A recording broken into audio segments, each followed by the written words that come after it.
Hi everyone! How's everyone doing? I'm 30 now. Last time you saw me, I was in my 20s. Now, I'm not anymore. Yay.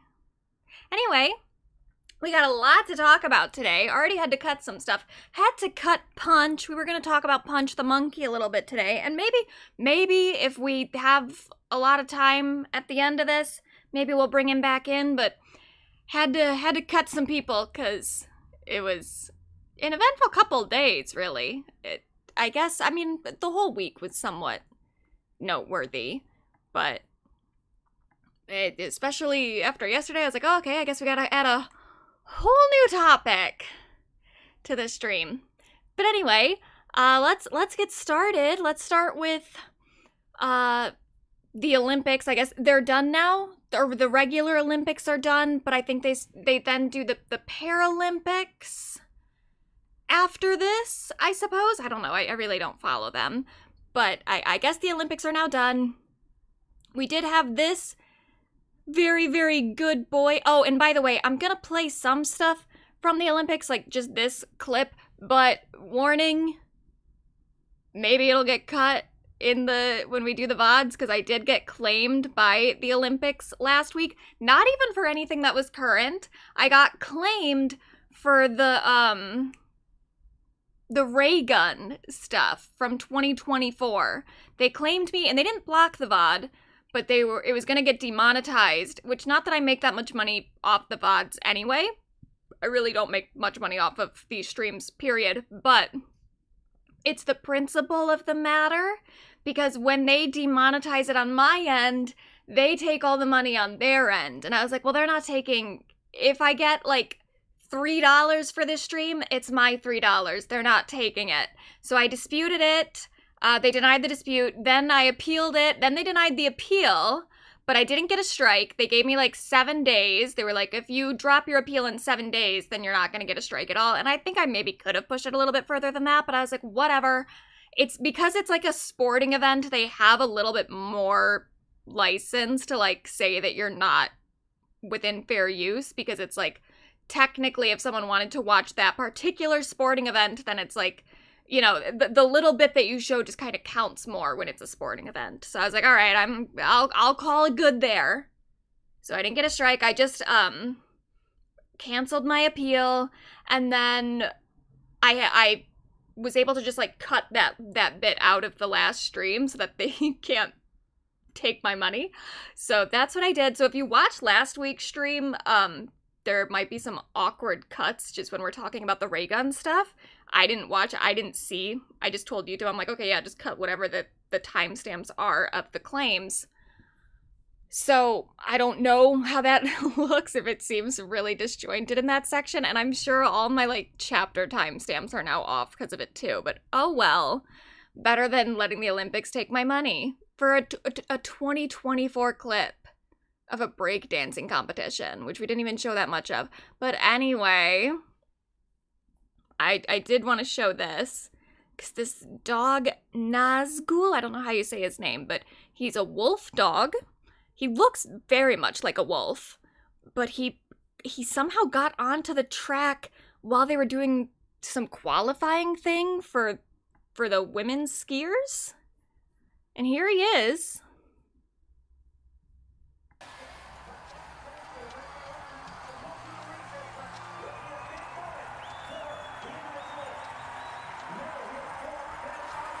Look at him go. What a good boy.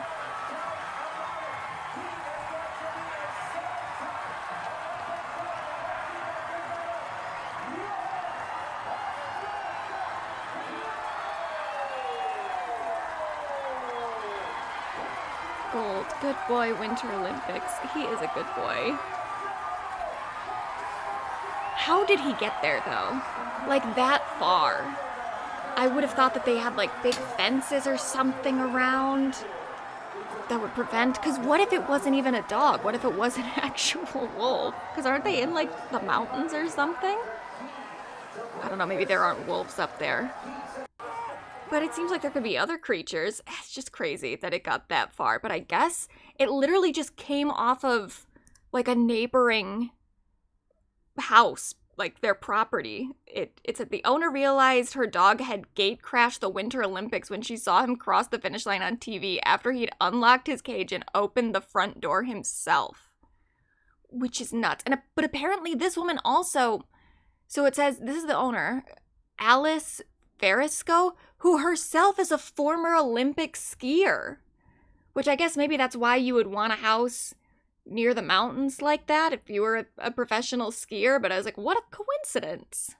She's a former Olympic skier and now works in trade marketing. She told the Daily Mail she could hardly believe her eyes when she spotted 2-year-old, oh, it's only 2, it's a toddler, Nazgul barreling through the women's team's cross-country skiing qualifying round. She and her husband, Enrico, who only lived a short walk from the Lake Tesoro course, had him locked in his kennel at home before heading out to the biathlon, believing there was no way he could get out. It was only when friends began flooding her phone with clips from the race that she realized the dog tearing across the course was her stubborn but very sweet Czechoslovakian wolf dog. What a little cutie!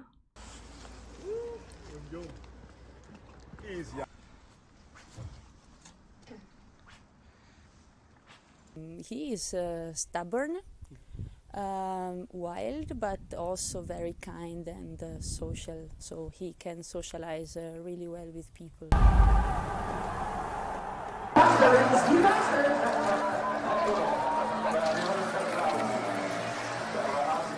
He was very frustrated probably that he could not come with us. Probably he wanted to come with us because he saw us leaving, dressed up like going outdoors. We thought it would be impossible, so the first reaction, actually the very first reaction was it's not him, because he's at home, the door is closed, and he never opened the door alone. Oh God, I love dogs. I will not let a dog lick me in the mouth. Oh, I know some people are okay with it, but I think it's so nasty. Oh, it's gross. But anyway, so I guess Canada lost the hockey sport, which America won. I haven't, been feeling that patriotic recently, and I really didn't give a fuck about the Olympics, but every year, whenever I hear that Team USA wins things, I'm like,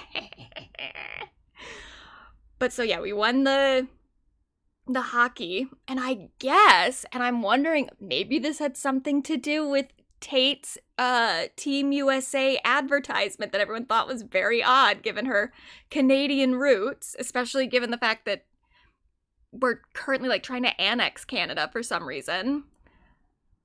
But I guess the rumor is that she is currently dating Jack Hughes, who is a Team USA hockey player. And I guess he maybe scored the winning goal for the gold medal for Team USA. So the Canadians are mad at Tate, but maybe she was right. I mean, she picked the winning team. What can you say? Oh, look at these poor hockey players. Look what they do to their fucking teeth. They lose teeth all the time. And I remember that. The reason I know that is because Hilary Duff was married to a hockey player for a bit. And I remember her talking about the amount that they get in fights on the rink, that they lose teeth. It does seem like a pretty dangerous sport. I don't know if they have the same CTE rate that football players do, because I don't know how often you're actually banging your head. But they do get fucked up. But Canada did win. Elsewhere, they won the gold for curling, which is interesting. Well, I don't think we're a team that needs any more motivation. But when some things went down this week and, people... Some things went down this week, meaning they were caught on camera cheating. We're using some pretty outrageous words like cheating, associating that with our team. Because we saw you. We saw you doing it. Oh my god, this is just still so crazy to me. Tate shouldn't break up with Hughes because of him winning, but she should break up with him for being a Trump supporter. Is he? I don't know anything about that man. I've never even heard his name in my life. But yeah, I guess if he is, get rid of him, Tate. But I don't know that man. But maybe she was right to root for Team USA. Maybe she knew that Canada was up to some fucking bullshit. Maybe Tate had some insider info on their curling exploits, because this shit is crazy. I'll guarantee you that only motivated us further to go out and prove to everyone that we're the best team, that we are also one of the best, and now at the top of the podium, and I would say the best team in the world. And that, Canada and curling in Canada is special to us. It means a lot to us. Integrity means a lot to us. Not enough, apparently. And, we wanted to go out there and prove everyone wrong. And go out. I'm sorry, I hate to make fun of the Canadian accent, but it is so funny sometimes. Go out there. Special to us. It means a lot to us. Integrity means a lot to us. And, we wanted to go out there and prove everyone wrong and rise to the top of the podium. And I will say, for anyone who called us cheaters, for anyone who said negative things about Mark Kennedy, about us, about Canada, about our families, I hope that the image of us standing on top of the podium, embracing one another, smiling ear to ear with our gold medals is burned into your brain forever. Why? That just, lessens the integrity of the entire sport then, because you got that gold when you definitely did cheat, dude. I don't even understand. For anyone who called us cheaters, I hope the image of us on top of the stadium, smiling from ear to ear, is burned into your brain forever. You can't get out of cheating allegations by being like, but we won, actually. So...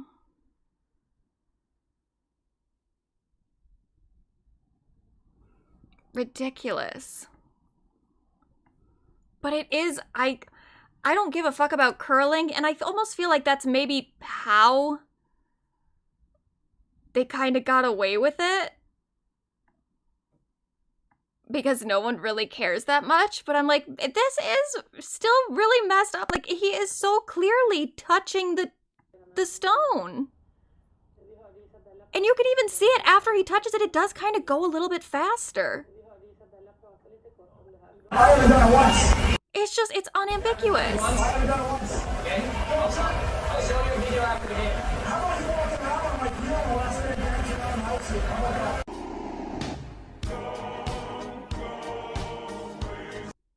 I mean,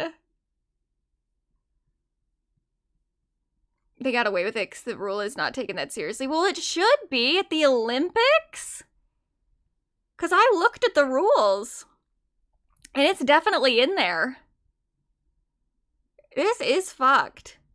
The Canadian curling team is now claiming to be victims after they were caught on camera double touching the stone. They have come up with a plan here at the Olympics, as far as I know, to catch teams in the act at the hog line, Kennedy said. This was planned. It was kind of evident that something was going on, and they were trying to catch us in an act. It was like, well, but they did, though. So whether or not they planned to catch you, they caught you. Curling does not have strong judging. The reason nothing was done is because curling is not strict enough with its own rule book. That's just how the sport is. It should be, though. It's fucked up. If I were Sweden, I would be pissed. If I were any of the teams that they won against, I'd be pissed. But especially Sweden, the people that actually caught them doing it. And they cracked down on the women's team when they saw them doing it. And I think the women's team one was way less egregious than this. I mean, his looks so intentional. The one for the women's, I could even buy that one was an accident. But this, he knew exactly. He stops touching it and then goes back to touch it more. So if we're cracking down on the women's team for kind of grazing it as they go down, this is unbelievable. Yeah, and then they also said, I know we're not the only team they've done that to, so I think this was, I don't know what the word is for that, a premeditated plan to try to catch us. It's like, well, okay, if you're not the only team, though, you're the only team that they caught doing it. So what does it matter? maybe they should just have cameras on the sides like that. Because, yeah, okay, Sweden planted that camera there. But maybe it'd be worth just having a camera there. I don't know. And then the Swedish guy said, we've been saying this for maybe 7, 8 years or something. The media crew decided to place the camera on the hog line to see what was happening. So it sounds like they've been suspicious of Canada for a while. Ugh. It's on the refs, not the players. It's on both of them. I mean, the guy knows that he touched it. He for sure knows. And he's mad that they caught him. That's why he's upset that they put the camera there. He's upset that they caught him. But yeah, the refs should do it too. It's fucked. And that's what I mean too. When they're saying the whole thing about like, it doesn't matter because they won the gold. It's like, well, that decreases the integrity of the entire sport then. And yeah, part of that is on the refs. But that's still not good, especially if curling is that important to you as a culture. But whatever. They were seemingly pretty upset about the fact that they didn't win hockey, which I can understand, but it is very funny to watch the Canadian team receive. So they all got these stuffed animals of the mascot, which I guess maybe they get those every year. I didn't realize. But watching them accept the stuffed animals after winning silver instead of gold is so funny. They're so sad. And I think this was literally like a few minutes after the game, maybe. So I think they're just still in their feels, which I kind of understand. But it is just very funny to watch grown-ass adults be handed a stuffed animal and just like visibly pissed off. Oh, I can do the Wii music.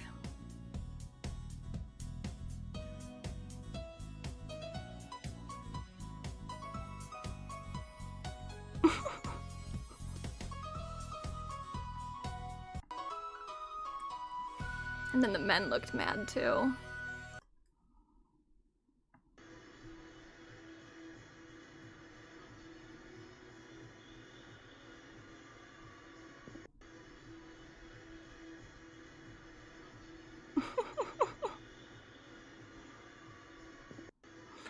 It would suck to like lose and lose in a sport that like you're kind of known for. And then just have to be handed a goddamn stuffed animal.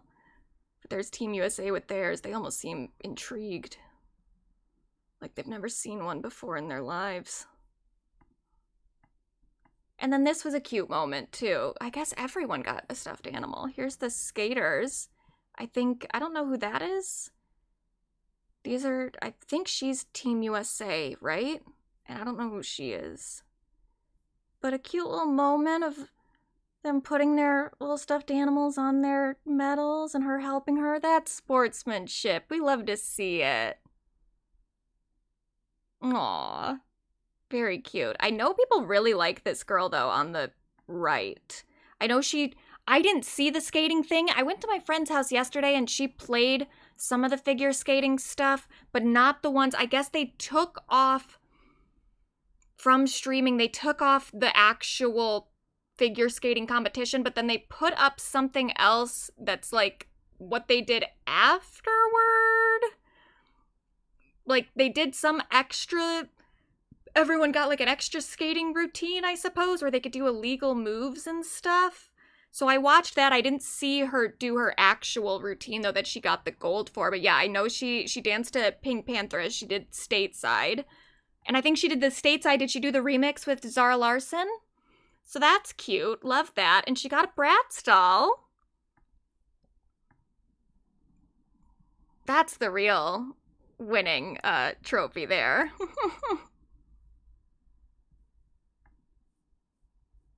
Yeah, the gala. Okay. I saw her do something at the gala. I don't remember if I saw that one, though, if it was Pink Panthers or if it was something else. Because there were a lot. I remember one guy dressed as a panda. That one was fun. And then there was another guy in a hoodie who seemed real upset about something. Looked kind of ridiculous. And then there was a couple, and then my friend was explaining to me that there was a couple, I think they were French, where the guy he had like a former skating partner who accused him of abuse, and then the girl had her former skating partner was like her boyfriend who he was accused of abuse separately, and then they paired up together. So just not great, whatever's going on with the French team. But good for her, and good for the guy in the panda suit. He was real cute. Loved that. He was the only one that was that, like, playful. Anyway, speaking of Tate McRae, though, I thought this was kind of funny. 25 hit for Canadian singer Tate McRae. A. Convertible. B. Limousine. C. Sports car. A. Convertible. Locked in convertible. Correct answer is sports car. Sports car. She also has a song called Diet Pepsi, which, as a Diet Coke girly, I cannot get on board with. What is the title of a 20? Confusing Tate McRae and Addison Rae. Crazy. And it kind of plays back into the way that people pit those two against each other. And I'm starting to think of it as maybe like a more modern version of like Lana Del Rey and Marina. Do you remember when they were both really big on Tumblr, people would like confuse them a whole bunch, even though I don't think that they make similar music at all. But just because they were both like on Tumblr, people would confuse them a lot. I think the like Addison Rae Tate McRae thing is similar. Like they're both dancers, so people just consider them the same person. I don't know. People who only like barely pay attention to pop music, they have weird ideas of pop stars sometimes. But I guess that this is an ongoing thing of confusing Tate McRae and Addison Rae. Now, we're not going to touch on it too much, especially because it's mostly, like, private, and it makes me a little uncomfy, but Addison Rae's dad was arrested recently, and his wife, or his ex-wife, Addison Rae's mother, is now, I think, suing him for full custody of the kid they still share. So that's something, and there's definitely some allegations in there about Addison's dad, and he was accused of slapping Addison at one point. I'm just gonna say, because I was gonna like be vague about it, but I was like, if I'm vague, I almost feel like that's gonna imply like sexual abuse or something. But he was accused of physically hitting Addison at least at one point. So I don't know how long this is gonna keep going, because they are like in a custody battle currently. So this might be something that becomes a big part of her public narrative soon. I don't know. I think people aren't paying a whole lot of attention to it right now, but it is kind of bubbling under. You know, every great pop star has daddy issues. So, you know, this is part of the making of a star. Anyway, let's talk about the BAFTAs. First of all, my guy Paddington was at the BAFTAs. I was so excited. I saw this like a day or so before the BAFTAs. I saw the announcement that he was going to be there, and I was like, oh my god, yay, I'm so excited to see Paddington. And I thought that would be the thing that made the BAFTAs relevant to me. I thought there's no way I'm going to care about the BAFTAs beyond Paddington being there. But other things happened. But let's stay in the Paddington realm for just a second. Even though he did kind of bomb, here he is on stage. I still think it's crazy. It's very cool what they're doing.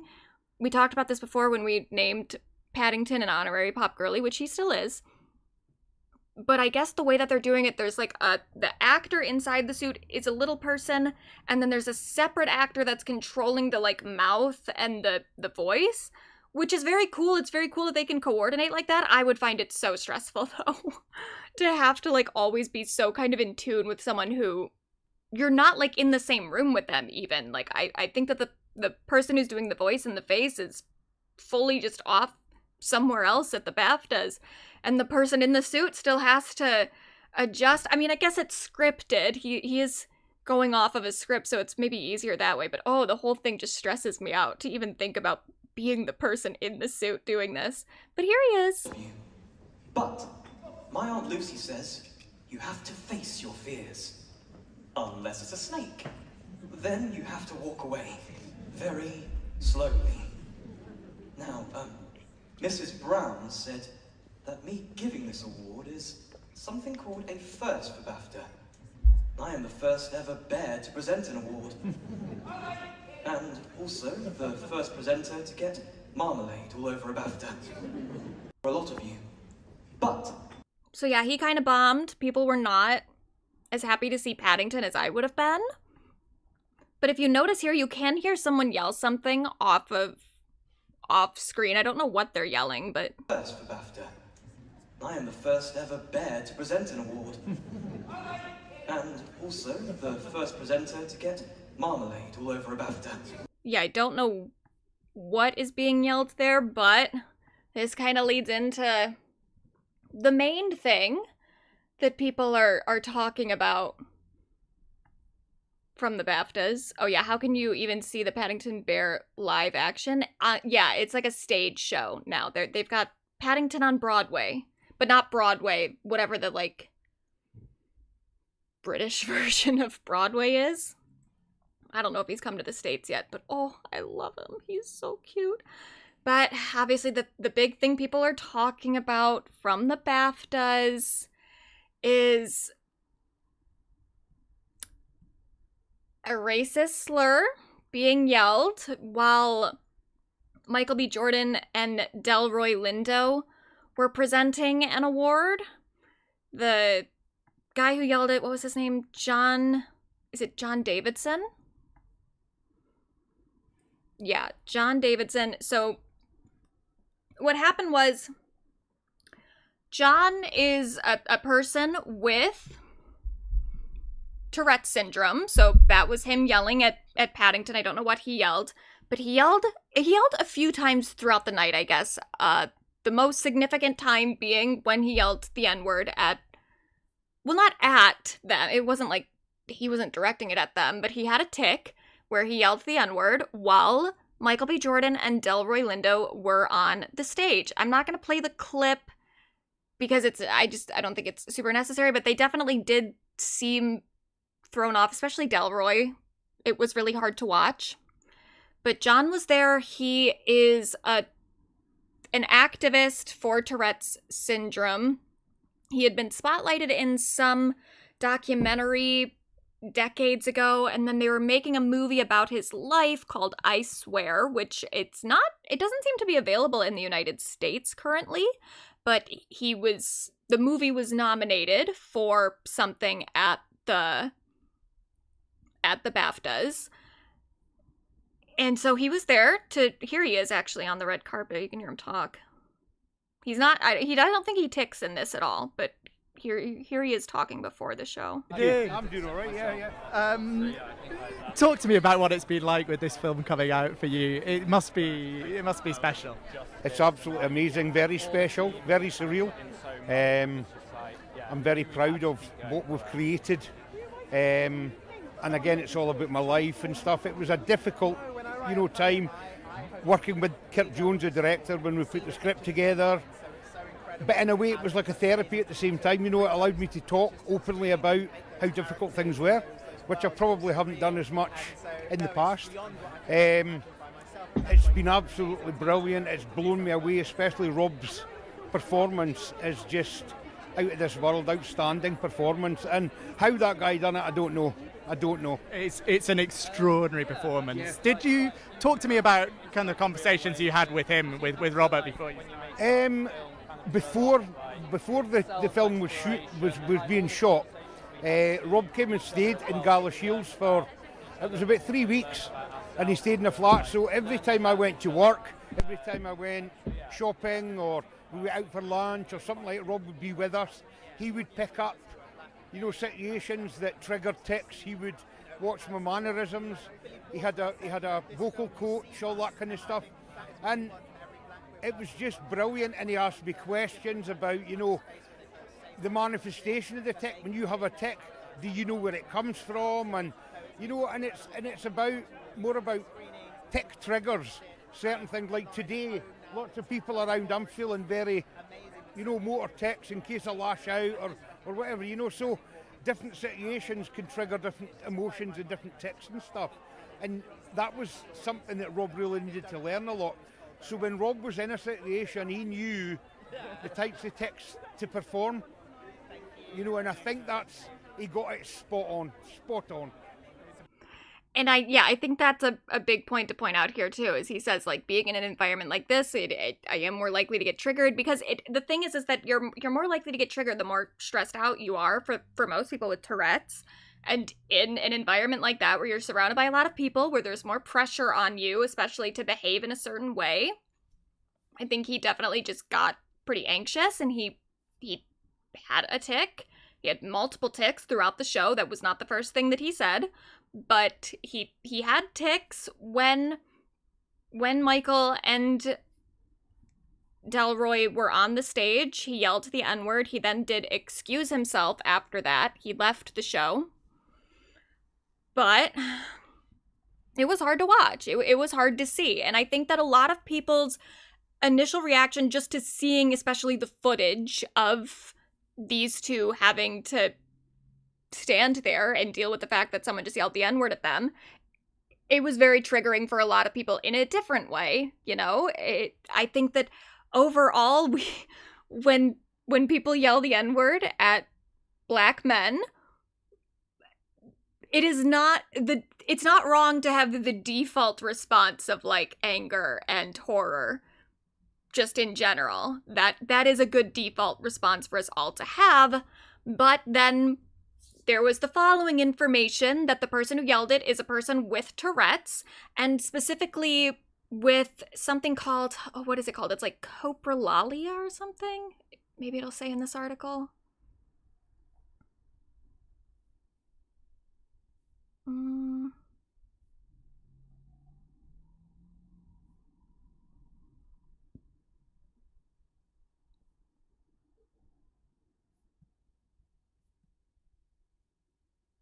I think it's coprolalia. It's something like that. And I looked it up last night, and I guess it translates in Greek to, like, poop speech. It's like feces speech. So poop speech. It's a symptom that some people with Tourette's have. It's a minority of people with Tourette's, but it is like 10%, which, like, still is kind of significant. But it's something where they yell inappropriate language in certain situations. And that's where you get this idea of people with Tourette's just swearing all the time, which most people who have Tourette's don't do that. They have other tics. Like Billie Eilish has Tourette's, and I don't believe that she has coprolalia. I think her tics are more like facial stuff. But he has Tourette's where he does have coprolalia.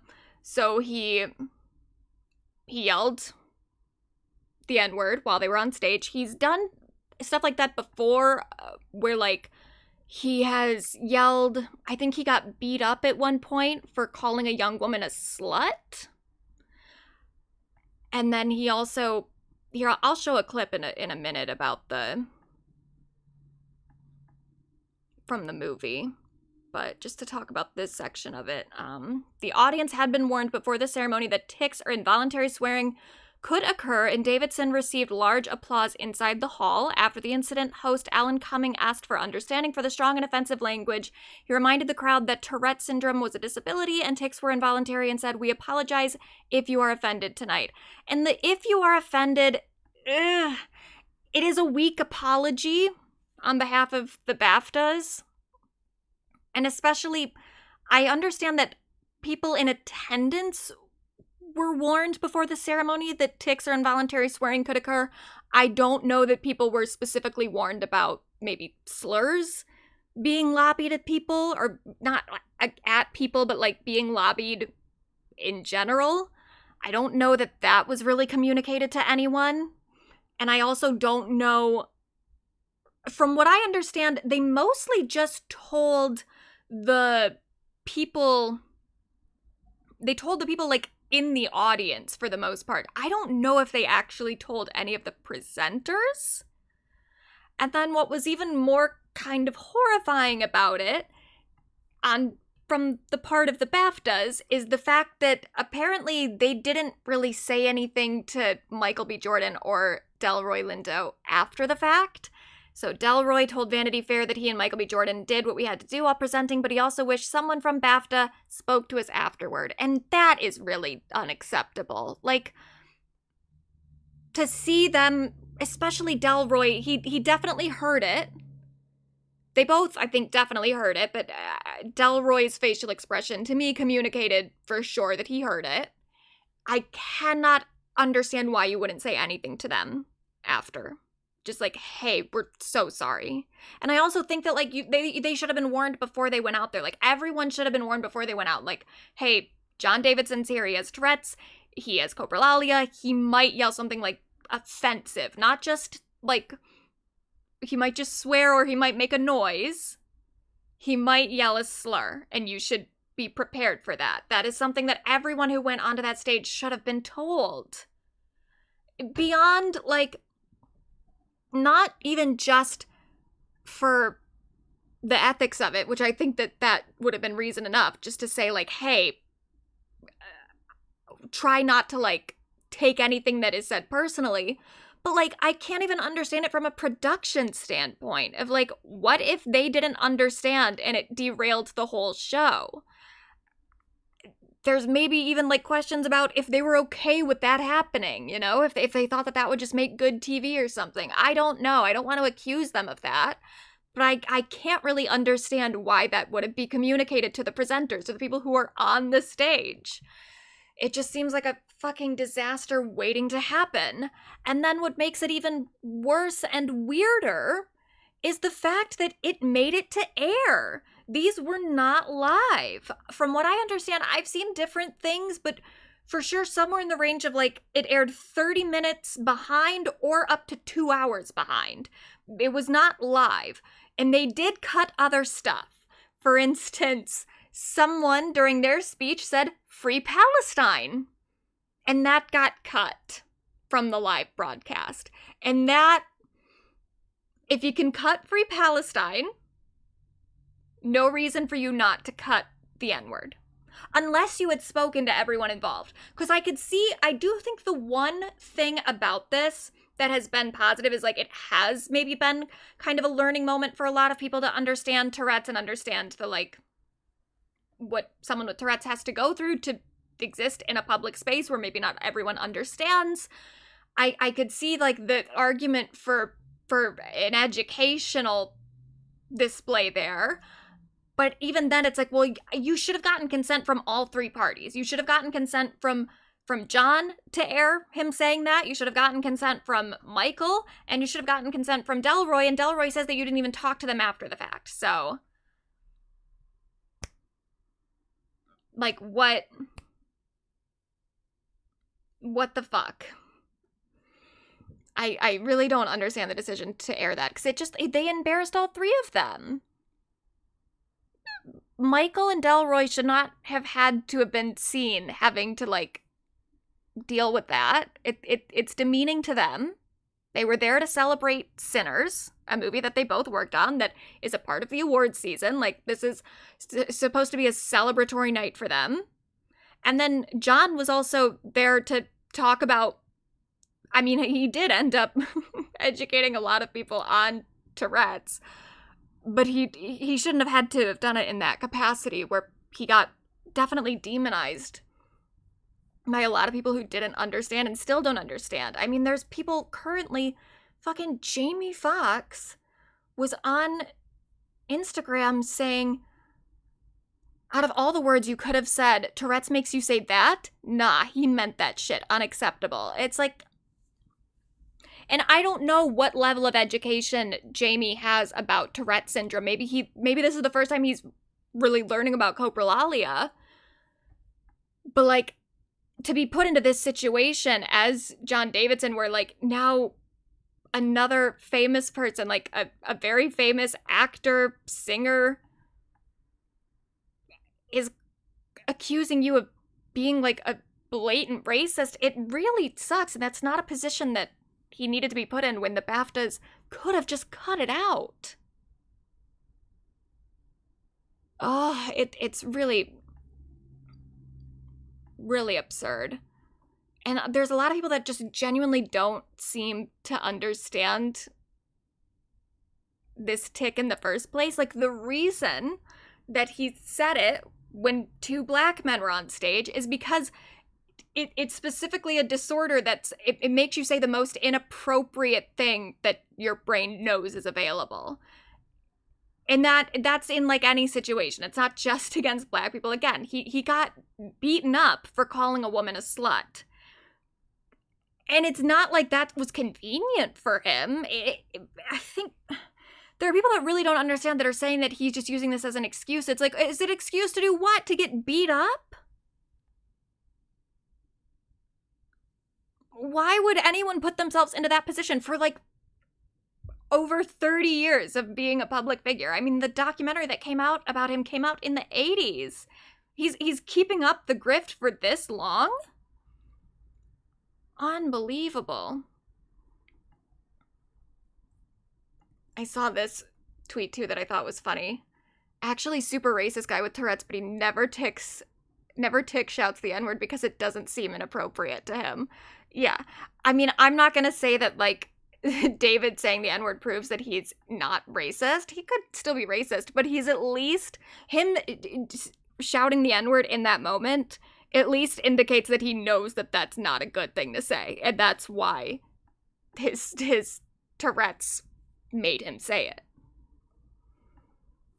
But here's a clip from the movie, and this could get claimed not just because of I'm showing a clip from the movie, albeit cropped in like an Instagram reel, but also for some reason, I don't know because I haven't seen the movie, it's not available in America, but so I don't know if this is actually a part of the movie, or if, I'm assuming it's whoever clipped this and put it onto Instagram, put the music behind it, but it has that song, Ra Ra Rasputin behind it. I'm assuming that that's not a part of the soundtrack, but so I might get claimed for that. Just so we're all aware, this is a clip from the movie. Price heroin, fuck off, I'm selling drugs. Pegs, pegs. You've been taking illegal substances? No, it's nothing like that. I've got drugs up my jumper. I've got Tourette's syndrome. I can't help what I say. Is that right, aye? Yeah. Get your hands at your jumper. Other one. What's that? What is that? Crack cocaine, you cunt. John, what have you done? I'm selling drugs, Hiddy. Fuck off. What you just said there, that gave us grounds to arrest him. So what has he actually done? He was carrying a package, which he claimed was crack cocaine. And was it crack cocaine? No, it's a bag of sugar. But the next time, they'll trust you with the real thing. Well, you can't arrest him for what might happen the next time. Look, he should not be locked up. He can't help what he says. He has Tourette's syndrome. He has an attitude problem is what he has. No, he's got drugs in their pussy. Right. Is he free to go? Yeah. Okay. Davidson. Ha-ha. Sorry. Rasputin. But I wanted to show that clip because here's the thing. Anybody can have Tourette's. And it already was not a great... It hasn't been produced a great time for John David as a white man. But it's not just white people that have Tourette's. So think of this situation, especially, I don't know much about the culture in the UK in terms of like the racism of their police departments, or also I'm assuming that their police departments are not anywhere near as militarized as a lot of ours are. But so think about this situation with like a young black man with Tourette's interacting with America's very militarized police. Do we think that that would go well for him? I'm seeing a lot of people acting like this is like disability versus black people And that is just kind of ridiculous because Black people can have disabilities, including Tourette's. And so when we're extending grace to John Davidson, we're not extending grace to John at the cost of the Black population, because when a Black person is put into a situation like this, the results for them can be so much worse. And I think it's probably good that we learn to extend grace for people with Tourette's in general, because that can extend to the Black population as well, who is already more disadvantaged in situations, especially involving police, where there might be a misunderstanding about their neurological or their cognitive conditions. I mean, we see it all the fucking time in America, where police shoot at Black men with disabilities because they are acting strangely and the police don't understand why. So they just assume that they're dangerous. And I want to play some TikToks of this woman who has Tourette's, a Black woman, just so that we remember that this is not something that only affects white people. For how I look right now, critical retention. I am not feeling too great. However, there is something I have been asked to talk about, and that is going to be the BAFTA situation. I have been seeing a bunch of outrage about it, people saying, oh, well, why would that even be in his vocabulary? He did that on purpose and all of this stuff, and that racism is to excuse. A very sad day for the Tourette syndrome community, especially for the ones that have coprolalia, because when you come online and you see thousands of people hating on your condition, specifically coprolalia, because that's something that is already very embarrassing for all of us. I'm not going to say that people can't be offended by the fact that somebody said the N-word as a tick. However, it's not something that somebody can control. It's not something that somebody wants to say. And I've been seeing a lot of people be like, well, he said it like when the crowd went silent. That is most likely when a tick is going to happen when you're in public, when you're in complete silence, or when you're trying not to say or do something. So we must understand what coprolalia is. Coprolalia causes involuntary swearing and inappropriate tics. This can include the N-word, slurs, etc. I am a Black person, and even I have the N-word tic and slurs as tics. This is something I don't see many talk about because of situations like this. Is it a disappointing thing? Shut up! That it happened in public in front of that entire crowd, specifically to Michael B. Jordan and the other presenter. I'm so sorry, I do not know his name. I wish I did, but no disrespect to him. I just am not too aware. Yes, it is a very unfortunate situation. Seeing so many people say that they would invoke violence against people with coprolalia if they can't control their tics. That's ableism. The fucked up thing that this happens, yes, but it's something that we can't control. Aggression in the brain being triggered. Shut up. And ultimately causing inappropriate tics. Michael B. Jordan and the other presenter have the right to be upset, especially if they were not aware. However, we need to understand and educate ourselves. And on my videos, I constantly see people saying, oh my god, so funny, if I had cursing tics, I would be laughing all the time. But when people actually have cursing tics, then it's offensive and they're a bad person and this and that, the third. We need to do better. We need to educate ourselves better. This is not me saying that people don't have the right to be offended. However, you can't be offended when a disabled person is disabled. I might make a part 2 to this. There's a lot that I need to say, but... And she did make a part 2, so here's that. To my last post about the entire BAFTA situation. I am seeing a ton of people saying, oh my god, during Black History Month, Tourette syndrome is not based on a month. Offensive. I can't deal with this whole, people have been doing that so much recently, like, oh my god, during Black History Month or during Pride Month or whatever. It's driving me fucking nuts. Like, people doing it last year with JoJo Siwa dating Chris Hughes during Pride Month. It's like, it's not... Pride Month and Black History Month are good months for us to have. I need to stop fucking drinking these goddamn blue Gatorades, because every time I see my mouth throughout the stream just becoming more and more blue. Anyway. People keep using that shit and it's driving me nuts. The reasons that Black History Month and Pride Month are good is because those are months where people get to celebrate and also educate people, about like Black history and queer history, etc. It's not, people now though keep using it as this way to like, I don't know, it feels very like, and you did it at my birthday dinner, kinda. It's like when people did it with Trump and doing the that disgusting video that he posted onto Truth Social of the Obamas where they looked like apes. Heinous. I saw some people being like, I can't believe he would post this during Black History Month. It's like, do you think Donald Trump gives a fuck? First of all, with the John David situation, it's like, well, he can't, his tics don't stop during Black History Month. But when there are actual moments of racism or actual moments of like queerphobia and stuff, it's like, well, the fact that it happened in a specific month actually has nothing to do with it. It's just as serious, no matter what month it happens in. It almost feels like it trivializes it to me.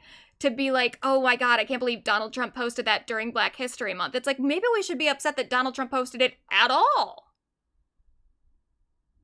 And also, do we even think that Donald Trump ever once considered the fact that it was Black History Month? He doesn't fucking care. Oh, why are we acting like these months actually matter that much? They're, like, good for education and stuff, you know?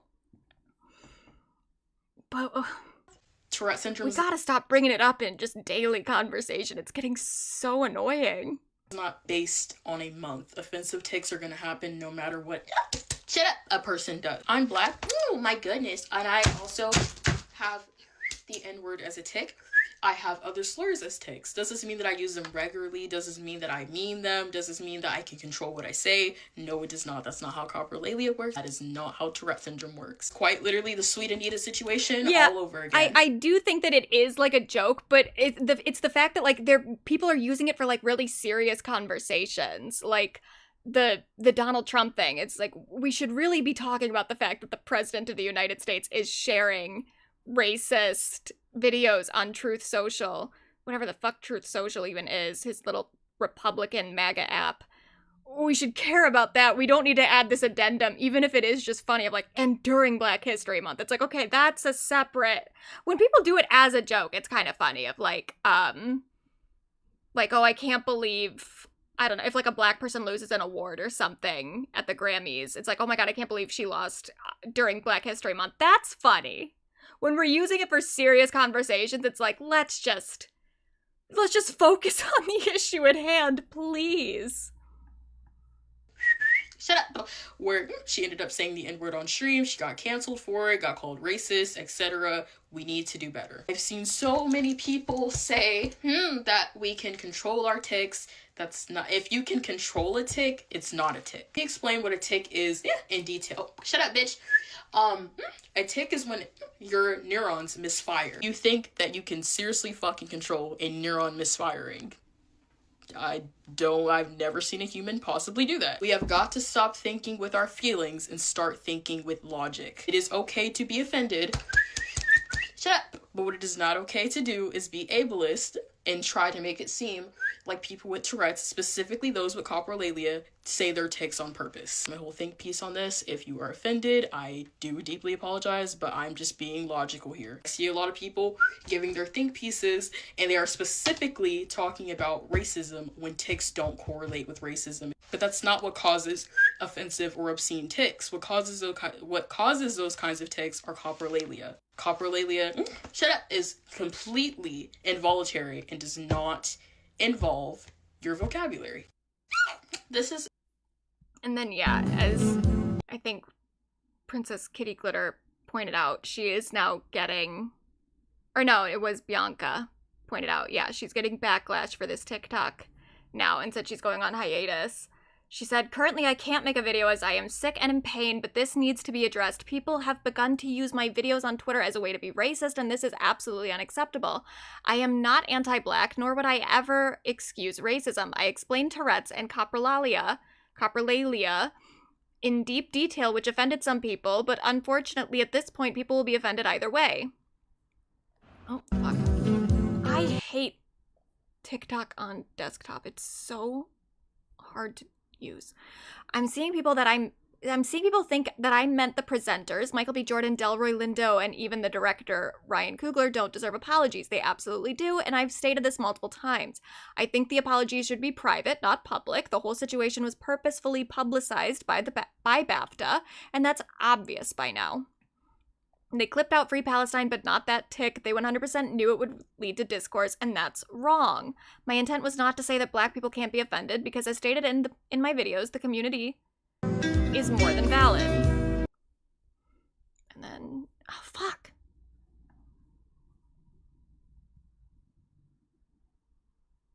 She's another, okay. But we have to also remain logical. The ableism is so painful to view, and so is the racism I'm seeing. Both sides are understood.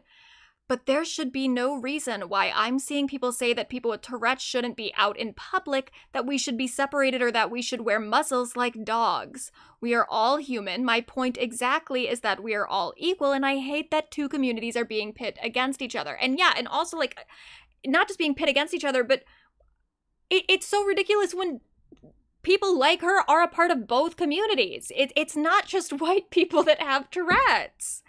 I am also autistic, so sometimes it's hard for me to explain things properly. You explain things perfectly fine, girl. Don't let them convince you otherwise. I don't understand social cues that well. I'm not intending to make anyone feel invalid or dismissed.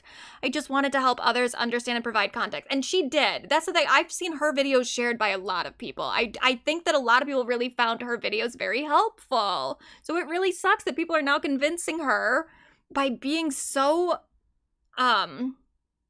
critical of her for what fucking reason, I don't even know, that now she thinks that she didn't explain herself well, but she did.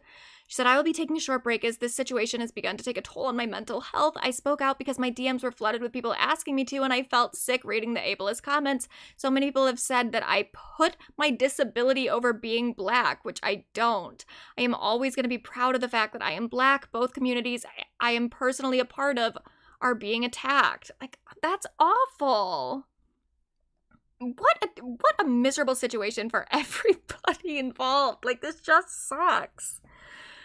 And it is, people do think that you can just help it, and you really can't. It's just not how it works. And I know I don't have Tourette's. I don't have like a tic or anything. I don't think it would be considered a tic, but I do have something that, It was pretty bad this last week. It's like better now, but I still have it like a little bit. It kind of like, it comes in waves, and then it sort of like fades out, and I'm fading out now. I'm almost done with this little wave. But I have something called psychogenic dyspnea, which is like a thing where it's not a problem with my breathing. I don't have any like shortness of breath or anything, but there's something happening in my brain that convinces me I have this like overwhelming feeling that I need to take like a deep breath, just like, I will have the feeling that I need to take it, even though it's not really that physical. Like, again, I'm not short of breath at all. I just feel like I need to. It makes me feel very uncomfortable if I'm not. But then when I take a deep breath, I feel like I can't get a satisfying breath at all. It feels like there's something like blocking me from getting a full breath, even though there's literally not. And then I will like repeatedly take deep breath after deep breath after deep breath, not in a way that is noticeable to other people. Nobody knows that I'm dealing with it or doing it. And when I tell people about it, they don't know what the fuck I'm talking about, so I just don't even mention it to anyone anymore. But when I'm dealing with it, I will repeatedly take like deep breaths, and then I will not feel satisfied with any of those breaths. And eventually I'll start getting headaches. And sometimes if it gets really bad, my limbs will go numb. And I know that that's what's causing it. And I know that if I take another deep breath, I'm probably going to make the issue worse. But I can't fucking help it. Like, I just feel like I have to. It makes me feel so uncomfortable. Yeah, someone in the chat has dealt with this too. Yeah, I literally went to the hospital over this thinking I was not getting enough air.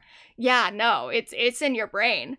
It's weird as hell, and it's something that I guess people have, I think it's probably different for different people, because people talked before, when I was reading about it before, that it was like stress induced, and I was like, but whenever it happens, I'm not that stressed out. I'm kind of stressed out all the time. I have a lot of just like ambient anxiety, but whenever it happens is not like when I'm at the peak of my stress. However, when it happened this like last week, I had a very stressful week like a few days before.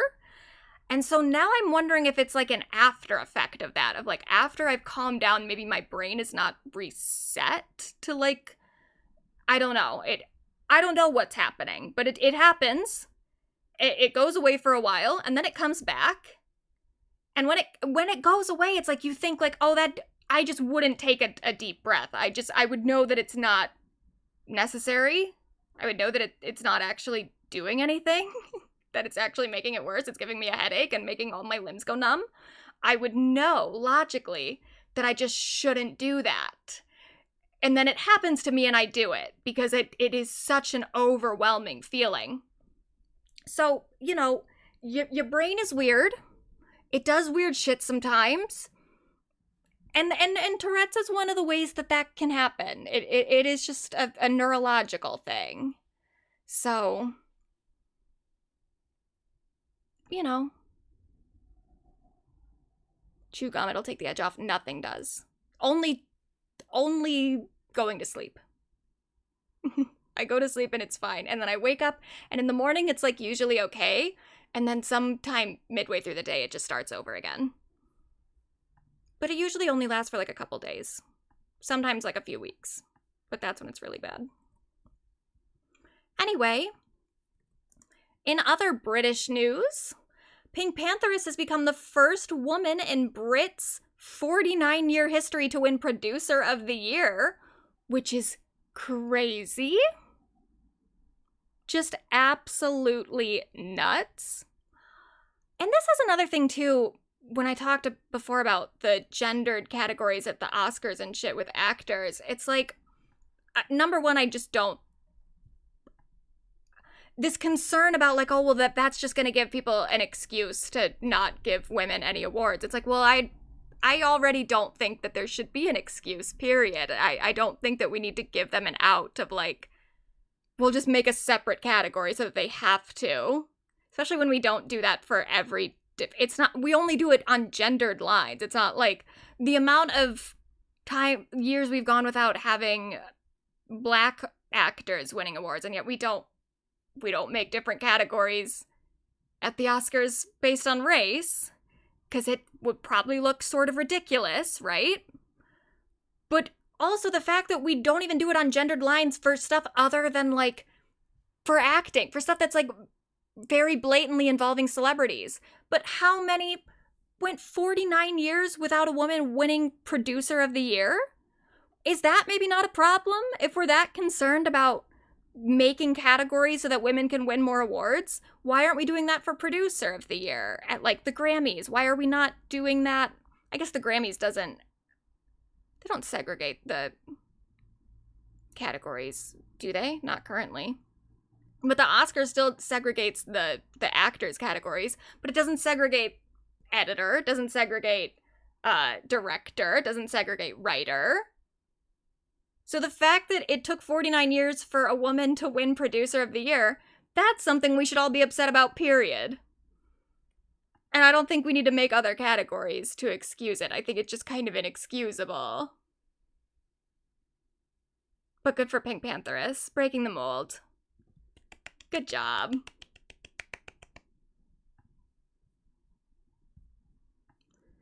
Oh, and then in other just exhausting discourse after exhausting discourse, Camila Cabello decided to weigh in on the current state of Cuba, which it kind of makes sense. She is Cuban. She was born in Cuba. I think she lived there till she was maybe like 8 or something. And she definitely has family still in Cuba, so she has reason to talk about it. We all have reason to be interested and to be concerned about the goings-ons in other countries, but especially if you have family there. But here's what she wrote.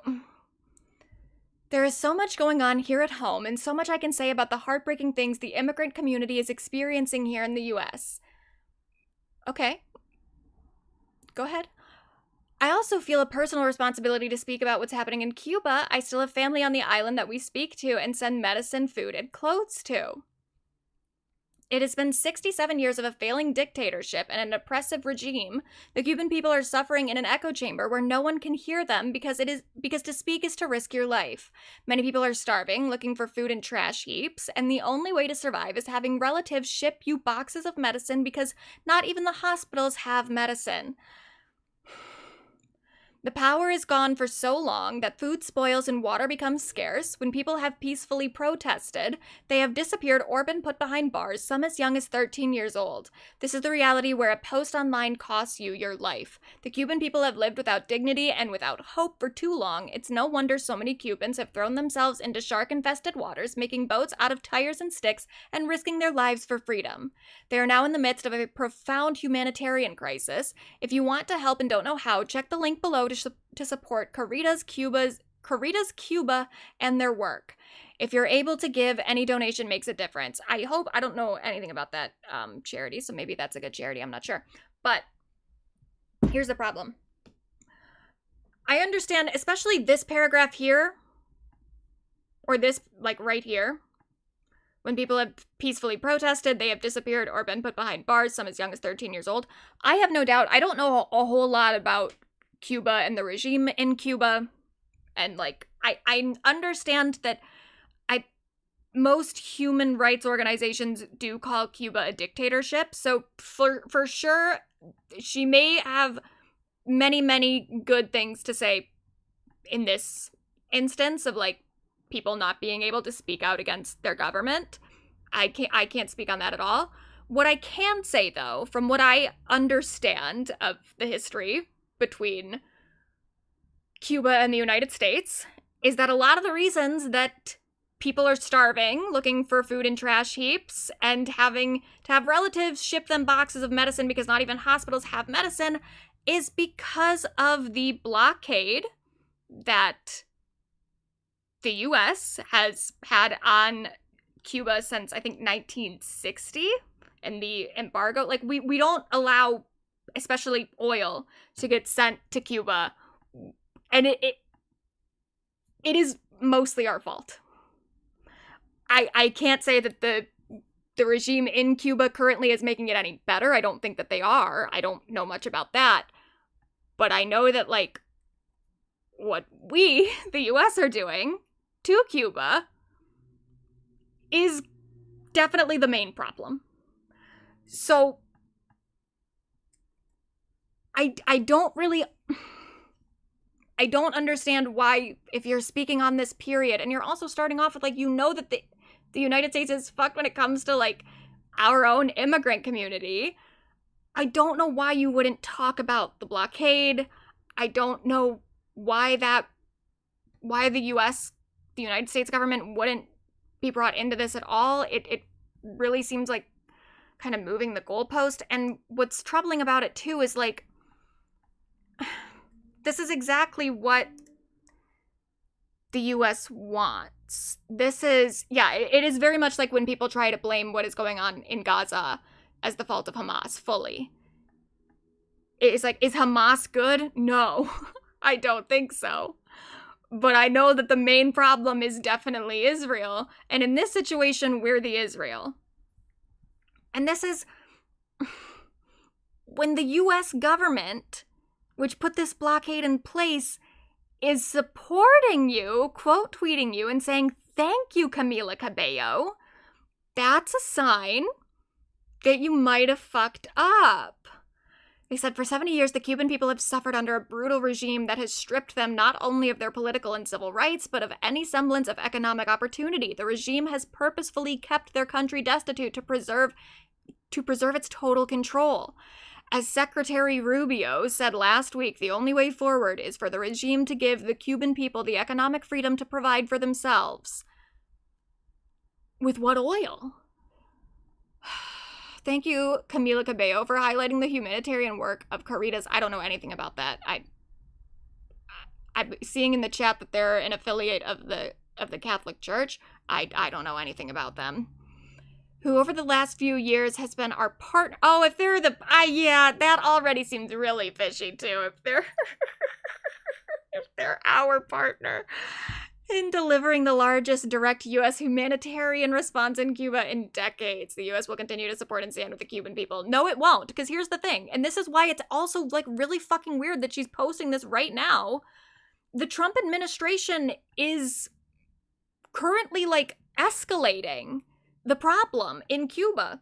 So the U.S. is starving Cuba of fuel. Here's what a deal between them could look like. So Cuba has reached a breaking point that even its crisis-hardened leadership cannot ignore. It is running out of fuel amid U.S. pressure, having last received oil on January 9th from Mexico. This has prompted airlines such as Air Canada to cancel all flights to Cuba, hitting the tourism lifeline that accounts for most of the island's foreign currency.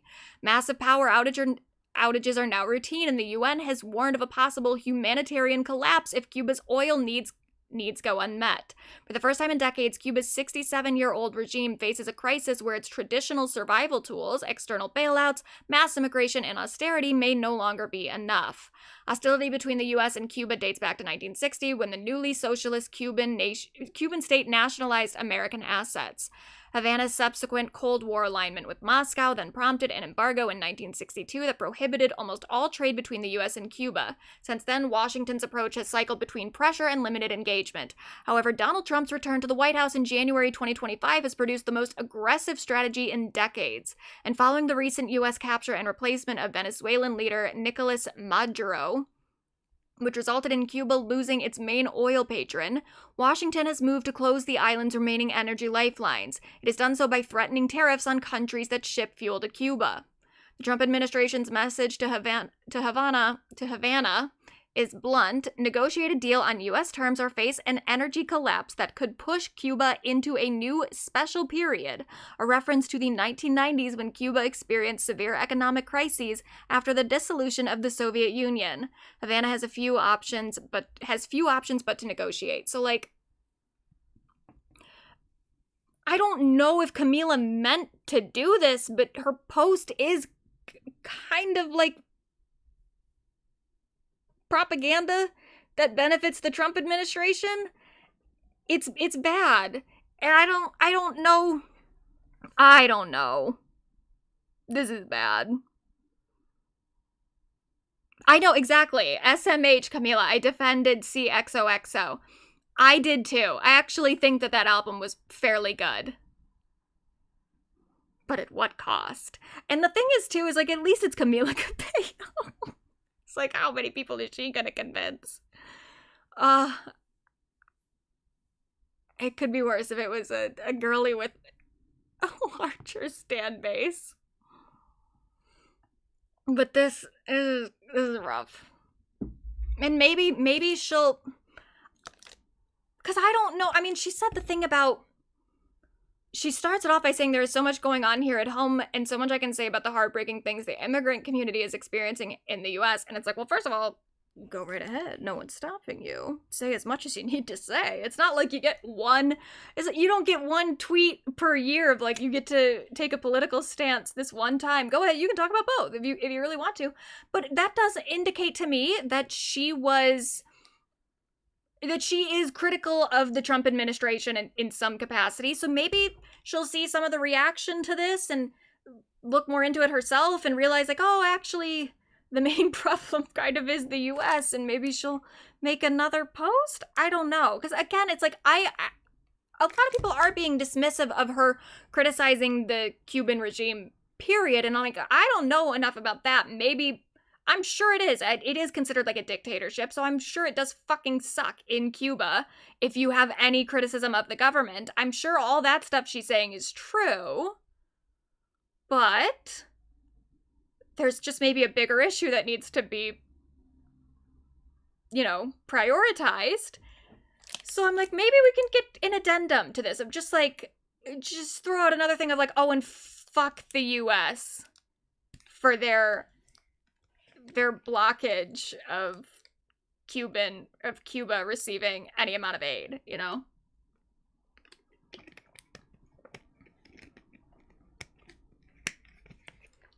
maybe she just needed to learn a little bit more. Who's to say?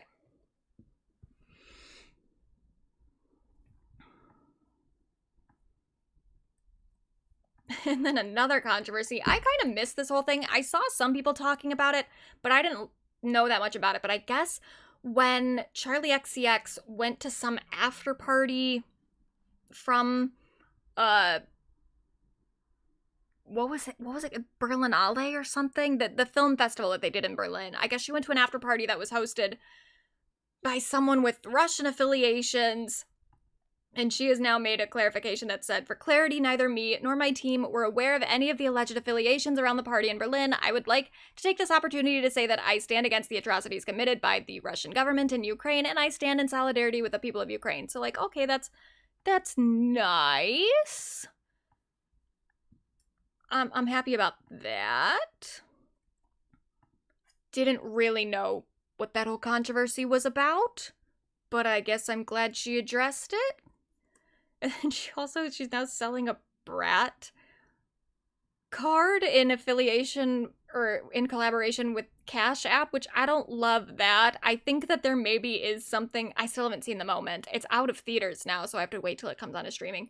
But it's out of theaters where I am.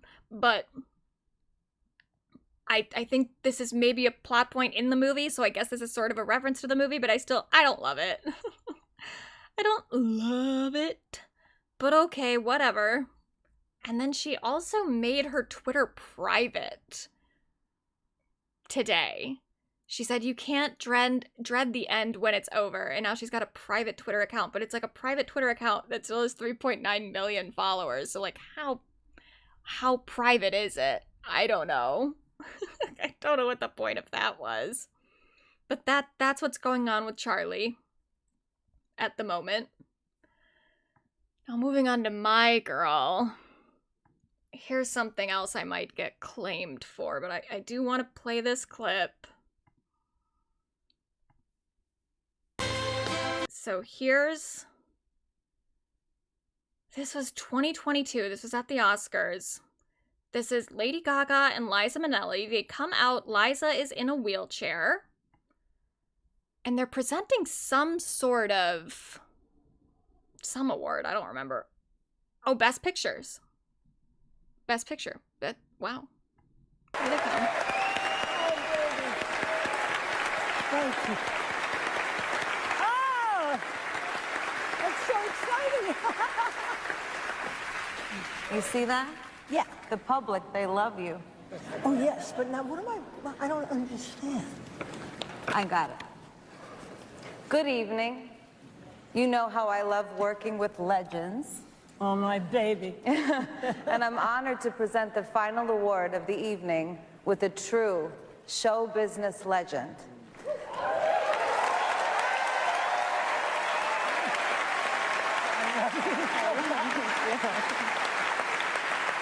She's celebrating the 50th anniversary of Cabaret.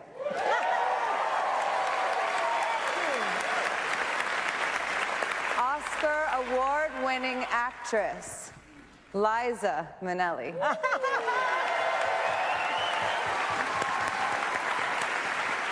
Now, throughout the night, we've seen highlights of the 10 best nominated for Best Picture awards. Now we're going to show you something else, and then we're going to tell see you who the nominees are right now. Oh, good. I got you. Well. Okay, well, so, cute enough, and then they announced the Best Picture. Who was it in 2022? Coda. Coda? What the hell is that?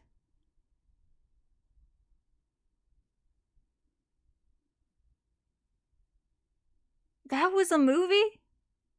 And it won Best Picture? I remember even watching this Oscars. I remember seeing this entire moment, but I don't remember. What is Coda?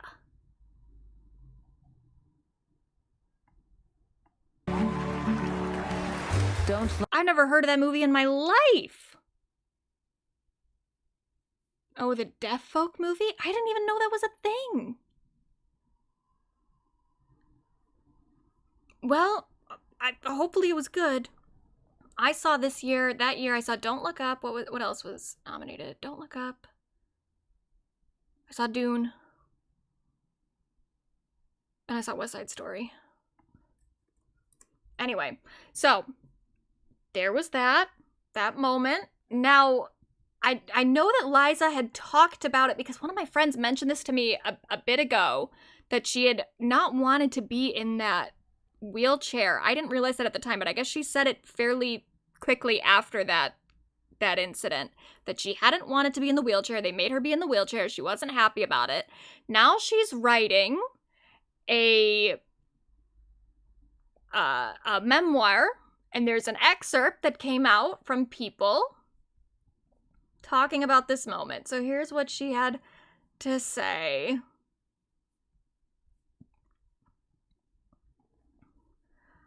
I was inexplicably ordered, not even asked, to sit in a wheelchair or not appear at all. I was told it was because of my age and for safety reasons, because I might slip out of the director's chair, which was bullshit. I will not be treated this way, I said. My co-presenter, meaning Gaga, insisted she would not go on stage with me unless I was in a wheelchair. I was heartbroken. I was much lower down than I would have been in the director's chair. Now I couldn't easily read the teleprompter above me. How would you feel if you were wheeled out against your will to perform in front of a live audience and unable to see clearly? So when I stumbled over a few words, Gaga, who was at my side, didn't miss a beat to play the kind-hearted hero for all to see. I got you, she said, leaning down over me. After learning of her distress, Gaga came to her dressing room and asked her, "Are you okay?" I looked at her and said simply, "I'm a big fan. I learned this lesson years ago from Mama and Papa. At a moment of high stress, you stay gracious." The winner for Best Picture that year was Coda. I love the irony of the title for me writing my memoir would be my coda, my truth. There's always a rainbow if you know where to look for it. Okay, so she's saying that Gaga is the person who decided that she should be in a wheelchair. I don't know. I mean,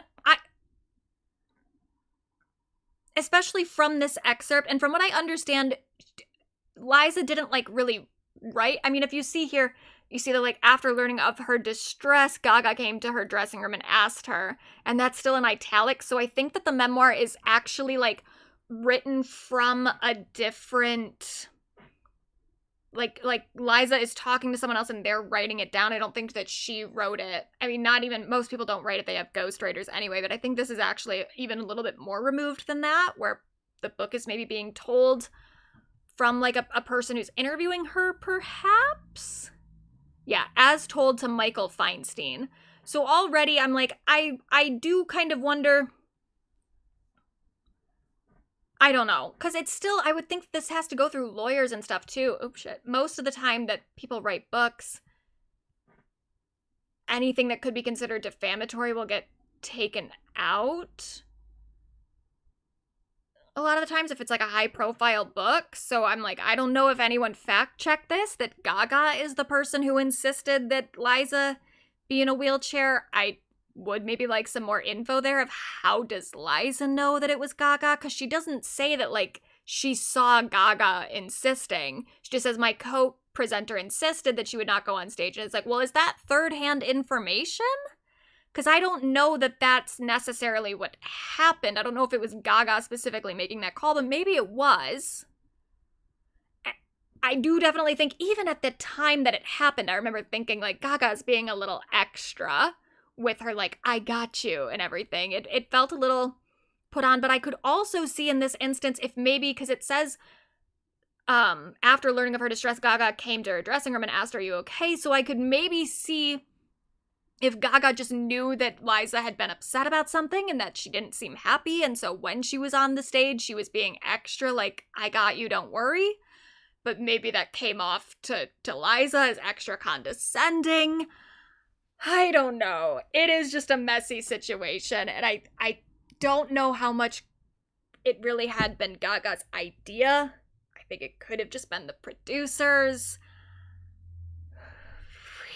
But it was, even at the time, I thought it was a little patronizing. But I could also see, again, from Gaga's perspective, if she had just known previously that Liza was upset, that maybe she just was being a little bit overprotective in that moment, but she hadn't known the whole situation and didn't know why Liza was upset. But I do think it's funny because I have seen a lot of people on Twitter, I've seen a lot of little monsters posting certain excerpts from this and trying to make it seem like Gaga's like the hero in this story. Like the fact that Gaga didn't miss a beat to play the kind-hearted hero. It's like, that was definitely a diss. That was not a compliment. It wasn't Liza being like, oh, she was my hero. That was her implying that Gaga set the whole thing up so that she could look better. And then also people were saying that, oh, Liza had said that she looked at Gaga and said, I'm a big fan. It's like, yeah, that also was not her just genuinely being like, oh my God, I love Lady Gaga. I have to tell her I'm a fan. She was just like, in that moment, she didn't want to, I think, seem weak. So instead of actually saying what was going on and saying why she was upset, she decided instead to be like, you know, I'm a huge fan of yours, you know? She had to be the bigger person in a sense. So yeah, not a good look for Gaga. And very funny to see the little monsters trying to spin it as such.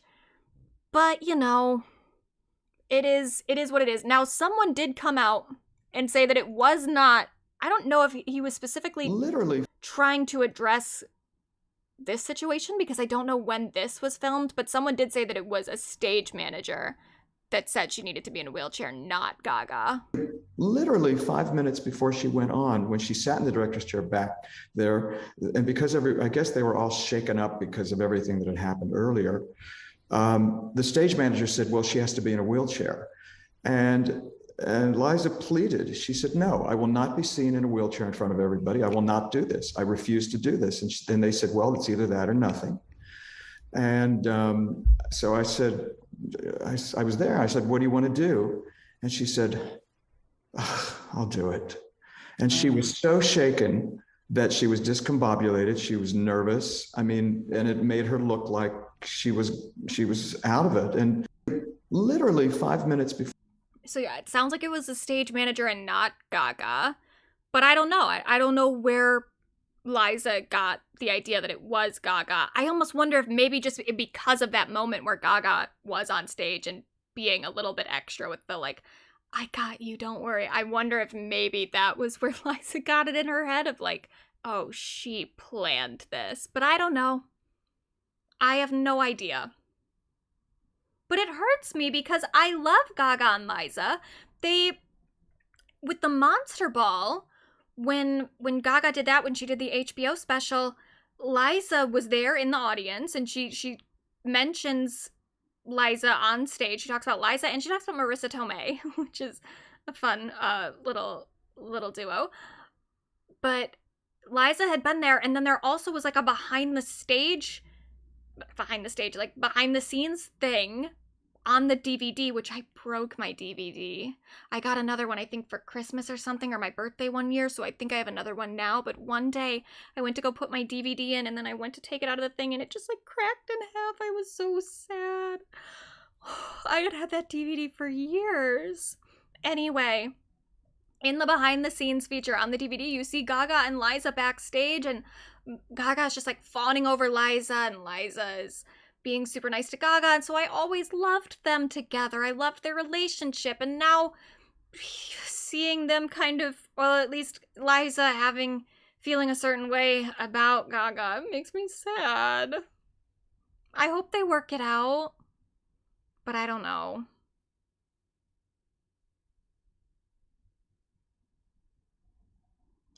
I do, even at the moment, I thought Gaga was being a little patronizing toward her.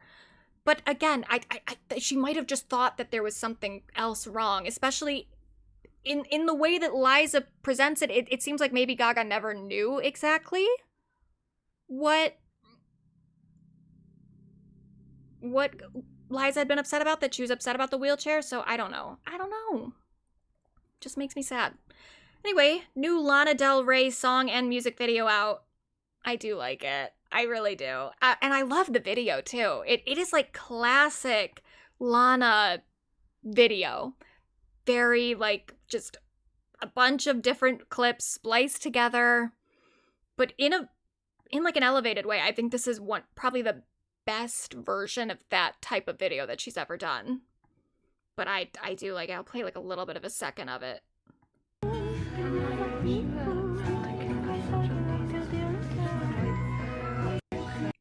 It's good. It's good.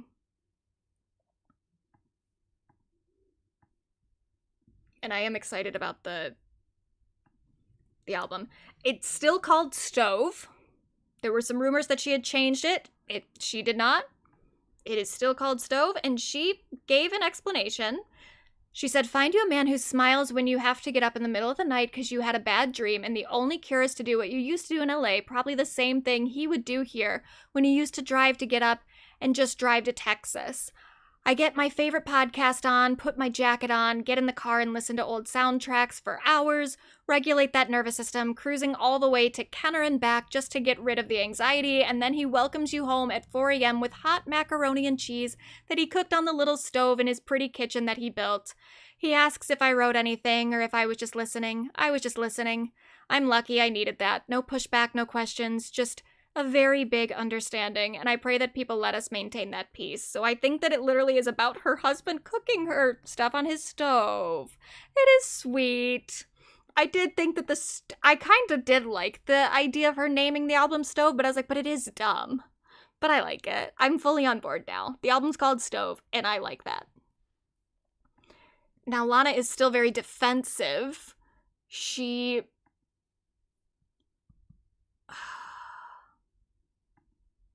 Let me find the fader piece. Okay, so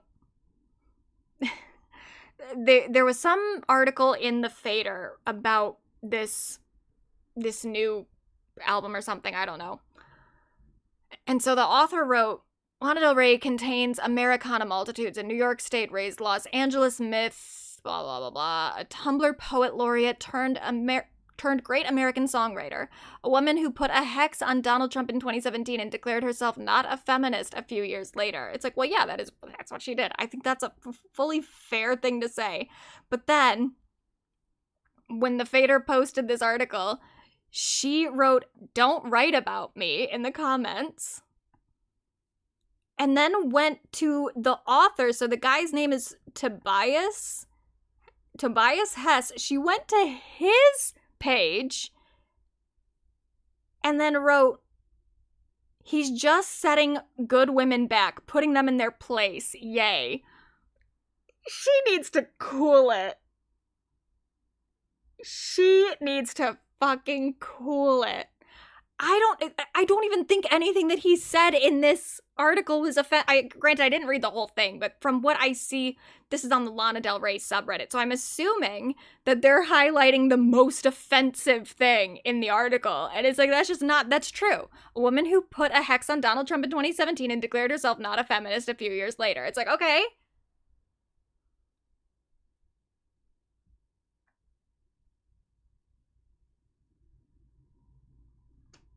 I'm struggling to see how that justified her being that pissed off. I don't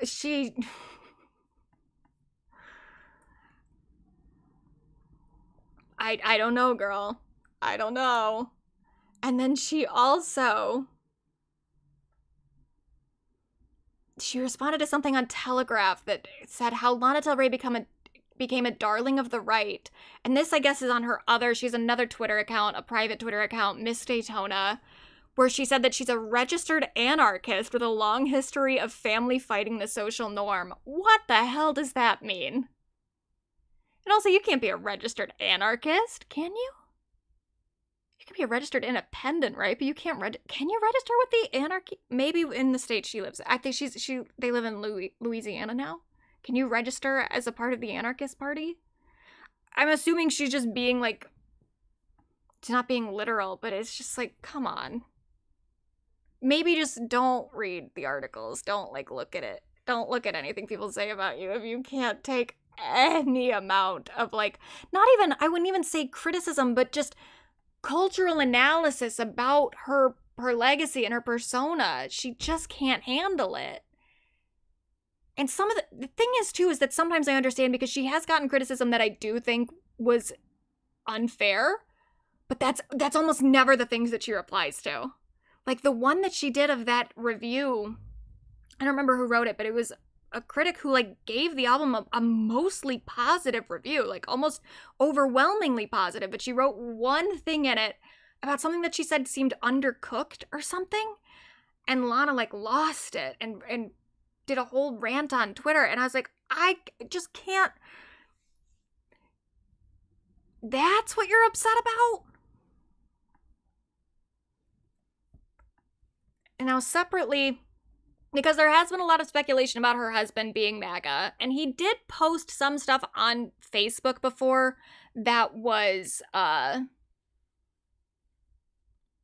transphobic, and then he like replied to, he DM'd some people and denied that it was transphobia. And I do understand, because here's the thing, I come from a very like small conservative town with people who just don't know much in general, and I knew people in that town, and I still know them.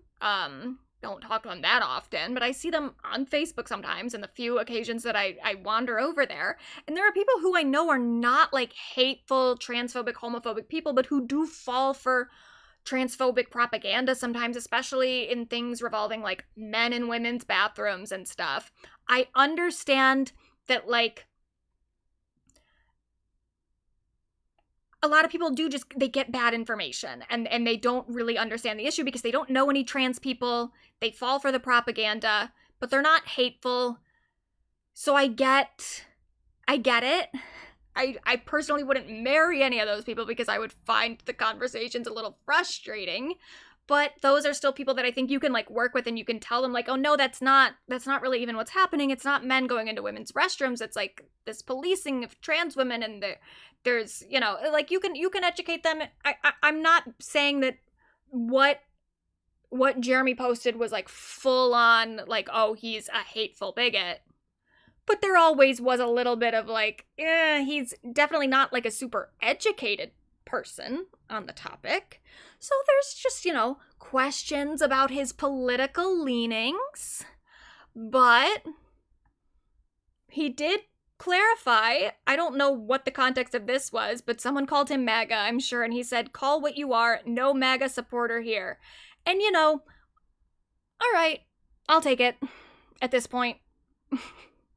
There are just so many celebrities who will not say one way or the other, like Sydney Sweeney, who is like, I just don't want to talk about politics.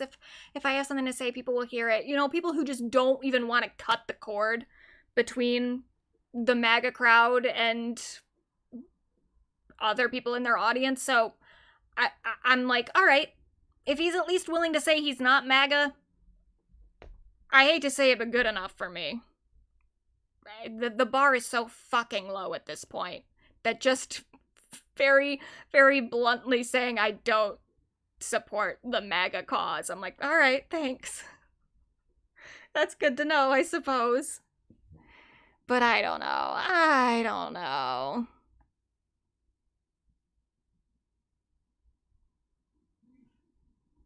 She's still iffy. I mean, the whole thing with her against Ethel Cain was still very bizarre. Very, very bizarre.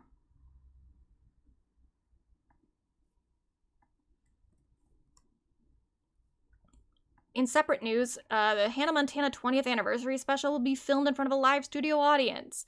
I don't know when it comes out, sometime soon-ish, but there's gonna be an interview with Alex Cooper, which I don't love.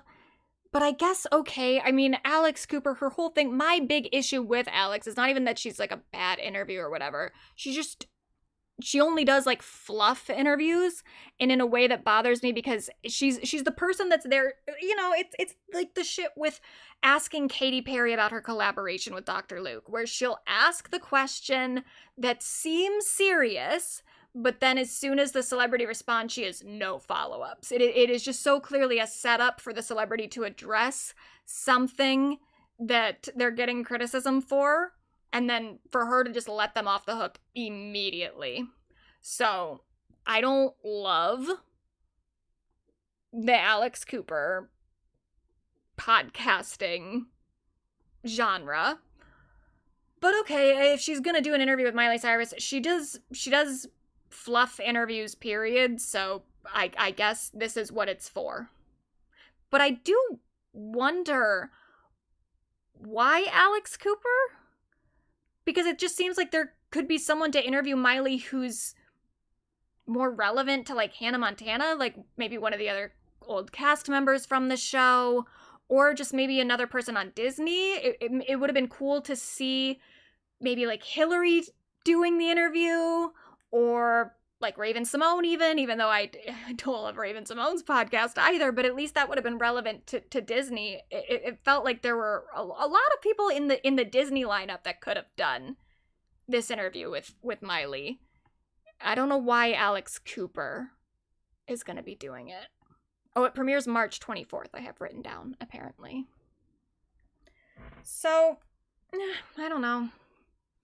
Yeah, she is the #1 podcast for women, so I guess there's that, but I feel like people are going to watch this for nostalgia reasons anyway, and it would have made sense to have a pick that made more sense for that. Oh yeah, Brenda Song. That would have been great. Brenda is so charismatic too. Oh, that would have been good. Is it not too late? Can they change their minds? Could have had... Let Christy Carlson Romano do it. She wouldn't turn it down. She loves any sort of nostalgia bait. Let Christy do it. We'll let Kim Possible interview Hannah Montana. But that'll still be fun. Now, moving on. We have to talk about the America's Next Top Model thing a little bit. I did do a review on Letterboxd. I just put girl. I don't want to talk... We're going to talk about this for like a minute, but I don't want to talk about it too long because we have other opportunities. So this docuseries, it was a 3-part docuseries that came out on Netflix. This just came out last week. I think literally like last Monday. I think I knew that it was already out when we did the last stream, but I just hadn't had time to watch it. But so this came out last week. And then there's gonna be another one on the E! channel, a 2-part documentary, I think, on March 11th. So we have plenty of time.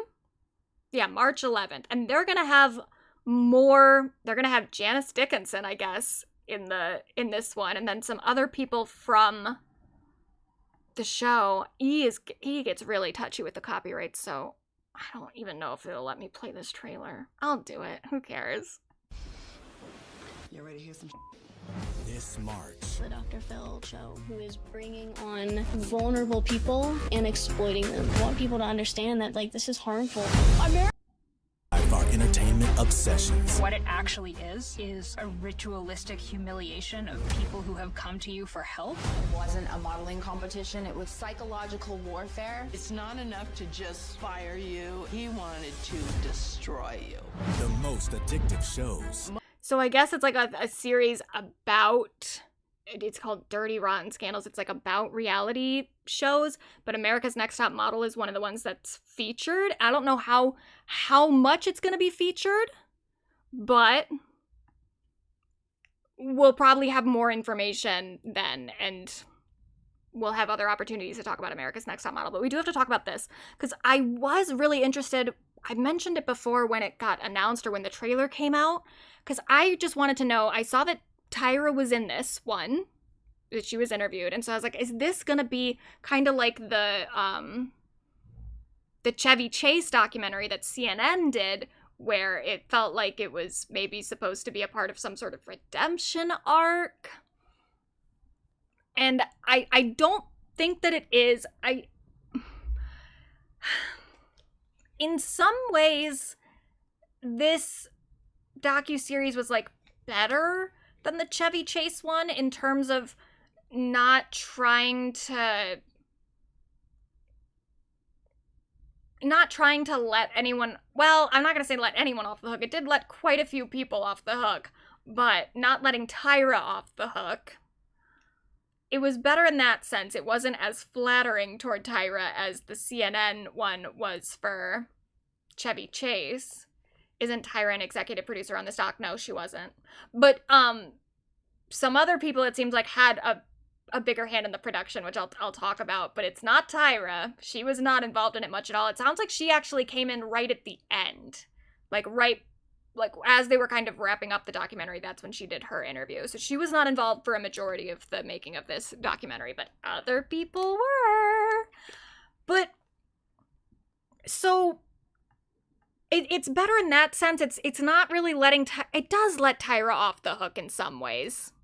It definitely does.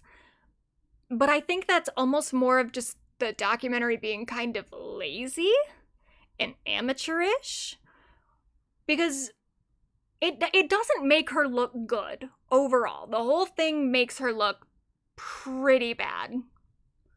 But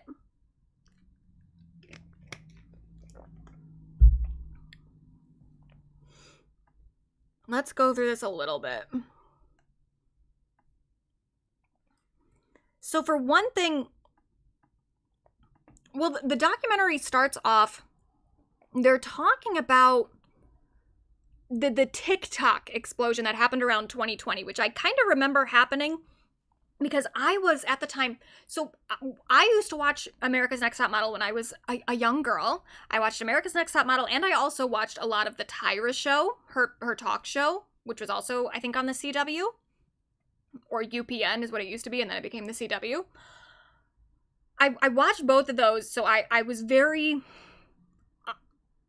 I've consumed a lot of Tyra content. However, I did it mostly uncritically as a child. I was critical of her here and there. There were definitely things about the shows that I was like, oh, that's weird.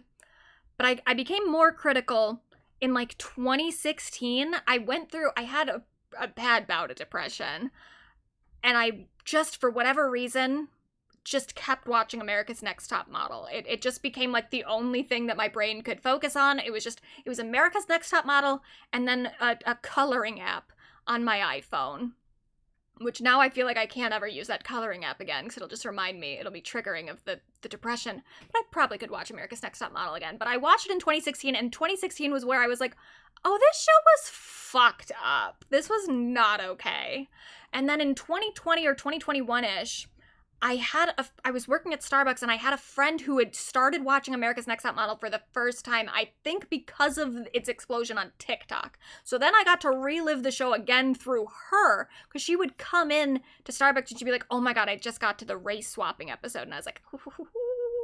So I was very acquainted with a lot of these topics. But I thought it was very weird the way that they start the documentary at, like, the TikTok explosion. And they kind of make it seem like no one criticized America's Next Top Model up until that point, which just was not true.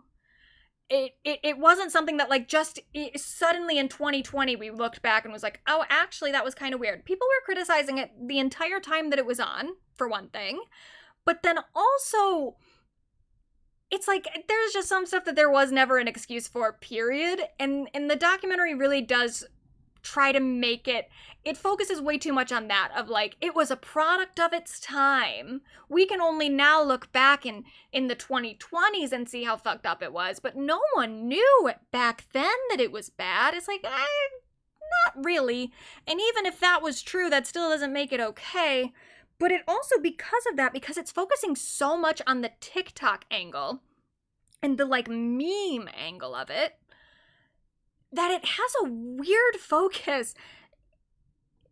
The whole documentary goes through, like, a various different things that happened on the set of America's Next Top Model that were bad, including a rape that happened, that was filmed, and that the show itself victim blamed the victim. it does all that, and then in the third episode, it almost makes it seem like the worst thing that the show ever did was the "I was rooting for you" speech. It gets a weird level of focus that I don't think it would have, except for the fact that that's the biggest meme that's come out of the show. And even then, even when it's focusing on that and acting like this is the worst thing that ever happened on America's Next Top Model, it doesn't get the history completely correct. It sets it up. So I'm sure you're all familiar with the "I was rooting for you, we were all rooting for you" thing. This is a video that will have the entire history. We're not going to go through all 9 minutes, but I do want to show this. What happened was they had her reading a teleprompter. This is Tiffany, the woman that Tyra was screaming at. Tyra herself. Back to you, Tyra. Oh my God. So they have her reading the teleprompter. She's not doing a great job at it. And then they make it seem in the documentary that that was why Tyra was yelling at her, is that she didn't give it her all in the teleprompter thing. But what actually happened is that she got eliminated after that. So this was her reading the teleprompter. Then later, she gets eliminated. This is a really difficult decision tonight. It put me in a very difficult place tonight.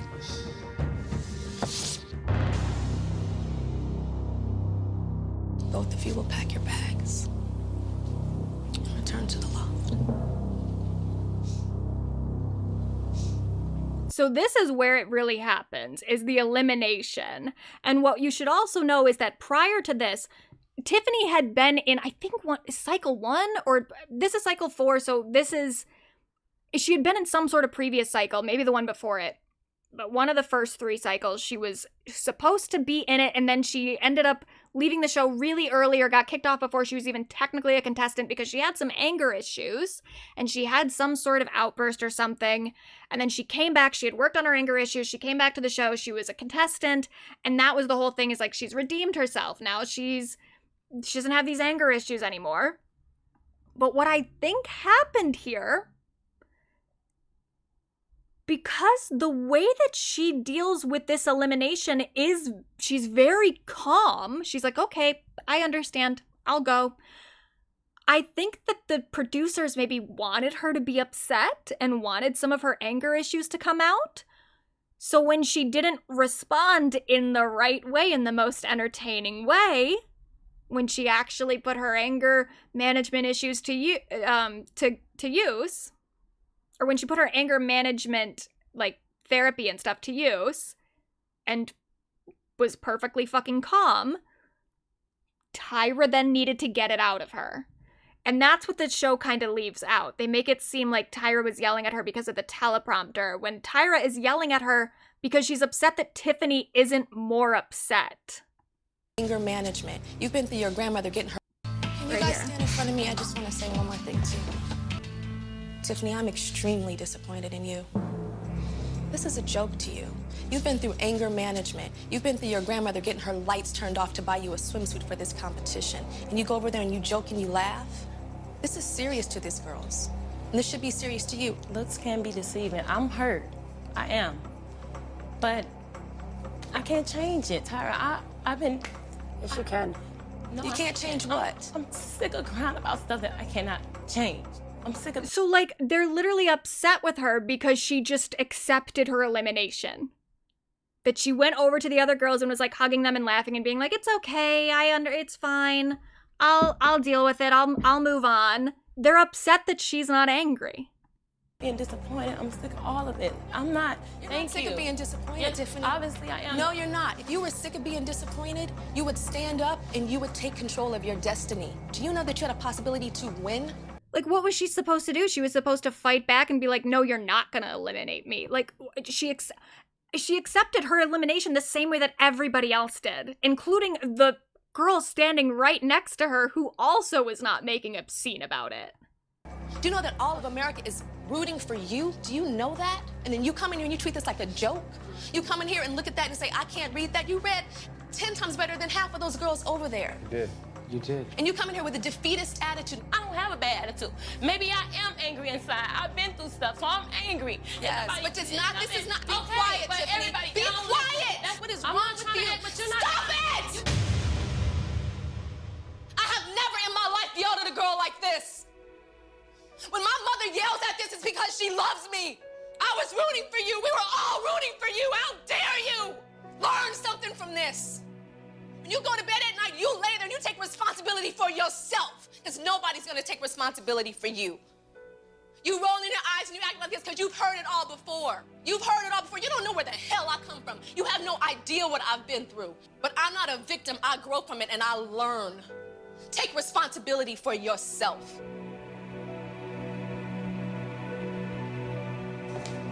Just so ridiculous that they are literally yelling at her for not making a scene. Crazy. And I think I do love that, you have no idea what I've been through. Tyra did that shit all the time. I have a clip in here somewhere. Let me find it. I think I still have it in here.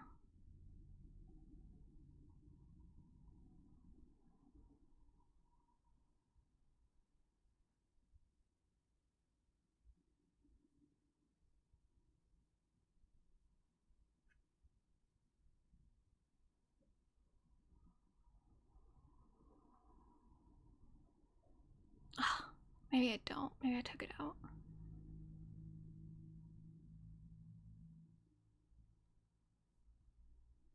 All right, if I come across it in my notes, I'll throw it up because it is funny. But I also, in the documentary, I hate, they try to do this, like, you're part of the problem angle, too. They try to, like, Ryan Murphy it with Monster, where it's like, what does he say in Monster?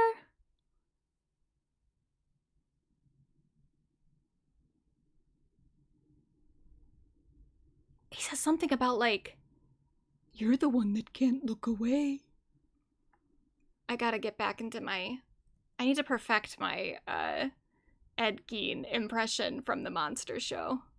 Because I think I actually could probably do it really well if I try. You're the one that can't look away. I might need to rewatch it. Oh, I don't wanna. Maybe I'll watch a clip. But I think I could do it really well if I tried. But they do that same kind of thing where it's like, you were the one that was watching it and being entertained by it, so it's actually your fault? And they do that specifically with this clip where they're like, people were making memes out of it. This poor girl was being yelled at and people were making memes. It's like, okay, yeah, maybe it was a little insensitive for everyone to make memes out of this moment. It was insensitive to Tiffany, but the memes were so detached from anything that happened to Tiffany in the first place. It was literally just about Tyra yelling. You know, most people were kind of making fun of Tyra's overreaction more than they were ever making fun of Tiffany.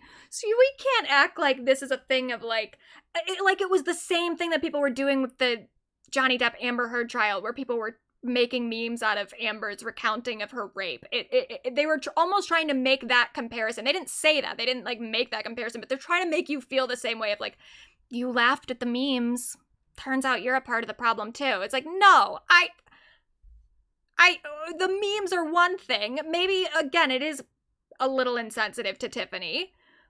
But the memes were mostly about how ridiculous Tyra was being, and also just because they work so well in so many different situations, because sometimes you really were rooting for someone. Sometimes it's a very just, like, useful meme to have. The I stepped on a bee meme, that was not useful. How many times does that feel relevant? That was literally just people making fun of her, recounting her abuse. That is all that it was. That is not what this was. So you can't turn this back on me and be like, oh, you found the memes funny. It's like, yeah, because they were. I still feel bad for Tiffany. I still think that she shouldn't have been yelled at like that. But then what's crazy, too, is that in the documentary, they mentioned something about the amount of stuff that got cut out of this clip of Tyra yelling. I don't know what all she said, but whatever it was enough to get lawyers showing up to tell them that, like, you can't air this. And, like, for whatever reason, lawyers got involved from whatever the fuck Tyra said. And I don't know the full extent of it, but Tiffany did make a response on, I think, Instagram. She said, hold up, Tyra Banks. Let's keep it cute. You are one lying ass, tired ass bitch. You know how you treated me the whole time off and on camera. You was a bully. You treated me like shit and said the nastiest things about me and my son. That is not how the argument went, but y'all edited it to make it look like you cared. Also, fuck the Shade Room. Fuck your weird ass fans and fuck you, Tyra Banks. I bet you won't sit down with me face to face and talk about it. Also, fuck my family too. I don't know what they did. Y'all don't ever defend me. I got more money and helping more people than all or many of the top models, but that's the update y'all give. Damn shame. It's given y'all still hating on lil black ass me. At Tyra Banks, ho, just let it go. It's been over 20 years. Fuck. Yeah, so I don't know what Tyra said, but it was something about Tiffany's son. And for whatever reason, lawyers had to get involved. Now, there are things about the show that, like, it really, the documentary, it really overemphasizes some stuff and it does let Tyra get away with a certain narrative that I just don't agree with. They do kind of make it seem, the entire framing of the documentary, they make it seem like America's Next Top Model was a show that started off with good intentions that just got out of control, and specifically in regards to the, like, body diversity on the show, which there is not much of at all. And by the way, if you watch the show, if you watch the documentary, they don't have any trigger warnings or anything, and they are very jarring with the way that they cut these different clips and these different stories together. I don't think that they necessarily needed an explicit trigger warning at the beginning, but if they weren't going to have that, then they probably should have at least edited the show in a way that kind of eased people into certain topics so that people had the opportunity to be like, oh, it's about to go in this direction, I'm gonna head out. But they don't do that. They will just, like, hit you with shit. And one of the things that they do hit you with is the amount of body shaming on the show, which they simultaneously expose while also still allowing America's Next Top Model to have this image of itself as a show that was pushing norms in the fashion industry or whatever, which it never was. It quite simply was never pushing any sort of norms. At one point, they do say something about it seems so condescending too. Tyra says something about we were showing people the beauty of what they normally wouldn't find beautiful. And then it immediately cuts to a clip of one of the black contestants from, like, Cycle 1, who is just, like, the most gorgeous person you've ever laid your eyes on. Like, she is a dark-skinned black woman. So yeah, in that way, I guess the fashion industry is not as kind to her as they are to many other women, but it's like to set it up as like she's an unconventional beauty, and then you look at her and you're like, oh no, that's just a beautiful woman. She's just fully gorgeous. She just has darker skin than a lot of the fashion industry, you know, always wants to allow. And in that way, it's like, okay, yeah, I guess you can maybe give the show credit for that and be like, okay, they had like one or two women of color or dark-skinned women on the show per season. Never that many, but like, okay, one or two. But even then, it's like, well, that wasn't them revolutionizing the fashion industry, because they very clearly never had the intention of actually helping those women become fashion models. They just wanted to make a reality show. So, okay, they had some darker-skinned women on the show. They had some women who were, like, plus-sized, which even the plus-size women they have are, like, very thin. It is scary. One of the things that I can say for the show in this framing of, like, it was a different time, when you look back and you really think about the 2000s and you think about the body norms in terms of, like, the thinness, it's like, yeah, it was bad, wasn't it? I've seen people say recently of like, oh, we're back in the 2000s with, you know, Ozempic and everything. And we're having a backslide for sure. Things are getting weird, but we are not in the 2000s. I don't know. Maybe some people are just too young to remember what the 2000s were like, but they were really, really bad. Like Addison Rae, think about what Addison Rae looks like. Think about Addison Rae's body, which I do often. But think about that, or go look at a photo of Addison Rae. She would be considered fat in the 2000s. It was just, people were skeletons. Everybody. That was the norm. Or that was the norm for like the fashion industry and just media in general. People looked insanely thin, and that was considered the standard in a way that it is just not now. So that part, I'm like, okay, yeah, I guess it was a different time in that sense. But the thing is that every time they had like a plus size person on the show, they would just fat shame them the whole time. So it's not like they were actually trying to really push the boundaries of beauty norms and body standards and stuff, because they weren't actually ever validating those women as truly beautiful. They were always picking those women apart for the ways that they didn't fit into those standards in the first place. You know, like they would have a woman who wasn't like super like sickly thin on the show and then call her fat the whole time. So that's just them creating conflict for a reality show. That's not them actually pushing beauty norms. And the same thing with the dark-skinned woman that they showed, where they were like, oh, we were showing the beauty of these women. They then were telling that girl that she had ashy skin. So like you're still just bringing her onto the show to then play into racism. Not good. And the documentary never really fully addresses that. And it does allow them to get away with this idea that they revolutionized the fashion industry more than they did. Now, they did revolutionize reality TV quite a lot, and in ways that the documentary never brings up. So here's something that I think is interesting, that I think that more people would maybe be interested in knowing about. America's Next Top Model did in some ways set a precedent for reality TV to be used to avoid unions.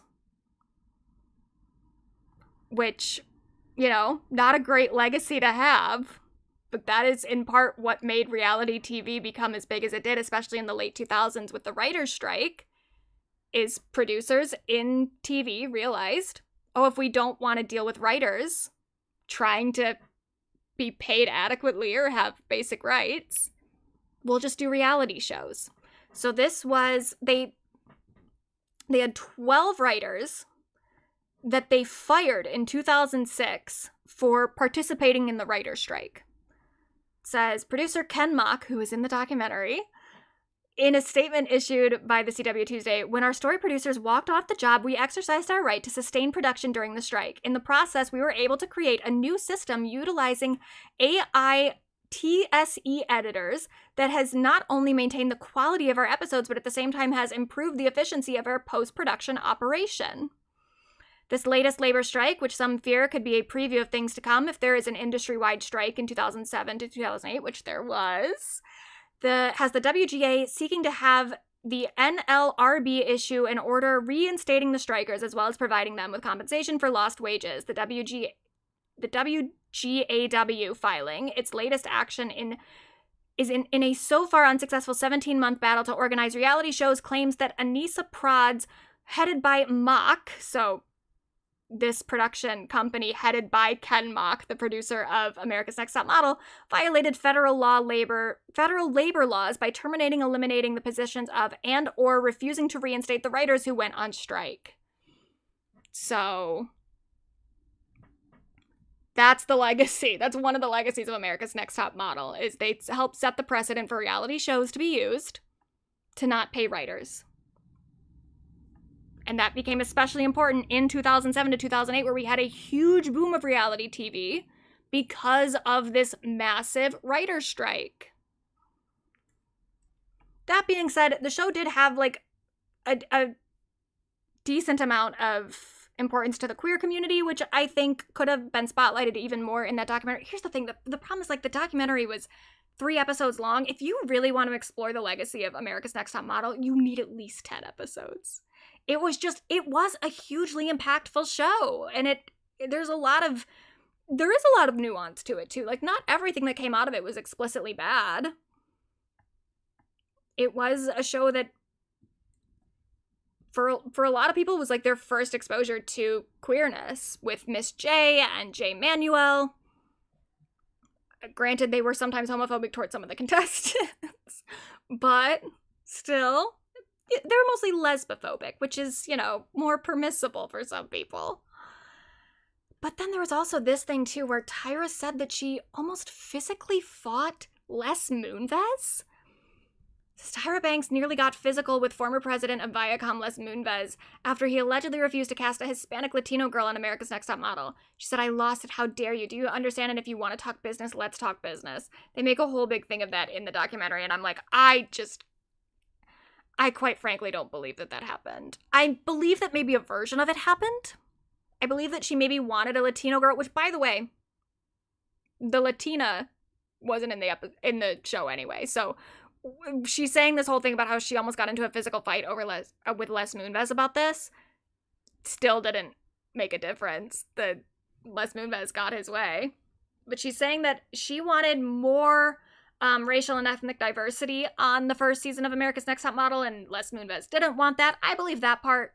I believe that happened. I believe Tyra wanted a more racially diverse cast of contestants, mostly to abuse them, so I don't know how great that is, but okay, sure, she wanted more representation in the show. Les Moonves, yeah, piece of shit, probably didn't want that. I believe that they maybe had a meeting where Tyra got somewhat upset or pushed back in a notable way. I don't believe that she almost got into a physical fight. I do think that she's probably exaggerating the degree to which she confronted Les Moonves in person, simply because if it was as bad as she is claiming that it was, if the confrontation between the two of them got that heated, I don't think Tyra Banks would have a career at this point. Because I don't think Les Moonves would have allowed that. I don't think Les Moonves would have allowed a black woman to come into his office and almost physically fight him and then just let her continue making her show. That is not what I know of Les Moonves. That is not how he operates, or how he used to operate. So, yeah, I don't really believe her. But I also was like, what am I going to do? I'm going to ask Les Moonves for his side of the story. This was kind of ridiculous. To allow her to act like she was really pushing this hard for racial and ethnic diversity on America's Next Top Model, it paints her into more of a hero than I think she ever really could have been. But then some people are really, here's Sherry defending Tyra and using the "it was a different time" thing. A hard one. I understand why people are mad. I do understand. But I also say you have to understand the time that this all happened was in 2003. Reality TV was the Wild Wild West back then.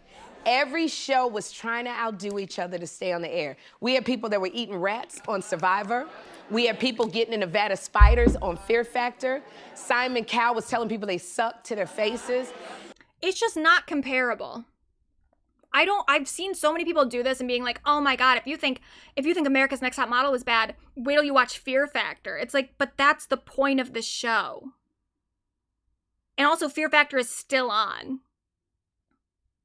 It's currently being hosted by Johnny Knoxville. I haven't watched it. Maybe it's not as bad as it used to be. Maybe they're a little bit nicer to the contestants, but it's like you go on to Fear Factor with the knowledge that you're going to do something that's ridiculous and scary.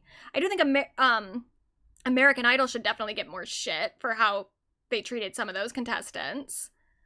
But it's just so different from America's Next Top Model. And especially Survivor too. Survivor also it continues. It fully continues. And I'm sure the safety precautions have increased. Yeah, there are things where it's like, okay, it was a different time back then, and we weren't as worried about some stuff as we are now. But like, the thing with America's Next Top Model is like, number one, it was like psychological torture on those women. And it was psychological torture that they did not know that they were getting into, which is just so fucking different from Fear Factor and Survivor, where you go into those situations knowing exactly what the fuck you're doing. You know that you're gonna go and essentially be kind of tortured. The women who went on to America's Next Top Model thought they were about to become America's Next Top Model. And that is not what happened. But I'm going to let her talk for like a little bit more. I cannot forget that Tyra that was a young black woman trying to make it in the reality TV game. Like, it just... But to do what? To abuse other women, including and especially other black women. I mean, this is a very similar thing, and I agree of like, it was hard for her to get to where she was, especially as a model. I think that Tyra deserves all the credit for that, of the fact that she became as famous as she did as a young black woman. It was crazy. It was a real feat. And I will always have respect for the barriers that she broke there. But it doesn't give her a right to abuse people. This is a similar thing that people did with Ellen of like, for sure, there are other men who work in the talk show circuit who have been just as, if not more, abusive than Ellen has. But Ellen went down because she was a woman. And she also, similarly, she had to go through a lot herself as a gay woman in media. She had a show get fully canceled. She was almost, like, completely blacklisted from the industry. So yeah, Ellen went through a whole bunch of shit. And I can have respect for that. And I can also acknowledge that other people would have been able to get away with the shit that Ellen did. And that doesn't make what Ellen did okay. We don't, like, solve these racial inequities by being like, well, let's just allow people of marginalized communities to be just as evil as the people who were already in power. It's just not how we solve problems, girl. So I think that's about the extent of Sherry's commentary. I'll play it for, like, another second, but... now we have a plethora of TV shows. We're not naive to what goes on behind the scenes in reality shows today. So we're trying to compare a time today that we know a lot to a time when there was nothing like this show on the air. We're not taking into account the battles that this black woman had to fight just to stay on the air for other people. To stay on the air to do what, though? Like, what she was doing wasn't good. So what does it matter?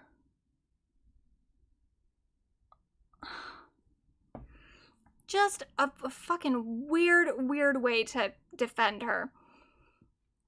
But also...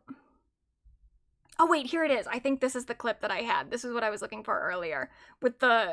When Tyra was talking to Tiffany and she's like, you have no idea what I've been through. This is a clip from Family Guy, which I know Family Guy is very problematic, but this clip is just so accurate. This is, if you watched America's Next Top Model, this is, or if you watch the Tyra Banks show, this is what Tyra would say constantly. You know what? How dare you? You don't know me. You have no idea where I come from, where I've been, how long I've been there, what I had to do to get from where I was to where I am now! You know what? How dare... Yeah, the whole thing of like, she had to go through so much to get to where she was. It's like, and then what did she do when she got there? It wasn't good. I think I need to kind of focus on that a little bit. But then, here's the thing too. There are certain things where what Sherry is saying is kind of true of like, we know now more about what happens behind the scenes of reality shows.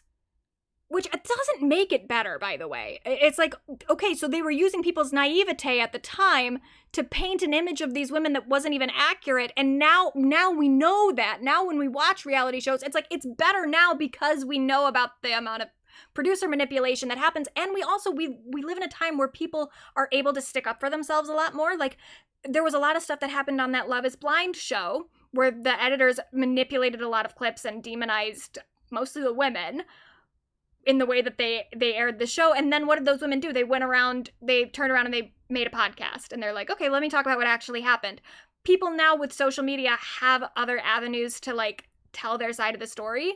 And that's partially how we know the way that production gets manipulated, the way that production manipulates the show. We know that because of the state that we're currently in media. These women didn't have that. So, okay, at the time we were naive, And that's kind of what made it worse, is that people just saw what these women were doing on the show and thought that that was an accurate representation of who they were as human beings. So here's them talking about this. This was from a Vice thing. This is from one of those show. It's the one with Mark McGrath, where it's like the dark side of the 2000s or something. And this is where they were talking about reality TV and specifically America's Next Top Model here. As you're crying, tell me, how are you gonna walk into this photo shoot? With confidence, right? And you're like, yeah, I'm gonna walk in with confidence. I think I was in an interview room for like almost 7 hours, like by myself with 3 people just like this. But I had the interviewer telling me I was begging her to stop asking me questions about being suicidal. They ended up using the response of me crying, saying I don't want to talk about it anymore, as my response for losing the competition. I don't want to talk about it anymore. And that's not at all what happened. Everybody behind the scenes involved with this show structurally built opportunities to poke at people's worst moments in their lives, just to make them cry, or just to make them yell or scream or be angry or seem confused. It's deeply irresponsible and also sadistic. As you're crying. So yeah, the naivete that we had about reality TV did not make it better. It made it worse, especially because these women were set up in a way that like actually just made it more difficult for them to actually pursue their dreams. They got on the show because they wanted to become America's Next Top Model. When people get onto reality shows now, today, they're usually doing it because they just want to be on a reality show. And they also know that whatever they do on the show, even if it gets painted in a bad light, they can tell their side of the story on a podcast or on social media. They can also just use their exposure on TV to have like a career as an influencer and to lobby that into something else. These women wanted to be models, and because they were on a reality show, a whole bunch of modeling agencies wanted nothing to do with them because people saw reality TV at that time as trashy. And even that has changed today, you know? We don't think of, there's not as much stigma around reality TV stars. And as much as I don't really want to give Kendall Jenner any credit, because I think that Kendall Jenner is genuinely a not very good model and probably should never have been given the opportunities that she has, Kendall Jenner did kind of break down barriers in that sense, where when people saw the profitability of Kendall's modeling career, it did kind of push a lot of other modeling agencies to not think of reality stars and influencers as like something that's going to doom your brand, but something that could actually help your brand. So these women would have just had way more opportunities to become actual models now than they did at that time. And the producers definitely knew that. I mean, Tyra worked in the modeling world. She for sure knew that these women that came onto the show were never going to be able to work as models. Some did. Some like had some successful careers. Most of them went on to do like, the people who had the most successful careers went on to do like soap operas and stuff. They didn't even end up working in the modeling industry. But the ones that became more successful models, it was like the later cycles when social media became a thing and when Kendall Jenner was already a supermodel. So that's the thing that's extra fucked up, is like Tyra definitely knew that she was screwing these girls over and making it so that they weren't really going to have careers in that industry. And she continued to sell it as something that you would be able to make a career from. Here's someone who was on America's Next Top Model talking about what happened afterward. Basically, as soon as you win, I kind of mentioned this in the other video, but as soon as you win, they put down a contract and they're like, sign this. And you're like, oh, okay, because, you know, you're 21 and you just sign whatever's put in front of you. Sign the contract. And then Kelly was like, you just won $100,000. And I was like, wait, what? I thought that I had won worth that in a contract. I did not realize that I just won that money. And I was like, what? And then the judges left and then the set came down. And then I was in a hotel room and I was like, oh my gosh, what do I do? And I rung the front desk and I found out where Laura, who came second, was. And we went and like curled up together in bed and we were like, what just happened? And then I got on a flight home, literally within winning, I was on a flight home in like 9 hours. From Macau back to London, my parents and loads of friends met me at the airport. And then I was just done. And I remember just being like so frazzled and confused. And, you know, we'd been somewhere where you had to ask someone to go to the toilet. And then like, you know, you're just home. And I just didn't know what to do, and I couldn't tell anyone I'd won, and I didn't know what that meant, and I didn't know how I got the prizes. So then it kind of goes radio silence for quite a long time. But the first prize they gave me, they were adamant that I did, is they flew someone over from Universal in LA who came over and made me record a song. Like, guys, I'm not a singer. Anyway, so that's what happens. Yeah, they just kind of dropped people after they won. They really didn't make any effort to help them in their careers. There was one girl that they talked about on the show when she won, the first time that a plus-size model won the competition, they signed her to a modeling agency that didn't have a plus-size division. So that agency just couldn't even, they didn't have any way to use her in anything because that wasn't a line of work that they were even involved in. So it was like, yeah, they just fully screwed these girls over for no fucking reason and sold it as a show that was going to actually help them in their careers. And then they also, like, some of these challenges were fucking insane. And if we want to talk about I saw someone in the chat mention something about Darvo. This was one of the moments where I remember this happening as a kid, and even at the time thinking that this was weird as hell. They were always having the models do these insane challenges that were like physically dangerous sometimes. And then they would shame the models if they ever tried to like drop out, if they were like, oh, I can't do that. I don't think I'm capable of it. They would push this idea that like you have to push yourself to the breaking point. If you get hospitalized, you get hospitalized. Just deal with it. And that's what one of these models then did. She was in a situation where she's like, I guess I just have to push through this. And then they got mad at her for it. Watch this.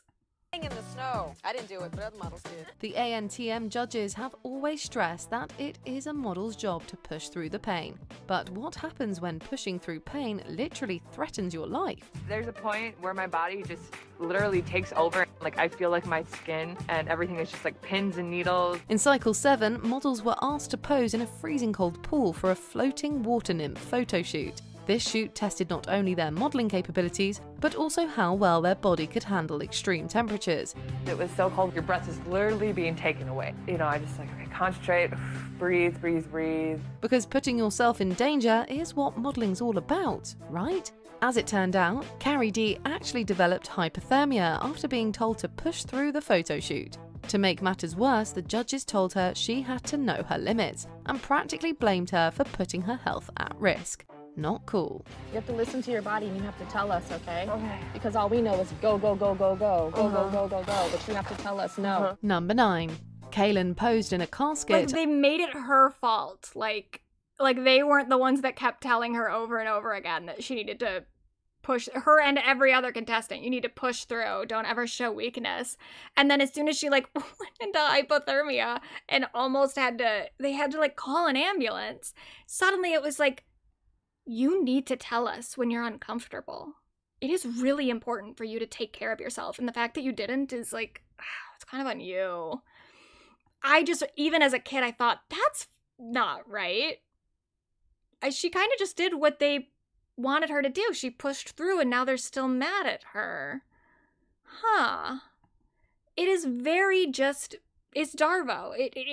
Not even Darvo necessarily, but it's victim blaming. It's a gaslighting in a sense of like, this was still your fault. And then one of the bigger things, there was a sexual assault that happened.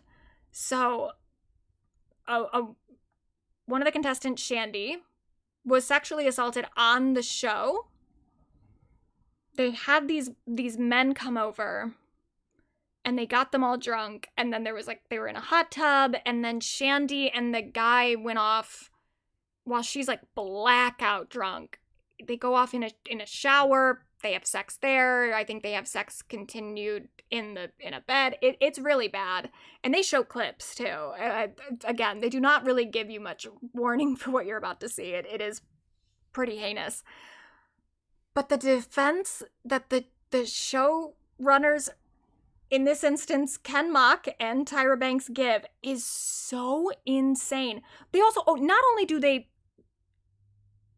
set up for this girl to be raped, essentially, they then treated it on the show as a cheating storyline, that she had cheated on her boyfriend, and they made her call her boyfriend to tell him that she had had sex with someone else.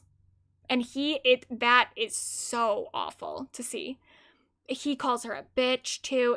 It's really gross. And in that, I'm like, I don't think men should call women bitches at all.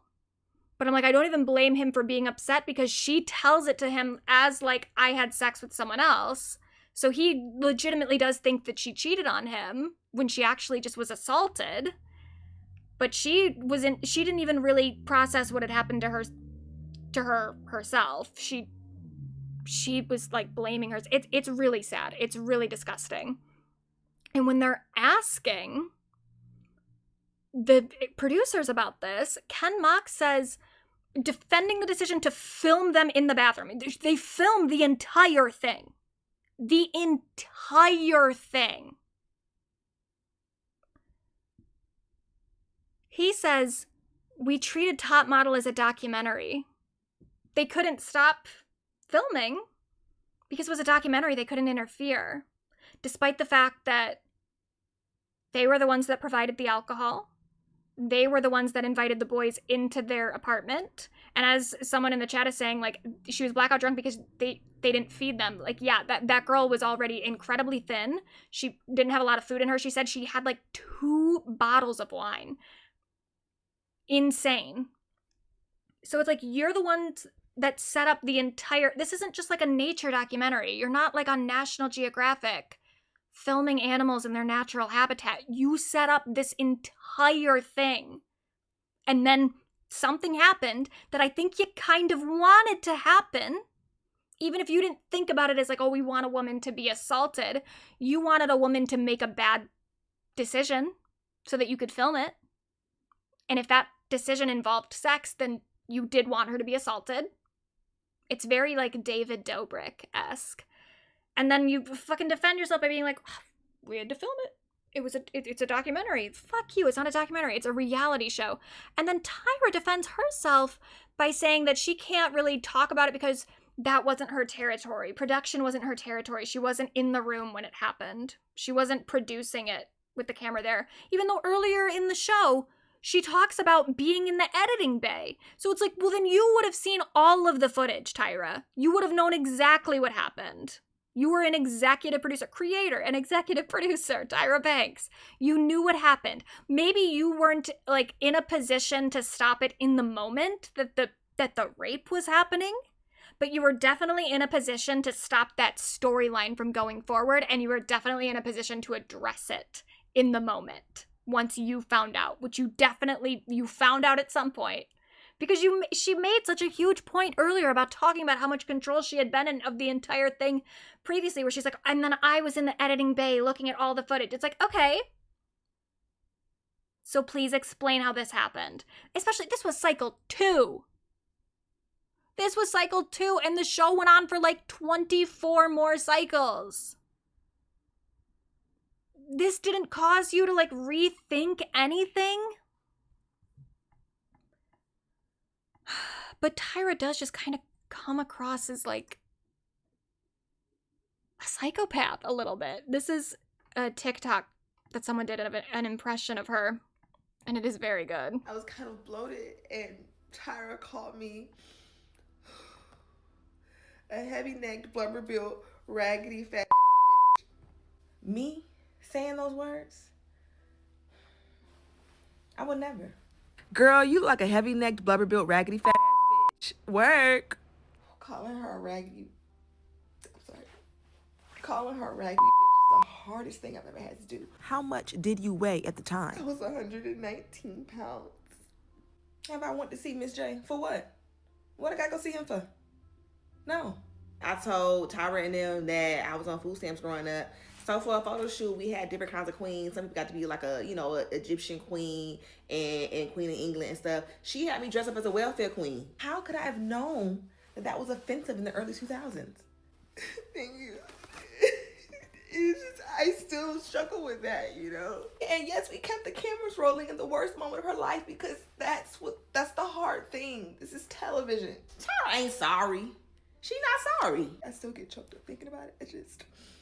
I've never done anything wrong, and everything I did on this show was right. I'll fight Tyra to this day. Is she here? Someone's gonna call you out too. And you have to be ready for that. I'm ready. That's why we're doing another season of America's Next Top Model. I'm so excited. And please come. Yeah, spoiler, the fucking show ends with her announcing Cycle 25. It's coming back. But she does do this at the end where she's like, we got a lot of criticism and I'm here to receive it. And I just hope that when people criticize you, that you respond the same way. Like, she's trying to make it seem like I'm just as flawed as all of us, you know? Like, sorry, I wasn't perfect. Didn't know you were. It's like, no, girl, you were, like, kind of evil. You were, like, really kind of fucking evil. But here's the thing. Here's her talking about firing Jay Manuel, Miss J, and Nigel Barker. So these are the 3 judges. There were, like, 4 regular judges in the early seasons.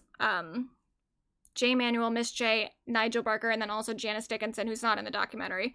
But she fires the Jays and Nigel at one point. I don't remember what year it was. But it becomes a big plot point of the show. And the way that she also talks about it is crazy. She does say, she tries to make herself a victim of them getting fired. I cried myself to sleep that night. You know, they were there from the beginning. Best friend in the bed, coming up with photo shoots. Backstage at fashion shows, hanging, laying on them. Some of the closest people to me in my life. And me and Ken have to deliver that news that the deal is up, that it is over. You can imagine what that feels like. But bosses have bosses. And the big boss was very clear. There are no sacred cows. And I heard that meaning you too, Tyra. So pick up the phone and do what I'm telling you to do.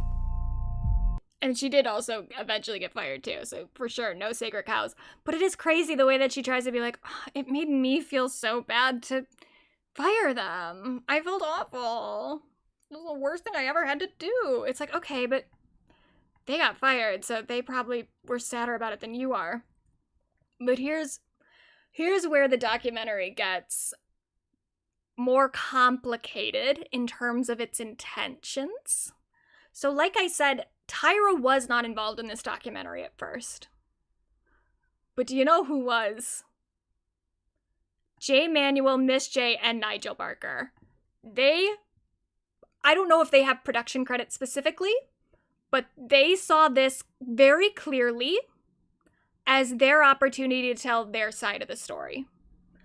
So they say, Nigel Barker is opening up about how we got involved with the brand new America's Next Top Model, blah, blah, blah, blah.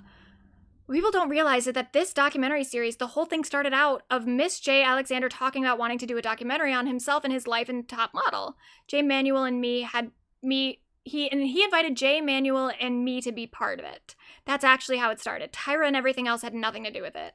We had talked about this project, doing some sort of film and shoot with Jay 5 months before we even heard that Netflix was going to get involved with it. So that's actually the way this whole thing started. Tyra didn't even produce anything. So this is their project, and that greatly affects the amount of blame that is or is not shared throughout the series. Tyra is kind of scapegoated for a lot of it. And I say that knowing that, like, Tyra is essentially, like, she was more powerful than any of them. She was an executive producer. She is more to blame, for sure. But they are also to blame. They were also there. And they are very clearly out to get Tyra. So one of the things that they talk about, Miss J suffered a stroke and now cannot walk, and that, or I think he can now, but at the time that they filmed the documentary, he couldn't. So this is a big point of, like, Tyra hadn't even visited him since he had the stroke, which is fucked up and shitty. but I don't think that they were friends for like a while.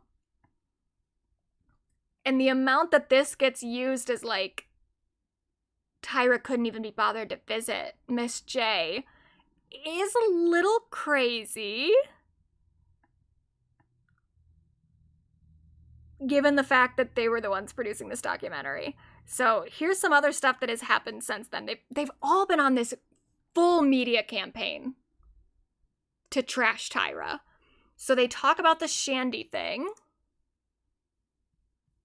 To that Shandy moment, first of all, she struggles to remember it, which I find hard to believe because how many times did she bring Shandy on her talk show to kind of force her to watch that scene? That was another thing too, is that Tyra at one point brought Shandy onto the Tyra Banks show like years later, knowing that Shandy had never watched the scene of her assault because it was too hard for her. And then Tyra makes her watch it in front of the entire studio audience. It's fucking crazy. So he's right. She is fucked for this.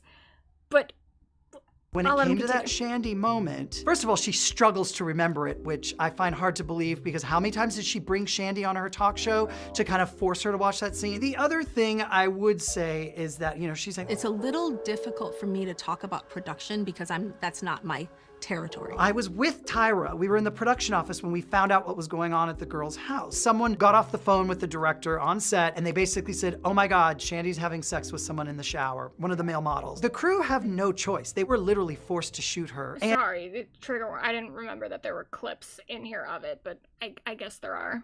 It's gross. And of course they were gonna figure out how ultimately they were gonna play this on the episode. I remember Tyra going to, I guess, speak with Ken or call Ken or something like that. So I wasn't privy to that conversation. Ken was the executive producer. Ken and Tyra made that call. Where I kind of personally take a lot of, I feel that just was a step too far, was filming her go to the doctor. That part was just terrible, especially because she threatened to quit the show. And if she quits the show, just so you know, they have to let her quit and not shoot her anymore. So they had to find a way to get her to stay, and then they kept shooting her. So the manipulation was just brutal. And like, okay, sure. And here's Nigel talking about it too. Ugh, more fucking clips. God damn. Does everyone have to show it? Really a low point for the show, and I think for reality television in general. Us as panelists, and certainly myself, had absolutely no idea. And so yeah, when I saw it on air, live, you know, I was like, my goodness, we allowed that to happen? You know, but the fact that there was nobody there as sort of in a parental manner, looking after these girls, caring for them. I wish that there had been perhaps, you know, more kindness, but that being said, again, when you create a top-rated show, unfortunately, there were some decisions made where they were like, if the ratings come in and the viewers want to watch it, we're going to continue to create it. Those aren't the decisions I would have made, but perhaps that's why I'm not the producer of America's Next Top Model. The Shandy story is a big story, right? And Now, I need to remind us at this point, the Shandy storyline happened in cycle 2. Do we think that Nigel and Jay stopped working on the show after cycle 2? No. They went on for a while after that until they were fired. So even though they can act like they were both horrified at the time, especially Nigel being like, oh, when I saw it on TV, I was shocked. Neither of them quit after that. They still continued working on that show. And in fact, there were other things that happened involving sexual assault or harassment. So here's another clip, and Jay does take some responsibility for this one. When Kenya felt uncomfortable and it was brought to my attention by her on set, I wish I was better at drawing a boundary around what's good for the show and what's good for these girls, and I wish I had more of a backbone to stand up to the producers, Ken and Tyra, even though I know I would get a tongue lashing, but just to say, hey, she wasn't comfortable. But I felt like I was part of this machine, and you know, I had just shot the other 3 girls, and I'm watching from my computer monitor like, okay, I'm sorry you don't feel comfortable, but it should have just stopped at that moment. We should have stopped her set. I should have asked her, who is making you feel uncomfortable? And I should have asked him to leave. But I didn't at that time. And regardless of what the judges said, which had nothing to do with me, I wish I had the wherewithal to have been able to create a safer environment for her, because safe sets are important for anyone. When Kenya felt uncomfortable, fuck off, though.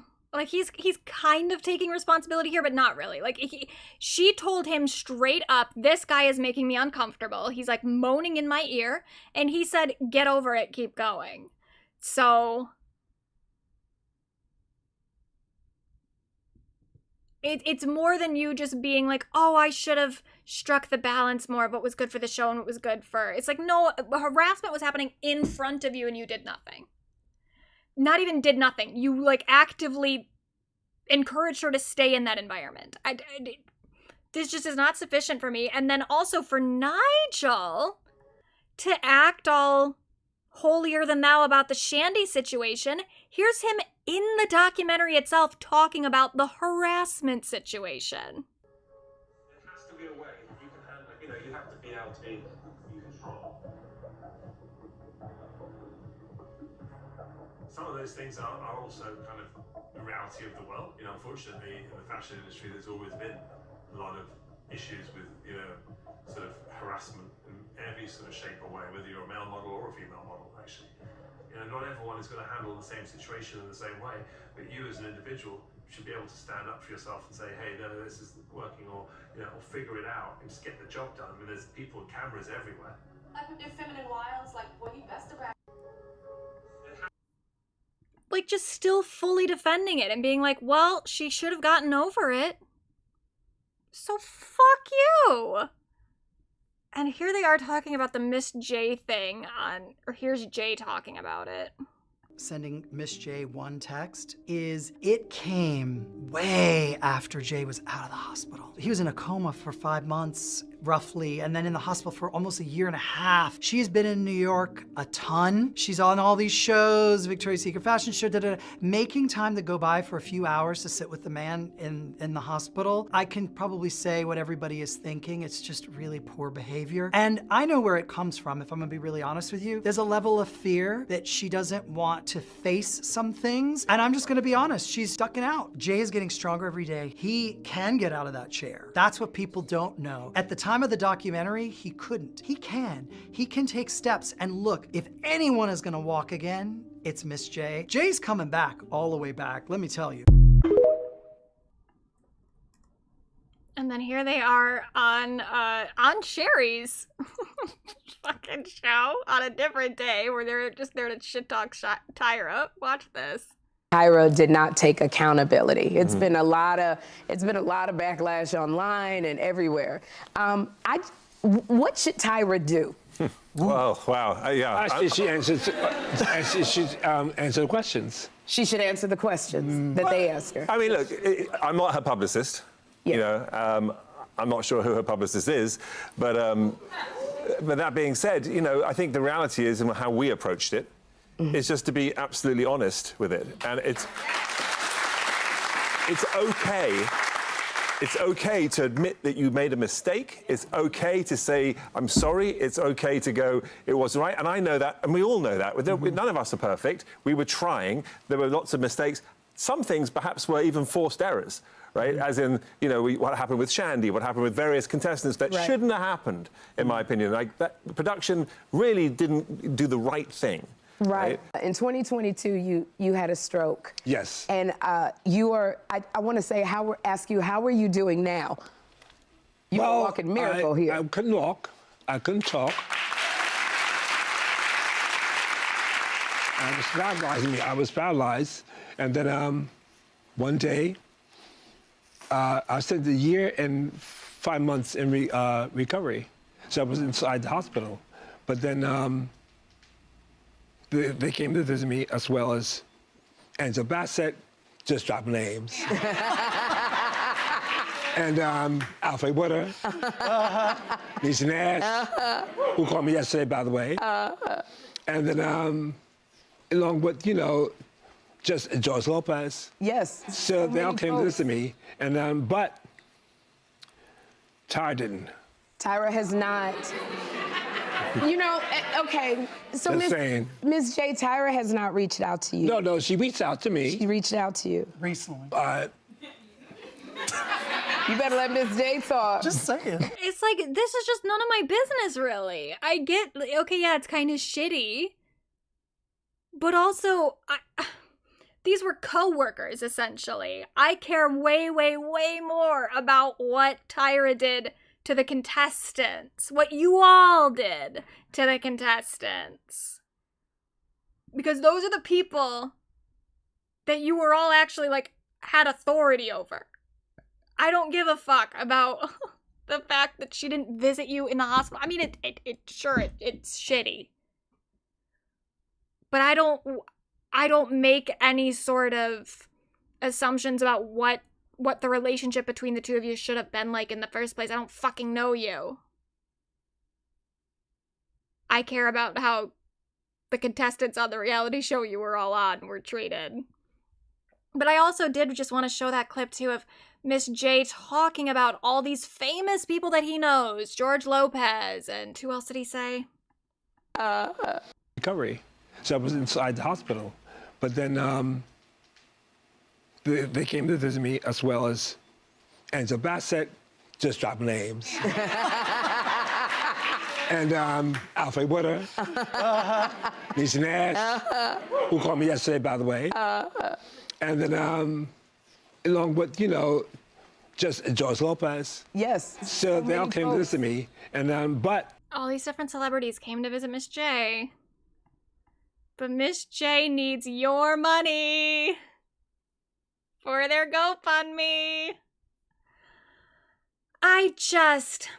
There's been a little bit of an epidemic recently of celebrities sharing GoFundMes. And I get it, especially like in the American healthcare system. It fucks over everybody. However, if you know all these fucking celebrities, if you're still this connected, you still have these networks, do you need to ask me for money? I understand the GoFundMe things, but I think celebrities at this point, when they need some extra money, when they have like medical bills and stuff that they need to cover, first of all, some of them can maybe just sell their houses and stuff the same way that most of us little people, when we have medical bills, we have to just like sell things and do other things to make that money. Walter White had to start making meth. You know, there are other things that you can go to before you do the GoFundMe, before you're like, oh my god, someone else give me money so that I don't have to get rid of anything, please, please, please, please, please.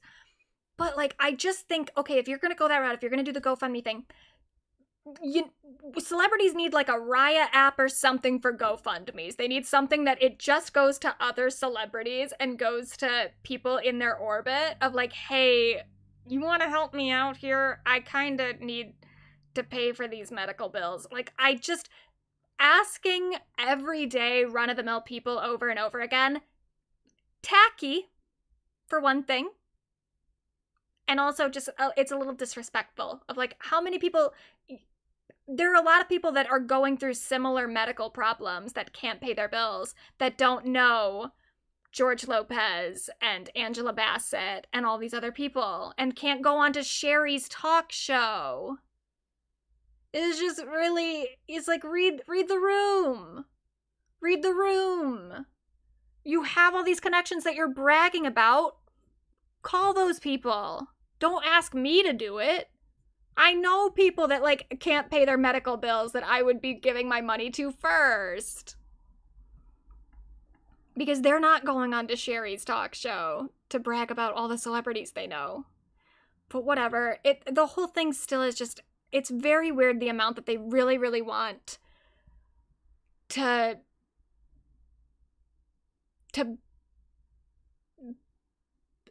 gang up on Tyra specifically, when it's like, but you were all a part of this. I get, like, look, if we were dishing out, like, jail sentences for this, which we're not, but if we were, Tyra would get 20 years, y'all would get at least 10, you know? You're not innocent here. You were complicit.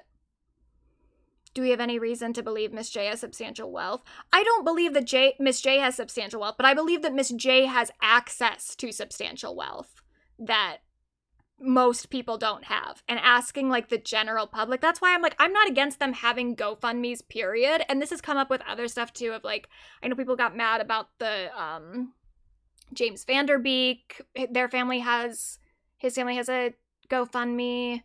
There was someone else recently that had a GoFundMe. I get it. I understand the like need for I need other people to pitch in. But it's like in the current situation where it's like you still are above the normal amount of, like you have social capital. Even if you don't have money in your bank account, you have social capital that most people just do not have. You have access to other people. You have access to TV shows. You have a whole bunch of stuff that most people don't have. Where like, just ask for the money amongst yourselves, please. That's why I'm like, we need a Raya app. Yeah, Eric Dane. We need a Raya app. That's it. For GoFundMes, for medical things. We need it like, this is for all the celebrities who want to donate to other celebrities, or other like rich people who want to donate to other rich people. Get off of GoFundMe specifically. But then, so this is turning into something else. So again, we're going to have a lot of opportunities to talk about America's Next Top Model because the contestants are currently lobbying the government for reality TV protections. And again, there is the E documentary that's going to come out. So lots of stuff happening in this arena because America's Next Top Model was a huge show. And it was like, even compared to a lot of other TV shows, it was sort of uniquely abusive. More than Fear Factor, more than Survivor. It was its own unique thing. That's not to say that no other show was as abusive, especially in the 2000s. A lot of it was really fucked up. But it was something kind of special. And then, yeah, there is going to be a cycle 25. I do love this meme. I put a bomb in the house, lol. That is kind of just what the show was. Was just that. Yeah, and then Janice Dickinson, she definitely... I watched also the Impact Nightline thing that they did for America's Next Top Model as well. Even though that came out a few years ago, they kind of are like... They're pushing it on Hulu a little bit more right now because of that, but Janice Dickinson was that, and she does not come off well at all. But it's like,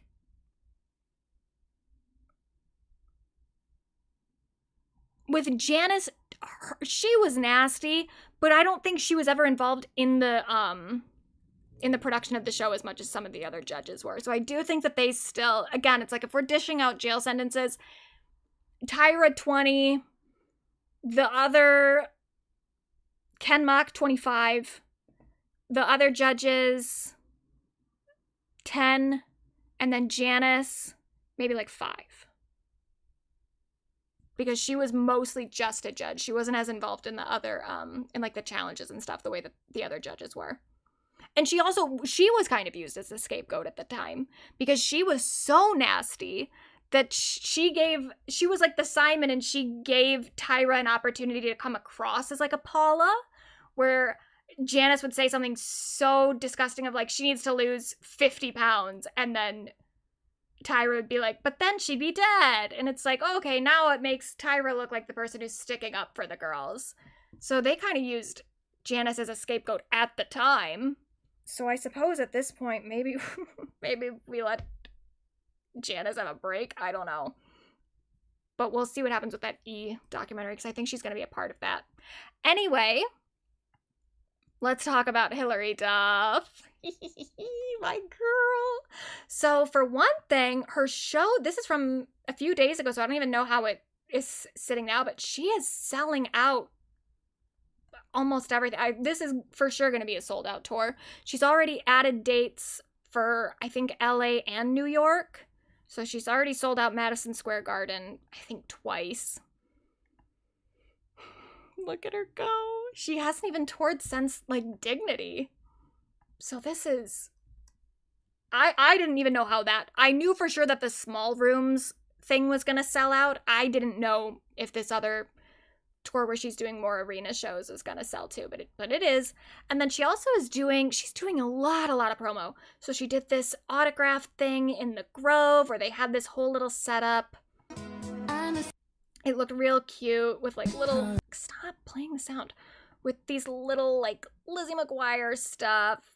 Real adorable. They're leaning into the nostalgia quite a lot, but doing it in a way that it feels like they're using the nostalgia as a way to like show the change in like the evolution. You know, it's tasteful. Whatever her marketing team is doing, they're killing it. Because it does feel so adult and so mature, but in a way that is very much still honoring what Hilary came from, especially Lizzie McGuire. And then they're doing a fuck ton of interviews. I cannot keep up. I really was trying to keep up so much because I was very excited that Hilary Duff was coming back. I wanted to see everything, but I've lost track of all the stuff that she's done in the last like 4 days even. So she did a Glamour magazine shoot where she looked really good. I love that photo. Then she did Rolling Stone. Oh, shit.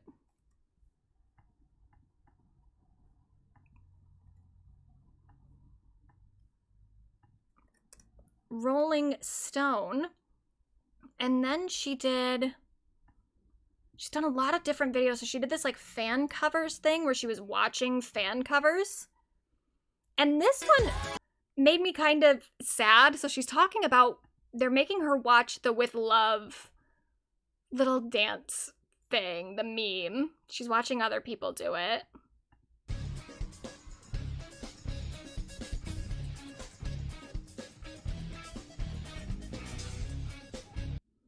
So good. I gotta mute it for a second because that's definitely gonna get claimed. A lot of this. I think it probably wasn't until this year that I started actually enjoying them, if I'm being totally truthful. But now I like eat it up and I can't get enough. So yes, I'm pretty sure I've seen Mitchell before. I mean, this dance is like something that lives on and on and on, and it's honestly like super entertaining. I think when I first saw people covering it, I was like, oh my god, no, the internet like lives forever, and everything that since I was like 11 lives on the internet. And I think that would make most people want to put like a sweatshirt over their head or like move out of town forever. But honestly, now I love it. Everybody better start, getting this dance tuned up because we're taking it on the road, baby. Because I do it literally with love. This is a very like little cute thing that they did. The whole thing was adorable because they have her watching people do these covers, and I guess they've done this with other people, but they have her watching the covers, and then she'll kind of say something to the people that did them, and then they record their reactions to her talking about them. It's very adorable. So I'll let this play for a second. I'm just like happy to see that she saw it, which is wild, and knows my name and seen the videos. Too many. So sorry, Hilary. Hilary, I love you so much, girl. Thank you so much for watching the videos. And I am a huge fan of not just like your work, but also just you. And just thank you so much for all of the artistry that you've been bringing up into the world. I feel like the queer community has really made it like camp, It's like reverential. I honestly just like have loved the gay community since I was aware of what gay was. And I think when I came out with music, they connected to what I was saying and I stood up for them. It's really, I think, as simple as that. I love that, since I knew what gay was. But it made me sad to hear her say that she only started really embracing the meme of people doing that dance this last year, because she had done it. She had acknowledged it on TikTok like 2 or 3 years ago. So, now I have to know that she still was not really fucking with it at that time, which I understand because for sure it is a cringy dance, and that is why the meme became what it is. And if a moment of you being kind of cringy at 19 went viral, it would feel really weird. And I do sympathize with her for that. But But yeah, it sucks to know that for all the time that this meme has been going on, she hasn't really been feeling it, and I understand why. But I do kind of like the meme because it is funny. I have grown a little bit, I don't want to say resentful of it, but I do think that the meme sometimes overshadows, like, the fact that actually just is a good song, you know? Everyone wants to see her do the little dance. That's all they think of when they think of With Love. And I'm like, yeah, but the song is good. Can we talk about the song? Can we talk about how good that was? I would like to talk about how good the song is. And then she also did an interview with her son, which was really cute. Her son, Luca, who's like 14 or something. She had him before she had before she had her other 3 kids. So that was cute to see. And then she also did this like Grindr promo thing. It's me, Hilary. I heard you're officially out of music videos for your next gay guy music video night. It's tragic. Don't you worry. My new album, Luck or Something, is out now. And yes, there will be visuals. Listen here. Grind. And then she also did an interview magazine with Dakota Johnson that came out today. So I read this earlier today. And it's cute. Her and Dakota, did I say Dakota Johnson? Dakota Fanning. Her and Dakota apparently are like close friends. They keep mentioning some crazy night that they had. I don't even know how long ago it was, but they were like, we were up till 5 a.m. They keep referencing it. So it was cute, but I just love the photos. Interview Magazine always has the best photo shoots. Like, look at how cool she looks. Oh, incredible. I love this one especially. I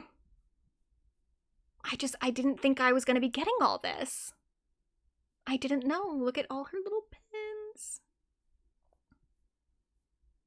Oh, she looks great. So she's been going hard with the promo. And my favorite so far, the most kind of revealing, has been this CBS Mornings interview, which I'm going to play a few clips from as we go through this, but this is the one I want to play right now, because this is her kind of talking about her start in the industry, her start in music with Hollywood Records, and then her most recent album before this one, Breathe In, Breathe Out. I remember walking into Hollywood Records and being like, I want a record deal. And then they were like, what? Who is this? Like, actress coming in here. But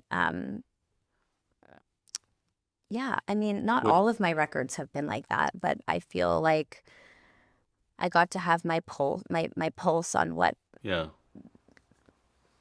who I was and what I wanted to say and what I wanted to come out with. It was my opportunity outside of Lizzie McGuire to be Hilary Duff. Yeah. Well, because so many people have trouble.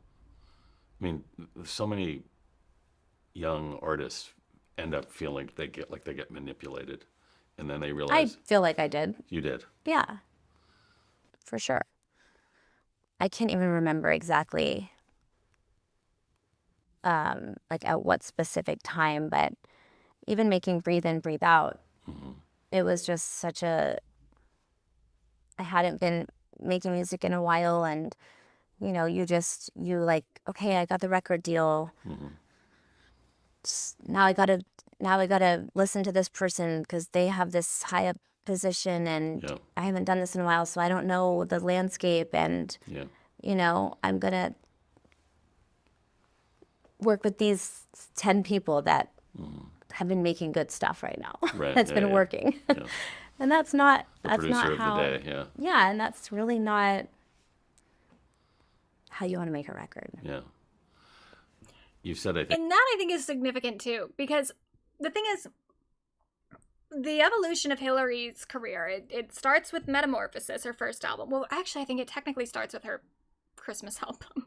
I think that might have come before Metamorphosis, but if we're not counting that, Metamorphosis, which is a good album, like, she didn't write any of the songs on it, I don't think. Maybe she has like 1 or 2 writing credits, but for the most part that was written by other people. But there are good songs on it, stuff that, and she had always said before that, like, even if she wasn't writing the song, she would only ever take the songs that she related to in some way, so it still kind of felt like it was her album and that it was more personal. And so that album has some good songs on it, but it also has some just like filler songs too. And then her self-titled, which also same thing, like good songs but some filler. She started to write a little bit more on that one. She had more writing credits. And then they did Most Wanted, which I know she didn't want to do Most Wanted. That was her first compilation album, her first like best of, which is crazy because she only had 2 albums at the time, and a lot of critics pointed that out, that it was a premature compilation record, which she agreed. I don't remember where she said this, but I remember at some point her saying she never understood why they wanted her to do that. But she released that, and then there was the songs like Wake Up was on that one, and then I think there was something else. There were, Beat in My Heart. Those are like the 2 new songs on that album. And the rest was just like the stuff from her first 2 albums. So that was one of the ways that I know that I think she felt kind of weird about, that she maybe was getting pushed around by her label a little bit. And then Dignity, there was a lot of stuff during Dignity that I remember her complaining about that Hollywood Records wasn't allowing her to do. But Dignity was her most personal record at that time. She wrote all the songs on it except for one. There's one song that I think Pink wrote, actually, but every other song she was a writer on it. It was her most personal album. It talked about like her parents' divorce. It talked about her experience with a stalker. It talked about her breakup with Joel Madden.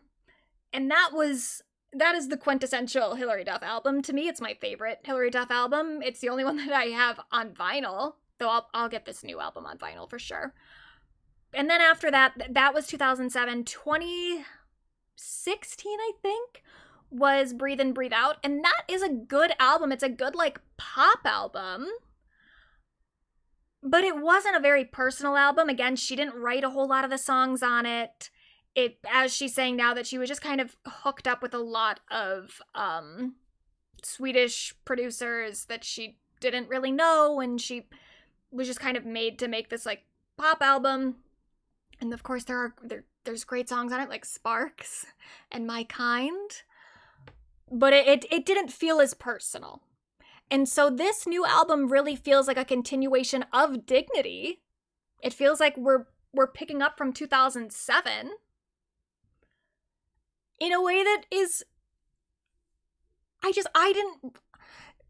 always was kind of hoping that Hilary would come back to music, but I couldn't have even imagined that we would get so much at one time. Like, this album really is trekking the history of what she has gone through since 2007 to now. And I'm obsessed with it. And she did an interview with, oh shit, that's not the one I meant to put up. It's 69. But she did an interview with LA Times as well, and she talked about Taylor Swift in it, and she said about the change in how people value songwriting in pop, and she says, I don't think the intent back then was sophisticated songwriting. There was no Taylor Swift yet. It's like before Christ and after Christ. And that's true. Like, Dignity came out before Taylor Swift really had her breakthrough. And Taylor did very much change the landscape for singer-songwriters in pop, like the kind of confessional singer-songwriter stuff. Like, for sure, I do think that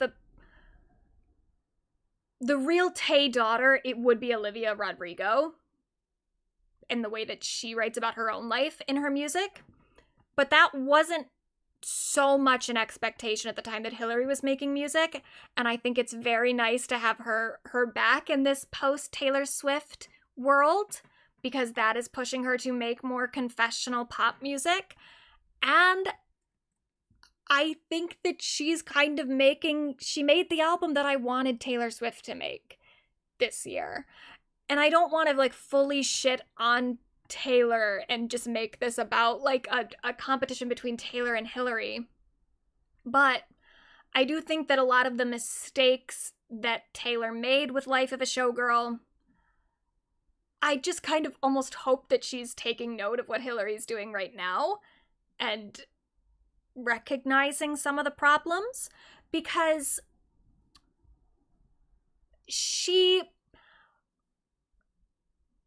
the value that Taylor Swift had in the larger pop landscape was the singer-songwriter confessional stuff, the personal stuff. She's never been that like super musically gifted. She's fine. Like she's a good musician, she's a good singer, whatever, but she's never made music that was like super sonically innovative, but she made stuff that was confessional. And I was very sad, I think, as people could tell from the way that I talked about Life of a Showgirl. I was very sad with how not confessional that album was, and how impersonal it felt, and how commercial it kind of was. It just felt like she was going through the motions of making a Taylor Swift album without actually, like, making anything that was really introspective, anything that was really super vulnerable. And a lot of that, I think, had to do with the fact that she has just been in this machine for so long.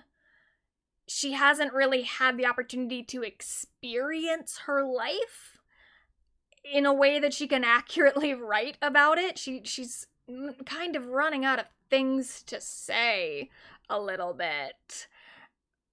And then on top of it, like, I think that the amount of press and the amount of scrutiny that her relationship with Travis has been under has made her somewhat protective of the way that she writes about that relationship, and she also is just in like a honeymoon phase herself, where I think she just feels so good being in the relationship that she doesn't feel any sort of complicated way about it, but that just made the depiction that Taylor has of her relationship in the album feel very hollow. It was all just like, Travis saved me, Travis is great. And it's like, well, what about Travis? And what about your relationship with him? Normal adult relationships are a little bit more complicated than just, yay, I'm so glad I'm in love. And I think some of that, again, comes down to the honeymoon phase thing of her and Travis just haven't gone through enough life together. But another part of it is that I think that now that she's with someone that she really clearly plans on marrying, she maybe doesn't feel like she can write stuff that feels complicated, and maybe just wants everyone to think of her relationship as this super unambiguously happy thing, which I'm sure it for the most part is. But what I think is so great about this new Hilary Duff album is that, number one, she's gone through a lot of life since 2007, since the last time she really wrote about her life. She's gone through a lot, and so she can write about the things that she went through. She has a sturdy foundation, which she's talked about in a lot of interviews, that one of the reasons she could be as confessional and she could make this album the way that she did is because she has a family and that's her priority. And so even if this album flops, it doesn't really matter to her. She can just go back to her husband and her kids. And I think that gives her a level of like comfort being more open, and a comfort being more, I don't want to say experimental because it's not like super experimental musically, but she could take more risks with the album because there's less for her to lose. With Taylor, I think she's putting so much into her music and her career. Like, that has been the center of her world for so long that she maybe doesn't feel like she can take those kind of risks anymore. Or that if she takes those risks, it's actually going to bring her world crumbling down in a way that I think Hilary probably doesn't feel, because of the fact that music still isn't like the biggest thing in her life. And then also, Hilary, the thing that I find the most remarkable about this album is the fact that Hilary is writing about her relationship with her husband in a way that isn't just so unambiguously we're happy all the time. The issues that she has, not even necessarily, it's not like she's shit talking Matt in it, but she is talking about her relationship with Matt in the way that like a human being would talk about their relationship with someone that they've been with for a while. Of like, it's not always just good, happy feelings 100% of the time. And so I hope that Taylor maybe makes note of how you can still write at the level that she had been writing at for a long time if you, A, take a break and live your life for a bit. Don't just put out a new album every fucking year. It's okay to wait. B, maybe start prioritizing other things in your life to the point that you you can take bigger risks in your music because it isn't as big of a deal. It doesn't matter if you don't break every record. And then C, it's okay for you to be in a loving, happy relationship and not write about it as 100% happy all the time. You can acknowledge the nuances of your life with someone, and that doesn't mean that the relationship is bad, and that doesn't mean that people are going to judge your relationship. Because I think the thing too is, like, Hilary is writing about her life with her husband here in ways that are emotionally complicated, and no one is, well, I'm not going to say no one. There were some people that were like, oh, she needs to break up with Matt. But for the most part, the response from this album has been like, oh, it actually seems like they have a really healthy relationship. So it's okay. You can do it. You can shit talk Travis a little bit in the next album. People they're not going to totally freak out about it. Maybe they will with her, though. I don't know. People are definitely weird with her, so I think that Hilary is helped by the fact that her relationship isn't under as much scrutiny as Taylor's is. But at some point, you got to let it go, girl.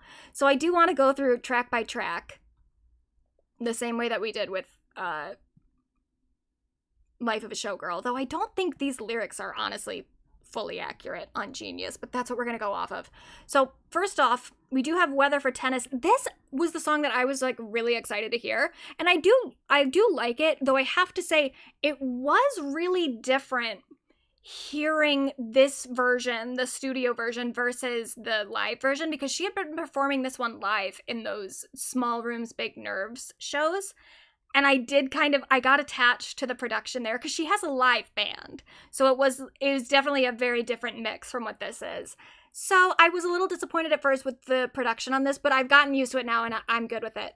Now, I do wonder who this song is about. And it's not the most important thing, because I think that ultimately the things being expressed here are relatable to a lot of people, so it doesn't need to be about a particular person, but it does add an extra dimension a little bit, and that's a hallmark of a good Taylor Swift song too, is that, you know, it's relatable, but also you know what she's talking about. So some people this could be about Matt. This is Weather for Tennis, and it's about her being in like a fight, like an ongoing back and forth with someone. It could be about Matt, possibly. People have also speculated it could be about Ashley Tisdale. I think that would maybe be a little too perfect, given the fact that when she wrote this song, she didn't know that Ashley Tisdale was going to write an article about her in the cut. But maybe it is about her. So she says, I'm a seasoned apologist for the people who I love. I'm an amateur psychologist, key to everyone's handcuffs. Keep the peace, because I'm a kid of divorce and you're the starter of wars.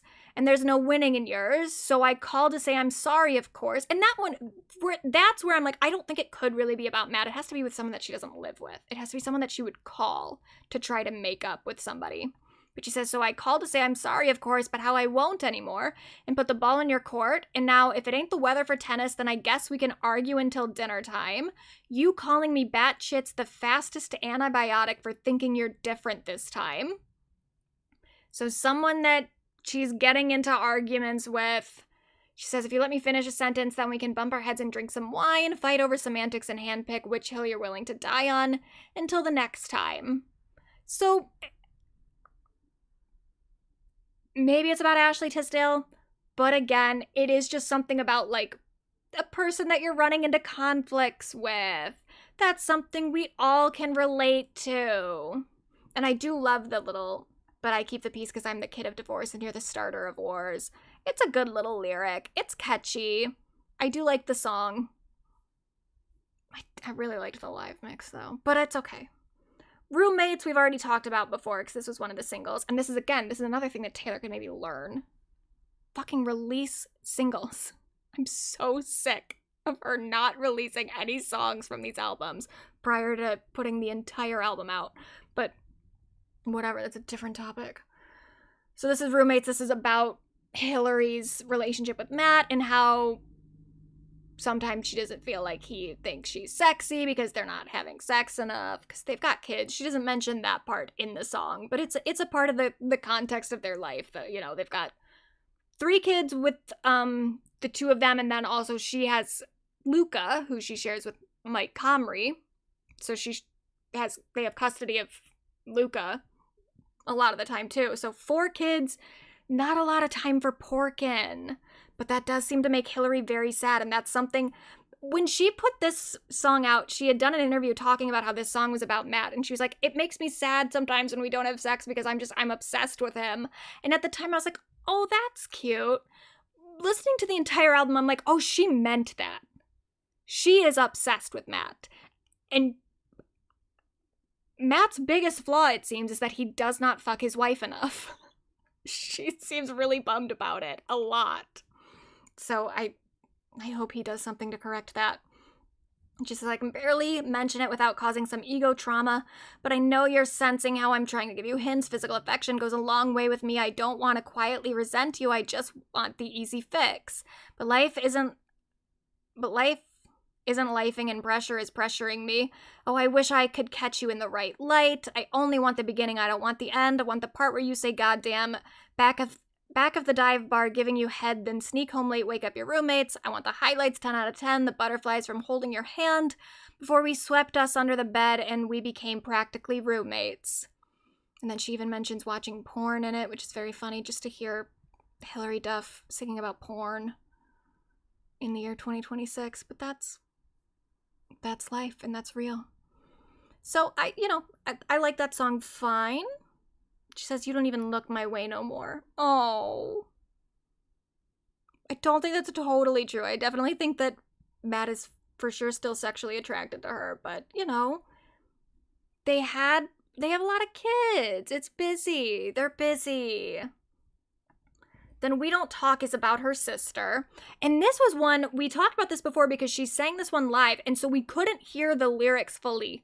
I thought it was so weird. She said a different combination, and I thought she said, but the same mom, referencing their, genetics, implying that her and her sister don't have the same father, which I thought was weird because they do.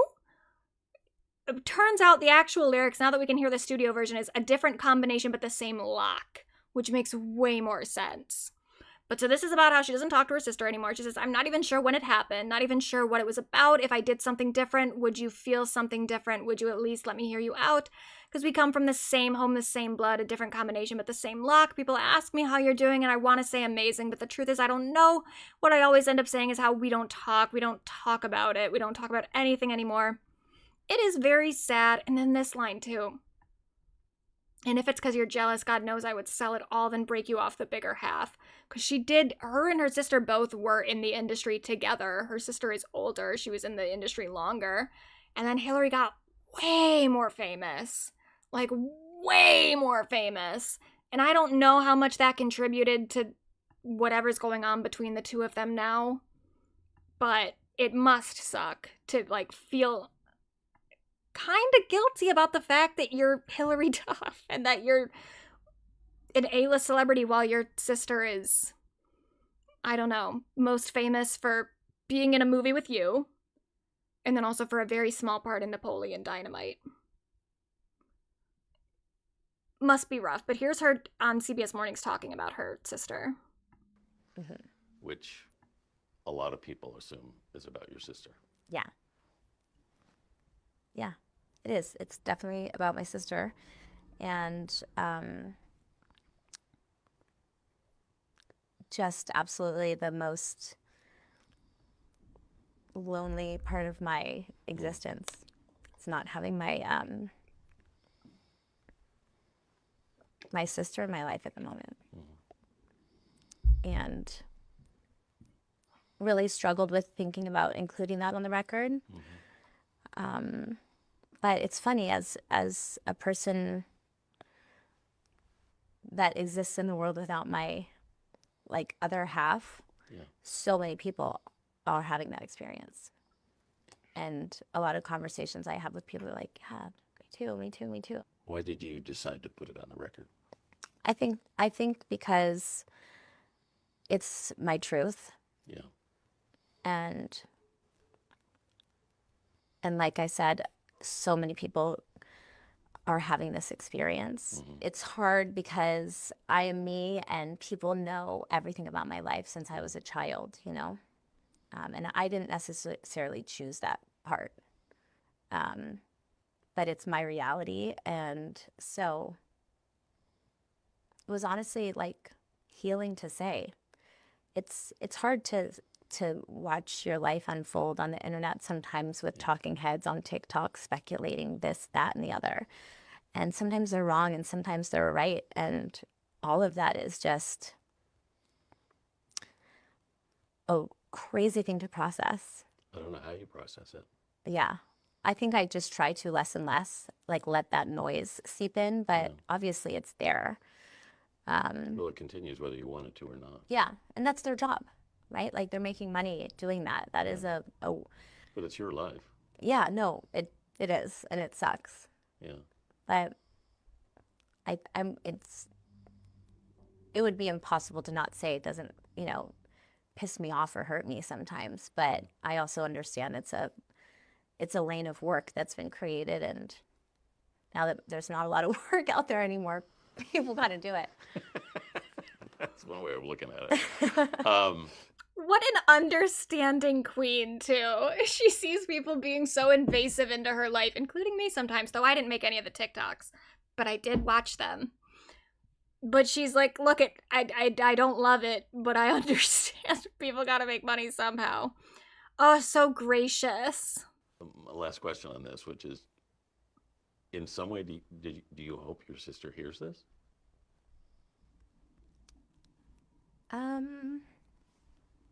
Is it for her as well as you? I don't think that would help. I think I have to just exist as a person on my own and do what I want to do. And I hope that for everyone that is where I'm sitting, you have to do what you want to do, and you have to do what feels good for you. And it's taken me a lot of time to get there and to live that way and to not care what the noise is going to be around it and just be me. I don't know. I don't know if she'll hear it. I don't know how she'll react to it. But, you know, it is a really personal part of my life that doesn't get to stay personal. So I might as well say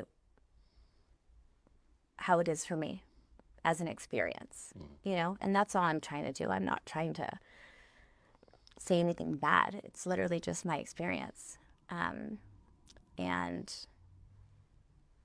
that's really all I feel like sharing. Thank you for sharing that. Yeah. Oh, she's so grounded and mature. She's so cool. And then I saw this. People were, because on Hilary Duff, on the self-titled album, she had a song called Mr. James Dean, which has a great bridge.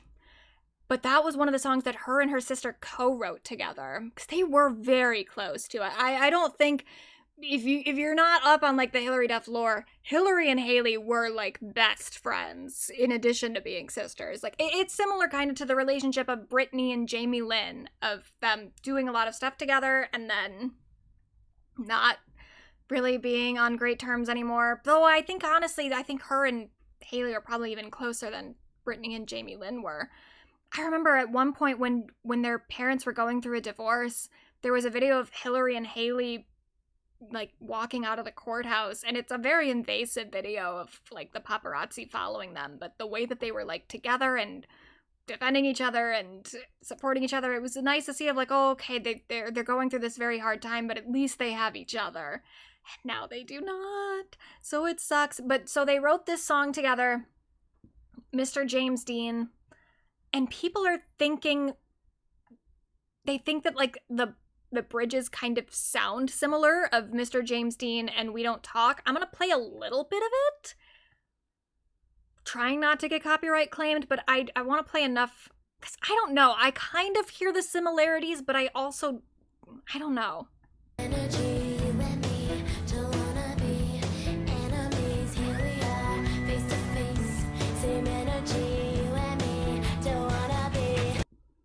And then here's the new song. Back to how we were asking to break it down. So sick of being so sad about how we don't talk and you won't talk about it. They are kind of similar. They do that kind of like da-na-na, da-na-na, but I don't know. I don't know if I definitely don't think that I would have caught those similarities without other people pointing it out. I did also hear this. This is different, but someone did a mashup of Sympathy as a Knife with We Don't Talk, and it actually sounds kind of great. A different combination but the same love. People ask me how you do it. I wanna say amazing, but the truth is that I don't know what I always end up saying is how we don't talk. We don't talk about it. We don't talk about anything anymore. Oh, so good. So that's that song. That's about Haley. And then Future Tripping. This is a song that's kind of just about her life, especially with Matt. So she says, kiss me on the lips with your eyes openish, and that's enough to send me off on a future trip. So she's like, oh, sometimes I guess Matt kisses her with his eyes a little open and that she doesn't like it. It makes her feel weird. She says, are we having enough sex? Are there exes you miss? Do I nail you to a cross on some bogus shit? I'm not dying, but I'm dying. I'm worried about shit that hasn't happened. Entertaining every doubt. Oh, here I go. Future tripping out. Spiraling around and around. Can you keep me on the ground? Honey, I need help. Sunset in Doheny. Doing laps around the house. Oh, here I go. Future tripping out. Blah, blah, blah. 2028, will you skip the headache and settle somewhere out of state with a younger heart? Will your crisis be a car or some bitch at a bar who's singing she loves Bon Iver and calls him Bon Ivar? So Hilary's very worried that Matt is going to leave her at any given moment, it seems, or cheat on her. And I don't think that is, I don't think that has much to do with Matt not... like Matt wanting to leave her or cheat on her. I definitely don't think so. I mean, I've seen so many interviews with him and he does seem like obsessed with her. But she clearly has some insecurities, some issues that she's working out on this album, and it will continue to come up. And that's a cute little song. It's a bop. Then we have Growing Up. This one, I didn't love it first. It's growing on me. The problem with me is that the chorus, I wanted the chorus to be a little catchier. I wanted it to be a little shorter. It's a little long for me, but I guess the chorus is, it's based off of a Blink-182 song. She's sampling a Blink-182 song or interpolating it. And I listened to the Blink-182 song. They sound very different. But the lyrics, a lot of the lyrics are the same, so I guess that's why the chorus is the way that it is. But it's about just growing up. She says, Alana came over and we talked shit for hours about everything and everyone we know, just drinking orange wine, hysterical, laughing until we cry, because anything goes. And it'll happen once again. I'll turn to you, friend, because I know you'll understand, and you will until the end. And when everybody's gone, they got busy and moved on. We'll face it on our own, and I guess this is growing up. So... I guess this is one of her favorite Blink-182 songs. She's a Blink-182 girly. And it's very cute. It's about her friend, Alana, or other friends of hers. But she also said that it is partially about, like, the fans and the relationship that she has with them. About, she's grown up. She's grown up. We've grown up. I just turned fucking 30. And I listened to Hilary Duff since the beginning of her music career, so this one did kind of, when I was like really listening to the lyrics, it did kind of hit hard of like, oh, we have gone through so much together, haven't we, Hill? My good friend Hilary Duff, my good personal friend. So that one is cute, I like it. Then The Optimist. This one I was not really prepared for. I had seen the lyrics taken out of kind of like out of context. I had seen them quoted in one of the interviews that she did that came out before the album came out. So I knew these lyrics were gonna be in the album somewhere, but I didn't know where they were gonna be. I think I knew that they were gonna be in this song, but I just didn't know the structure of the song or anything. So I was like, how the fuck does she just says that in the album? And she does. So it starts off, and I love this song is so good. She says, last night I went to see a hypnotist, asked her to teach me not to dream. I've got too much I think about, an overdrawn account of people I've been too afraid to need. She said, I'm no history revisionist, and there's some things I can't undo. You've got a tiny splinter on the tip of your finger. It demands all the attention in the room. And I was listening to it, I was like, oh, that's a good lyric. Like, the way that it fits, like, syllabically, in the rhyming scheme, I'm like, oh, this is some good writing. That's good. And then she just immediately hits you with, I wish I could sleep on planes and that my father would really love me. And I was like, oh, okay.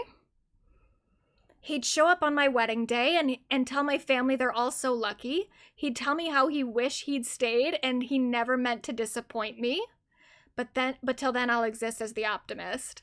I was like, oh. I didn't know we were going that far that quickly. Like just straight in. But this makes sense. Yeah, Addison Rae got this on repeat. Again, the best pop girlies have daddy issues. But this one, I mean, I've always known that she had issues with her father. Like, Stranger is about her father. There's some other ones on Dignity that are about her father, including one that I don't want to say the name of. But I always knew, and she's had a very, like, on and off relationship with her dad. So, I'm not shocked to find anti-Bob sentiments in the album. I was just a little surprised with how blatant she got with it, just so quickly. She says, I was an emotional architect who knew your dimensions more than you. I learned which way you turned your back to let go of eye contact and which bottles made you feel more immune. Again, I wish I could sleep on planes and that my father would really love me. I wouldn't have to feel such shame around how often and how deep it cuts me.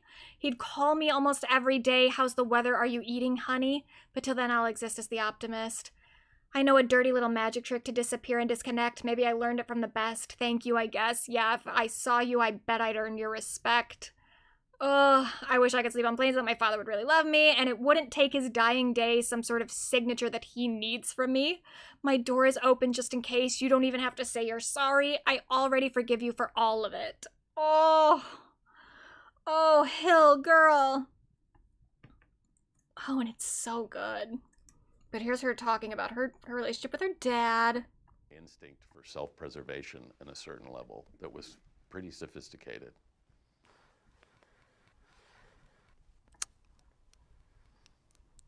I don't know how to answer that. I think you're not wrong.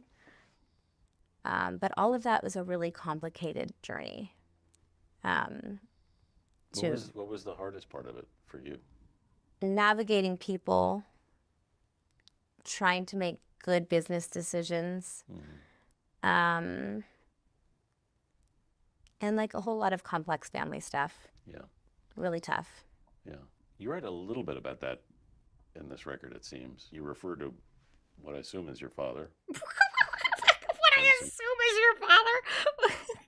Like she made it ambiguous in any way. Disappointment. Mm-hmm.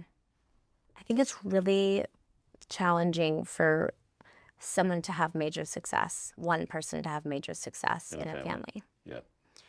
And, you know, in The Optimist, that's what it feels like for me.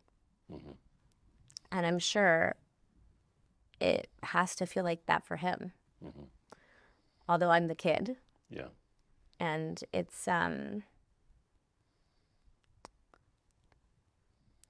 been hard to get back to a place of health.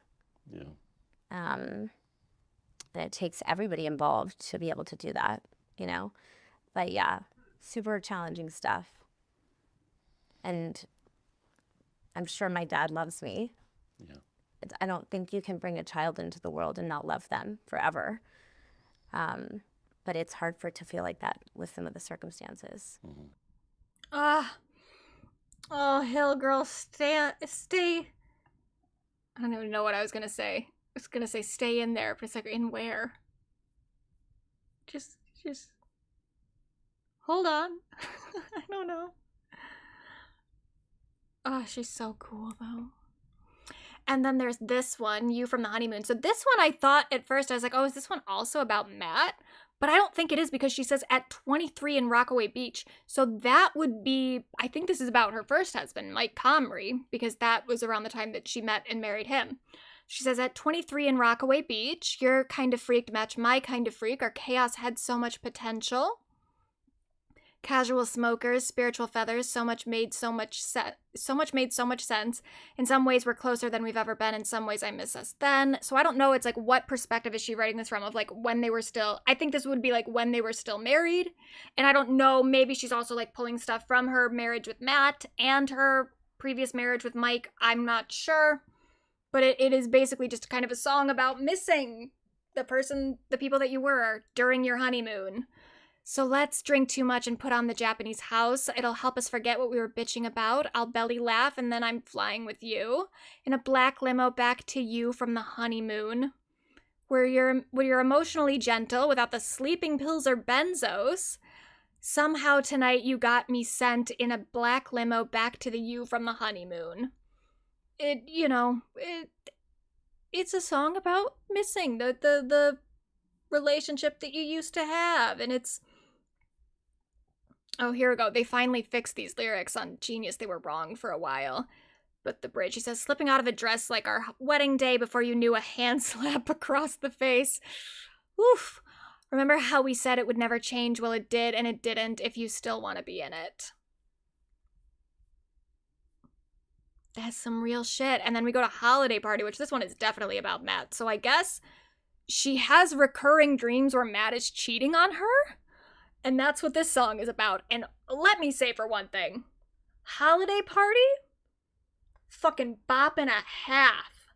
It's so fun. It's one of the funnest songs to listen to on the album, but it is also, the lyrics are kind of a bummer. So she said, in my head you live another life where you fuck all my friends and wish someone else could be your wife. I love you, I love you. I'm sorry for letting it get the best of me again. I'm too emotional, I guess. When I look at that body, I'm not trusting nobody. And I was like, okay, Matt's fine. Matt's cute and all. I got no issues with Matt, personally or physically. I think he's a fine-looking young man. But, like, when I look at that body, I'm not trusting nobody. You realize you look like Hilary Duff, right? Like, Matt's cute and all, but if we're being honest about the leagues the two of you are in, you're in a league that 99% of the population is not in, including Matt, I'm sorry to say. And Matt seems to know it too. He posted on his story earlier today one of her photos from the Interview magazine photo shoot, and he just said, I did not deserve to land this. And it's like, yeah, maybe. I mean, he's a good guy, so... He deserves it. But, I don't think that you have to be looking at Matthew Coma's body, Hilary, and being like, oh my god, everyone wants that. If everyone wants it, I'm gonna tell you right now, Hill, it's because they want him because he's your husband. That would be the reason that most women would be enticed by him, is like they want to fuck Hilary Duff's husband. They're not just looking at Matthew Coma's body and being like, ooh yeah, give me some of that. He's fine. Worked for Carly Rae Jepsen. But let's be honest. She says, I imagine you in a corner booth getting way too cozy. In my head, you got touchy at the holiday party in the charcoal suit that I like on you. In my imagination, she's there with her eyes so starry, holding your car keys. Which is, that part's funny too. If, like, she's driving his car? In my imagination, I'm another victim of the holiday party. What a way to go and ruin the night. I'm back at it again, questioning my belief in a good guy. I love you. I'm sorry.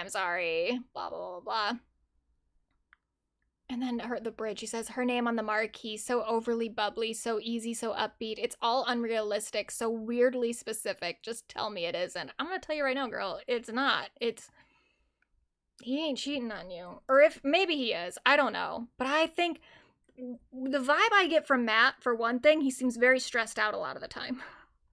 I think, not like stressed out all the time, but I think he is maybe a little overwhelmed by the fact that he has 3 kids to take care of. So I don't know that the man really has that much time to cheat on you. But he very much seems like he's very in love with you, Hilary. So I think you're probably fine. But that's the thing, is it's about her insecurities. And this was kind of funny. So during the Rolling Stone interview, she said, I always think Matt's gonna leave me for some coolio indie songwriter that he works with. And then Matt says, which is so insane, but also very real. Those are very real things to get hung up on emotionally. And people are interpreting him saying, which is so insane, but also very real, as him being like, yeah, maybe. Which this person, I think they know what he meant, but some people really were like, he's crazy. He's implying that he might cheat on her. I was like, I don't think that's what he's saying. I think he's just validating, like, oh yeah, she has insecurities and she feels certain ways sometimes. But I don't think he has any plans on it. And then we have Mature, the first single. We've talked about that before. This is a song about her as a young girl being in a relationship with a guy who's much older. Now, the stuff that she said subsequently about this song, obviously the easy person that it would be about would be Joel Madden, because she dated him when she was 16 and he was 25. However, she has also said that it was a relationship that she was in. Did her first husband cheat? I'm not sure. I don't think that they've never really. I don't think that that's an allegation, or if it is, I don't know that there's any like evidence of it, but maybe. I think she probably got cheated on by somebody for her to be so worried about it all the time. But I don't know. I don't know if he specifically did. But, so, this song, I don't think it's about Joel Madden, because she said that it was about a relationship that she was in when she was young, that she was in very briefly. And her and Joel were in a relationship for a few years. And they are just still friends. She's friends with Joel.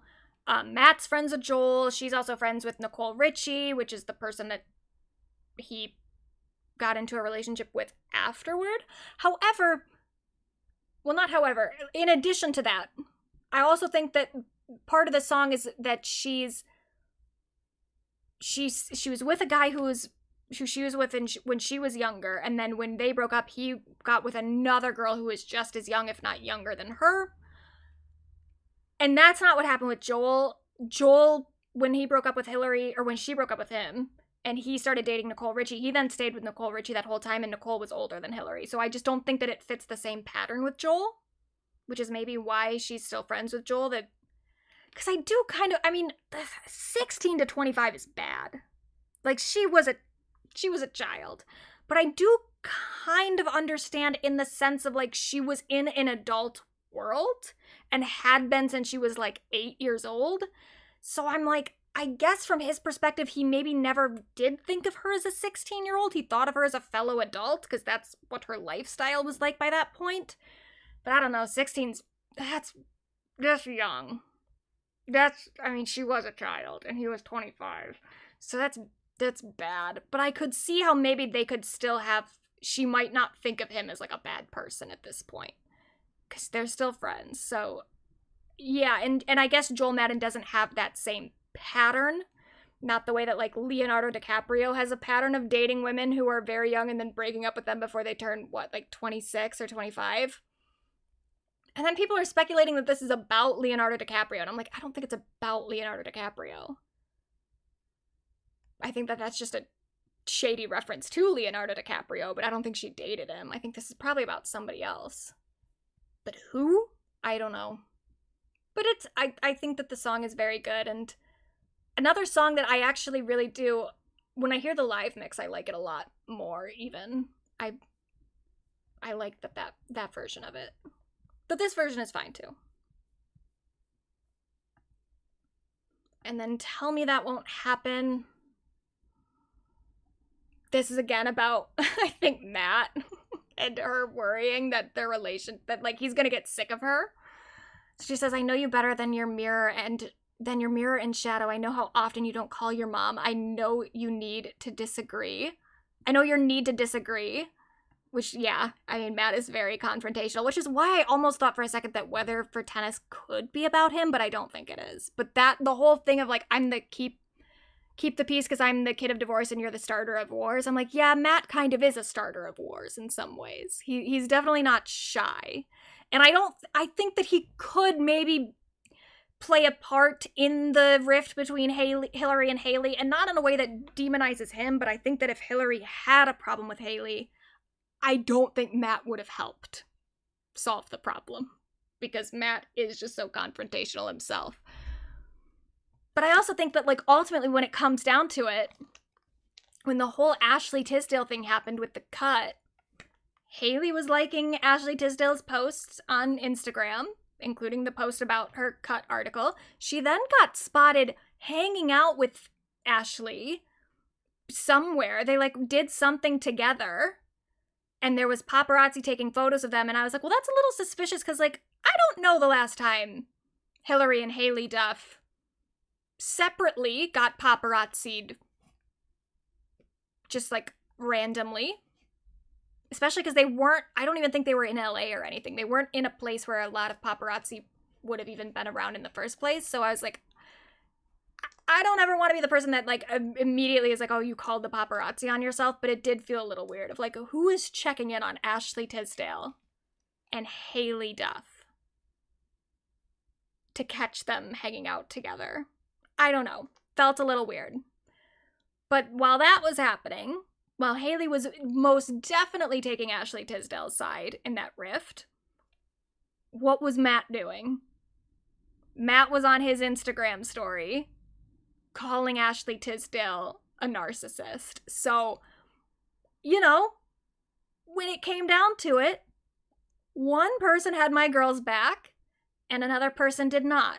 So if Matt is maybe in some part stoking this rift between Hilary and Haley, I'm like, I can't say for sure that I don't still take Matt's side. Because from what I've seen, Matt is Hilary's defender more than Haley is. But she's right. He has a need to disagree. Yeah, she says, I know how you hate the vegan shit and the tarot cards. Tell me some words that are dirty in French. Give me some first times like we still got them. I'm worried that I felt everything I'll ever feel that I won't again. I'm wondering if time stands still, will I still be dreaming in past tense? Someone who just turned 30, I have to say. I know that I have a whole life ahead of me, but I feel this. Maybe I have felt everything I'll ever feel. Are we 80 years proof? Are we really immune? Will I want something new? Will you want something new? I'm worried that I felt everything I'll ever feel and I won't again. Tell me that won't happen. And when we go at each other's necks, you go harder, even though you know you're gonna be wrong. I'm not complaining that the sex could be hotter, but I want to know that's the wave you're on. Ooh. Could the sex be hotter? Promise me some things can stay just the same, and I promise you'll lie if they ever change. Is that what you want, Hilary? You want him to lie if it ever changes? You're already so fucking paranoid. I think you're probably better off with him being as honest as he is.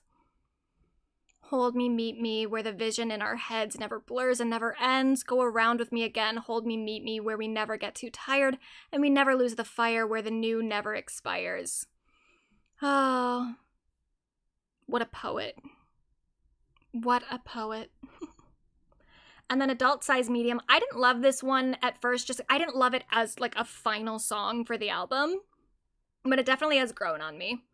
So, air drying our sheets, covering our gender in an oversized fleece, listening to records that meant something probably when we were 23 and horny, smiling with our teeth, habitually repeating, I'm a bad bitch, please. Us having no money was so fucking funny, it never got tired or boring. Okay, you never had no money, Hilary. I'm gonna have to push back on her on that one. You never had no money. I mean, maybe when you were like, no, your family is kind of rich. You never had no money. I'm putting on holes of an adult-sized medium. The 20-year-old me is still in here. I'm waking up to a dream sequence. Sometimes I can't see me in it. Was it a sip of wine or Aperol? I remember everything and nothing at all. I'm waking up to a dream sequence. Sometimes I can't see me in it. Was any of it worth it? Was any of it worth it after all? Is my reflection someone else's I stole? But if it's mine, can I still keep it if I can't see me in it? It's just... I mean... tryhards, icons, Sunday mornings, Super Bowls, turn-ons, tampons, edibles, and booty calls. I remember it all, and I remember nothing. How did we get here? Was it luck or something? Was it luck or something? I remember it all, and I remember nothing. How did we get here? Was it luck or something? I mean, it's just good. She's just a good songwriter. I don't know what to say. I didn't even really know that she was as good. I mean, I knew kinda, because she had good songs before, and she did write a fair amount of her best songs, but it's just been so long. Even Breathe In, Breathe Out, she didn't write a lot of those songs, so I didn't really even know what to expect. And I didn't expect her, I think, to come this hard and be this, like, vulnerable so immediately upon making her comeback. But I'm so glad she is, and I don't know. I really was really pleasantly surprised, and I was already very excited. But here's her talking about that line, luck or something, and its meaning for the title of the album. The album title is one of the last lines of the record. I think it is the last line of the record, Hilary. On a song called Adult Size Medium. It's really about wearing a t-shirt with holes in it, and and maybe it's from your like 20s and you've owned it for a really long time and you're wondering if you still recognize that person from that time, and you're a little bit reminiscing about a simpler time but also a really complicated time where you don't know yourself as well. One of the lines at the end of the song is like, how did we get here? Was it luck or something? And I think that just really is a common theme in my life. It hits a lot of questions that I get asked a lot. How were you the normal one? And how did you like escape all of these childhood stardom things? And I can give certain things credit, or I can also give myself credit. And I think that there's like a lot of weight in the or something part of it, because it's just like all about the journey, and it's like a mixture of things, some of it being luck and some of it being me. I'm so proud of you, Hilary. I didn't know you had it in you. Oh, she's so good. I really did love this album. This pissed me off though. Pitchfork gave it like a 6 or something, which I was like, okay, fine, whatever. You didn't connect to it, that's fine. But I hated this. This is music you've heard before. It's like, so? First of all, it's not music I've heard before because it's music about Hilary Duff's life, and she hasn't written this album before, so I in fact have not heard it all before. But like, okay, yeah, musically, is it super adventurous? Is it super experimental or innovative? No, not really. Like, okay, sonically, sure, I've heard similar things before, but that's not the point. This just does feel like a very kind of I mean, it's unsurprising with Pitchfork. They're like the dude bro review site, especially now. They had a moment where they were a little bit more into like the poptimist thing, and now they're going back to their snarky stuff, which I do appreciate to some degree, because we do need the poptimism thing. Did get a little bit overwhelming, where like it seemed like a lot of outlets were afraid to write critically of pop stars and big pop albums. So we do need a snarky one. But this is the same kind of like dude bro shit that they were doing before, where it's like the way that we evaluate the value of an album or of music is by evaluating like what it has accomplished in like a larger sense. Like we need it to push the boundaries of music as a whole, rather than just thinking about like, does it connect with people? Is it like emotionally vulnerable in a way that other people would find cathartic?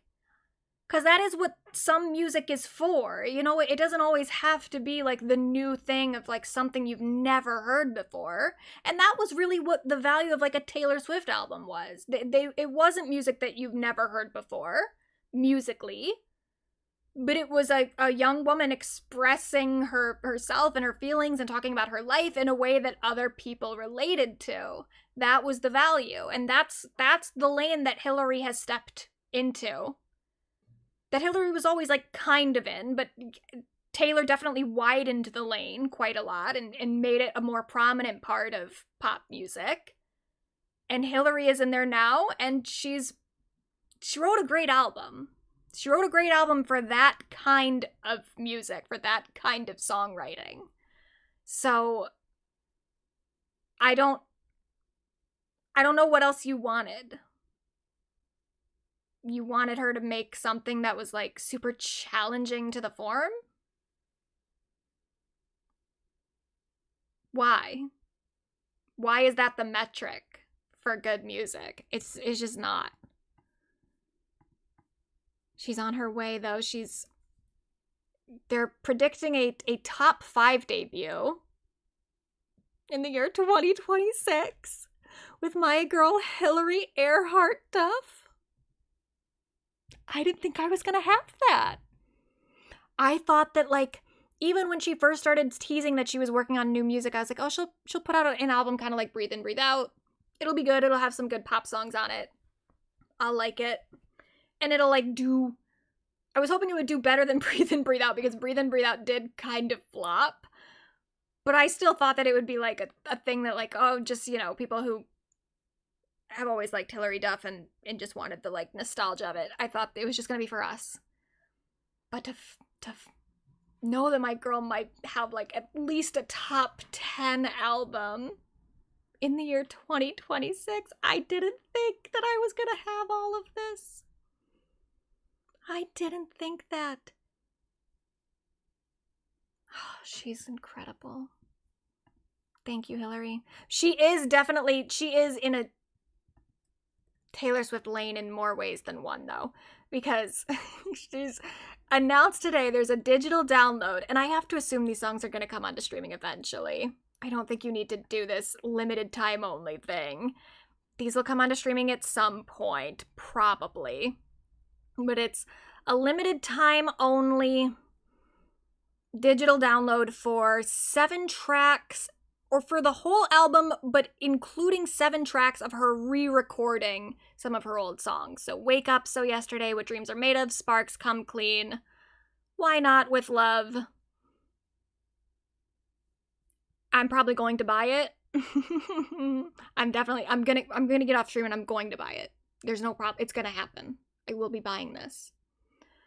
Do I think you need to? No. But if you go to her music stuff, already quite a few variants.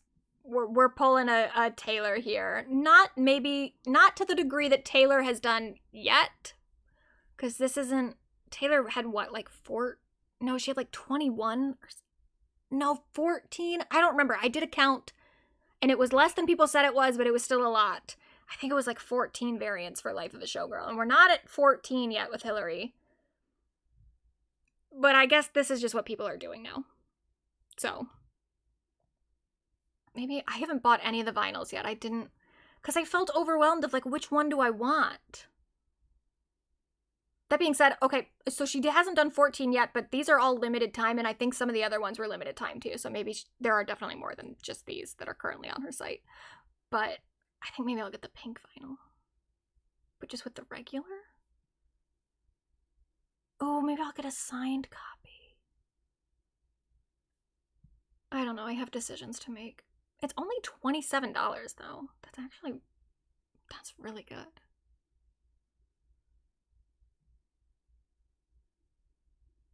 Anyway, there it is. There's the Hilary Duff album. Now, we're at 11:11. We've gone longer before. So I leave it up to you guys. I'll do a poll. Do we want to talk about Punch?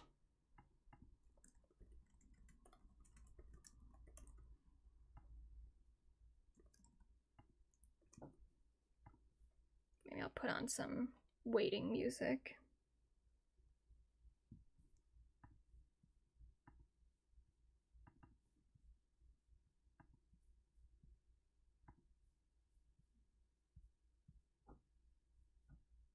What the hell? Why is it not playing my waiting music again? God damn it. What the fuck?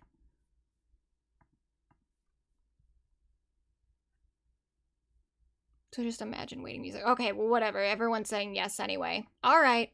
All right. We'll talk about Punch. Did you guys see that?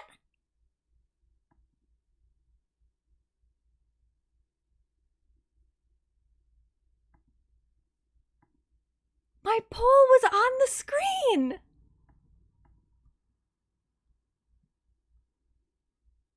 Oh my god, let's do it again. I'll ask another poll. What should I ask? What should I ask? What should I ask?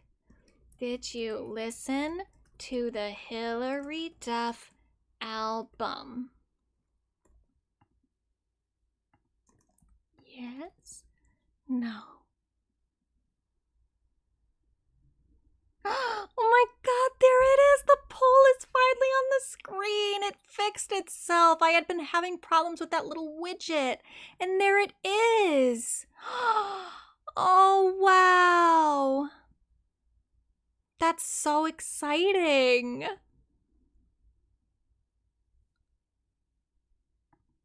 Wow, some of you have homework to do, though. You gotta listen to that album. Alright, let's talk about Punch. First of all, look at him. And it is a him, I think. I've seen different things. I've seen people referring to Punch as a girl, but I think he's a boy. I don't know. How do you tell? Show us your dick, Punch. Look at him, though. Oh, he's so cute. And his monkey. And all you had to do was turn 30. Oh, I know, it was waiting. Shit. So people, for one thing I wanted to say is people are really trying to pit Moodang and Punch against each other, and people are definitely taking more of a Punch side. And I think a lot of it, I've seen a lot of people referring to referring to Moodang as a Republican because of that one time that she predicted that Donald Trump was going to win the presidency. And like, what did you want her to do? She was right.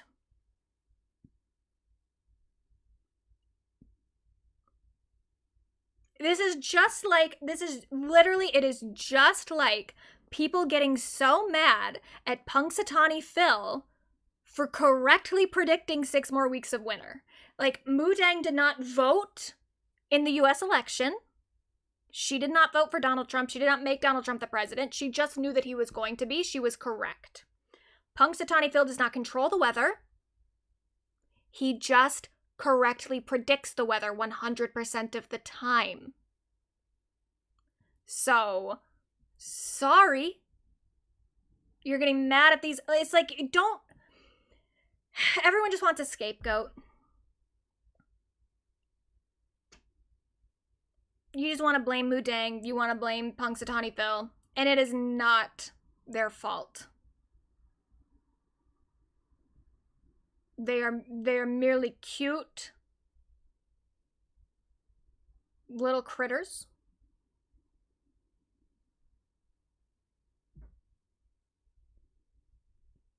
That have excellent predicting powers. And I'm sorry that the world is so bad, but that is not their fault. But anyway, people are what I do agree with the comparisons between Moodang and Punch is that Punch does have a little bit of like a harder lifestyle. Like, you know, he got abandoned by his mom. Ultimately, they both are growing up in captivity, so like it is still a similar situation. But okay, Moodang has a mom. There's their big difference. Moodang has a mom and she has a good relationship with her mom. It says Punch came from the mud. He was abandoned and all the other monkeys hate him. Moodang was a fat, pampered slob. They're fat-shaming Moodang. First of all, I don't think we need to fat-shame anyone. But Moodang is a hippo. Don't ever compare my goat to that fat little bitch. She's a hippo. What's she up to? I haven't seen her in so long.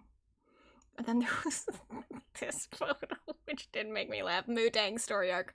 Panchi, because I think that's his full name. Panchi Kun story arc. Maybe. And then IKEA is getting really involved, which it makes sense because the monkey that Punch is attached to, it is an IKEA monkey, so of course they were gonna take the opportunity. It says, sometimes family is who we find along the way. That's cute. Selling it for, what is that, just pounds? 17 pounds? Good price. But then Build-A-Bear tried to get involved too. I was like, this has nothing to fucking do with you. Just nothing. Get out of here. Doesn't even look like Punch. It doesn't look like Punch, and it doesn't look like his IKEA monkey either.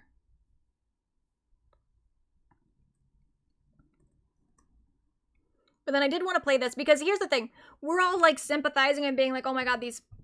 I think the last time I said I wanted to punch the other monkeys. Or I wanted to kick them or beat them up. I don't remember what I said. But I did speak violently about the other monkeys. And I do think, as much as I will still be leaning into that, and I will still be saying that I want to beat the shit out of the other monkeys for being mean to Punch, because that's just how I feel. I do think it is worth having like an actual... like person who understands monkey behavior explain what's happening here. So this is Maya Higa. She's a Twitch streamer. She has like a sanctuary of, like, she's experienced. She knows what she's talking about way more than I do, and way more than those people on the internet do. So here's her talking about what's going on with Punch. Punch the monkey. All right, no, actually, I don't think that I have. Well, actually, I've only been asked about it once, and it was today on FaceTime with Adapt before stream. He was like, "You seeing that monkey?" And I was like, "Yes, I've seen that. I've seen the monkey. Everybody's seen the monkey."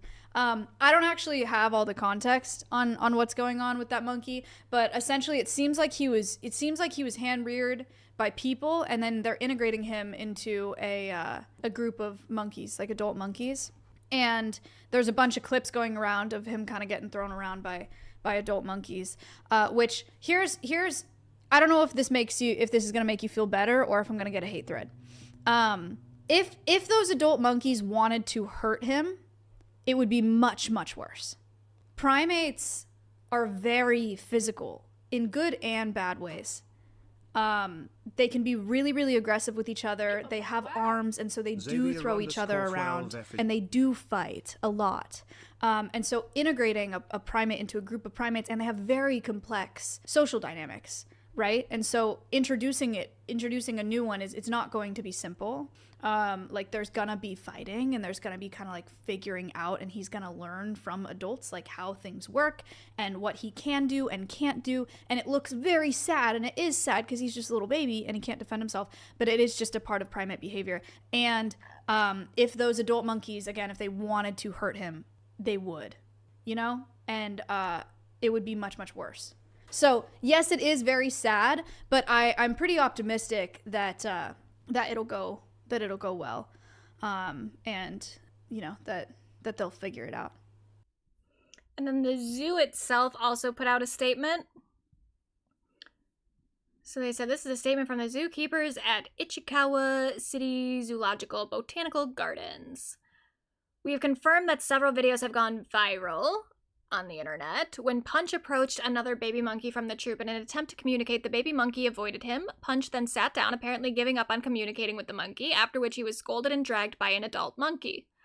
The adult monkey that dragged Punch is probably the mother of the monkey with whom Punch tried to communicate. She probably felt that her baby was annoyed by Punch and got upset, expressing, "Don't be mean." Punch has been scolded by other monkeys many times in the past and has learned how to socialize with them. In the video, Punch runs to his stuffed orangutan toy after being dragged. However, as usual, he left the stuffed toy after a short while and was communicating with other monkeys. The video was probably recorded on the morning of February 19th during feeding time at 12 p.m. and 3 p.m. Punch acted no differently than any other day. In order to integrate Punch into other Japanese monkey troops, we anticipate that this kind of challenge may arise. Although Punch has been scolded many times by other monkeys, no single monkey has shown serious aggression toward him. While Punch is scolded, he shows resilience and mental strength. When you observe these disciplinary behaviors from other troop members toward Punch when he tries to communicate with them, we would like you to support Punch's efforts rather than feel sorry for him. I will be doing both. I will be supporting his efforts and also feeling sorry for him and also hating all the other monkeys. Even if I know that it's not like they're doing anything super wrong, that they're just normal monkeys. And this is a part of the like socialization that Punch has to go through. I get it. I understand it. I also don't care because they stole his stick. Look it. I shouldn't turn the music on. Look at these bastards. He's hanging, he's playing with a stick, and then the other monkey, it takes the stick.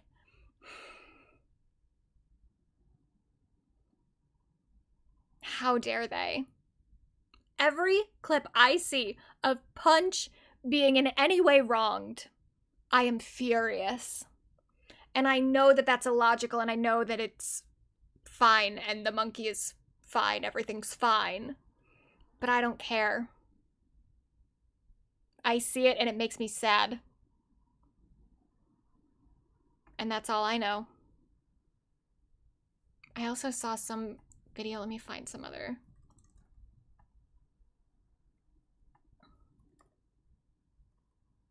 Oh my god, I just opened up Twitter on my other. You guys can't see it, but Hilary Duff will appear on Call Her Daddy this Wednesday. God damn it. I mean, it's fine. It's not like I wanted her to be asked any hard-hitting questions anyway, but it's like, does everyone have to go on Call Her Daddy?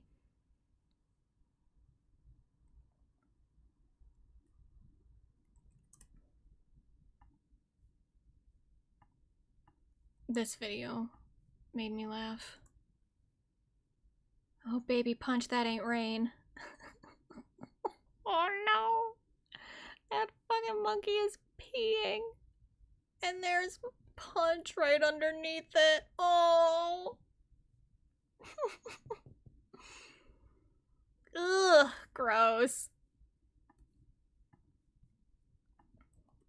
He is so cute though. Yeah, this is how I feel when I find the other monkeys bullying Punch. And I think it's okay to feel that way, even if I know it's wrong. I'm not gonna do it. I'm not gonna go to Japan and actually punish these other monkeys. But I'm gonna feel a certain way about them for the time being.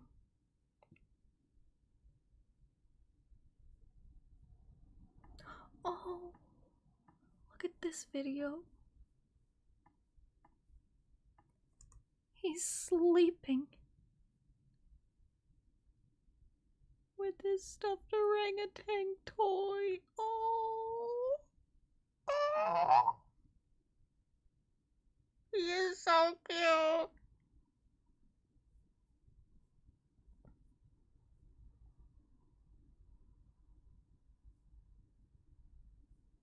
Oh. I just love Punch.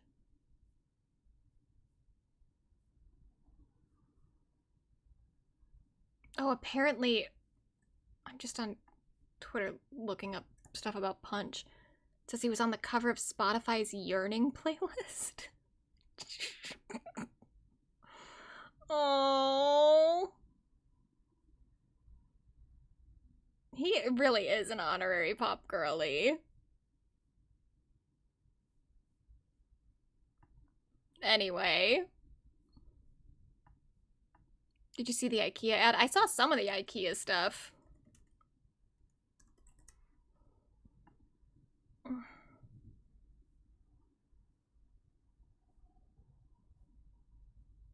But I guess they got, so it says Punch the viral. So they did like a donation too. They're definitely milking this. Which, I mean, that's fair, I guess. But they did a donation of all these different IKEA stuffed animals. I did. I have that in my document that the Tate brothers wanted to buy him And for what? What are you gonna do with him? I would so much rather, as much as I hate the other monkeys, I would so much rather him be hanging out with them than with you. $2,500? I think Punch is worth more than $2,500. Or $250,000. He's worth way more than that. Up your offer. Or just die.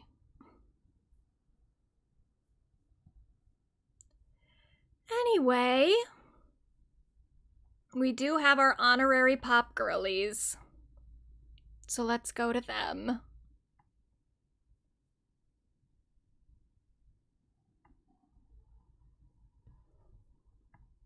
So first,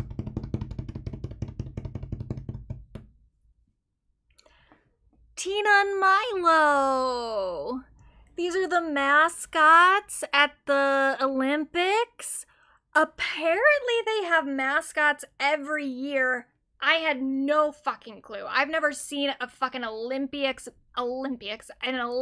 mascot in my life before this year, but I guess they always have them. And these are cute little, what are they called? They're called stoats? Oh, what the hell? Oh, I had a little thing of all the fucking, let me find it.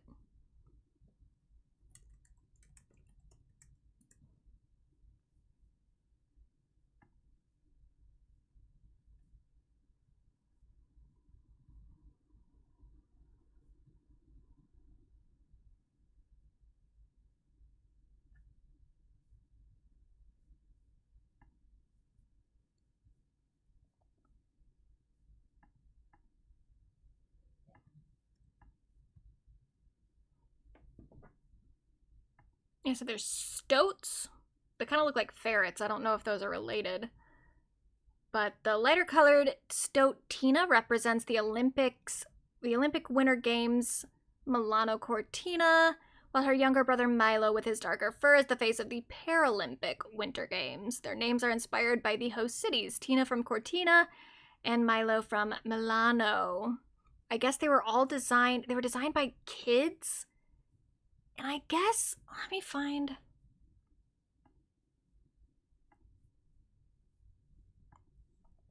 Because I went and I was like, what do these other fucking mascots look like?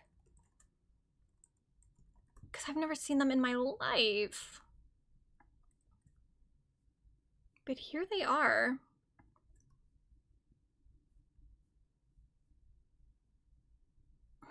Yes, I'm happy with the cookies.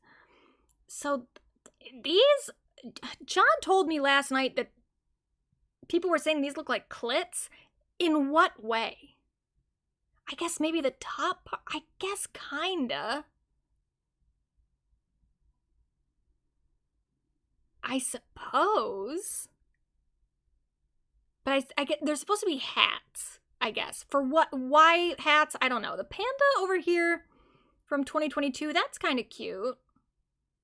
I don't know what he's wearing. This is lame. This, I've never seen any of these. This looks kind of familiar. Definitely never seen this.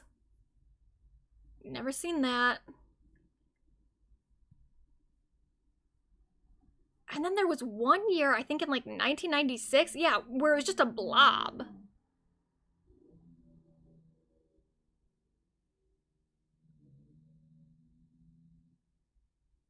Hey, is it one year where it was just two kids? What are those owls? She's kind of a diva, actually. We can bring her back. She's kind of cunt. But the rest of these are... What, is that a wizard?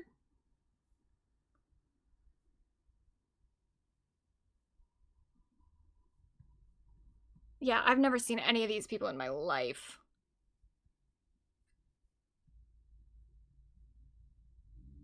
But I like the little stoats. They're cute. And I just like a good mascot. This is the first time, because they have, like, there are the actual mascots that are, like, going around the Olympics. And I feel like I've never seen those before. Never in my life. Though I guess I don't pay that much attention. But I didn't pay that much attention this year either, and I still saw them this year. Anyway.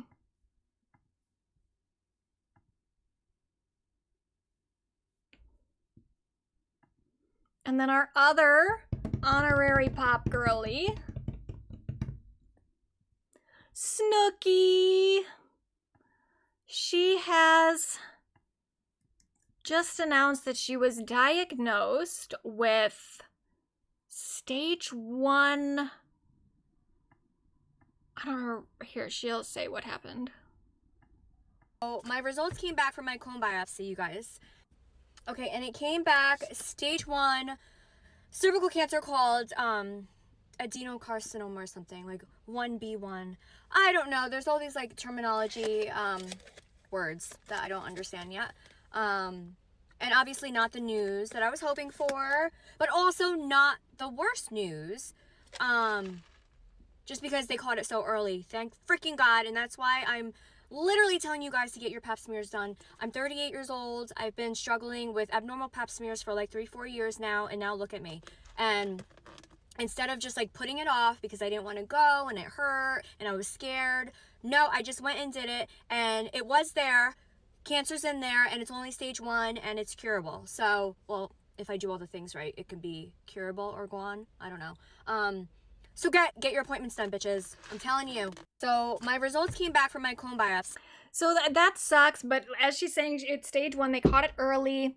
And I'm glad that she is using this opportunity to encourage people to get checked, get your pap smears. Also, I think the HPV vaccine is good for preventing this. I'm not sure exactly how, but I think it is. That's what I saw on the internet.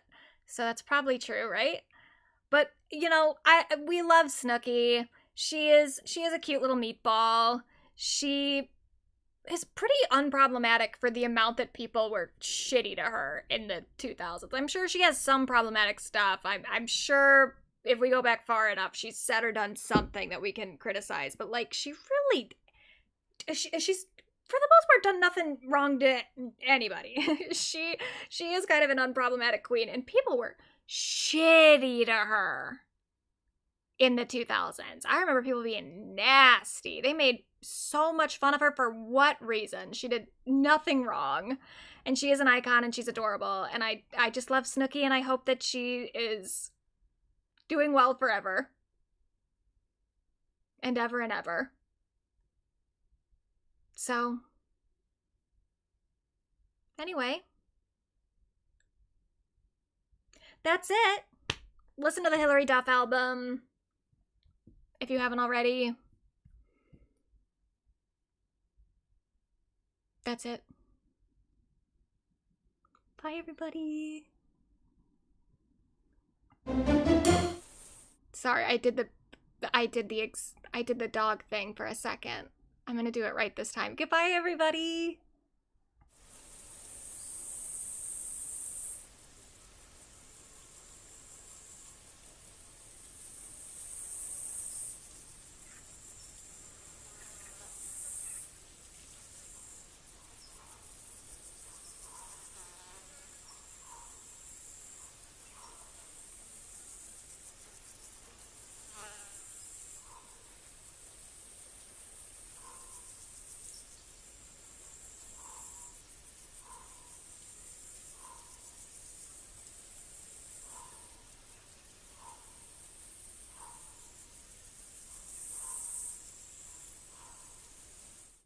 Okay, wait, if anyone's still here, I just remembered that I should have clarified that there will be no public stream next week. We're doing the members stream. So if you're still here, I'll see a lot of you, some of you next week for the members stream, some of you the week after that for the next public stream.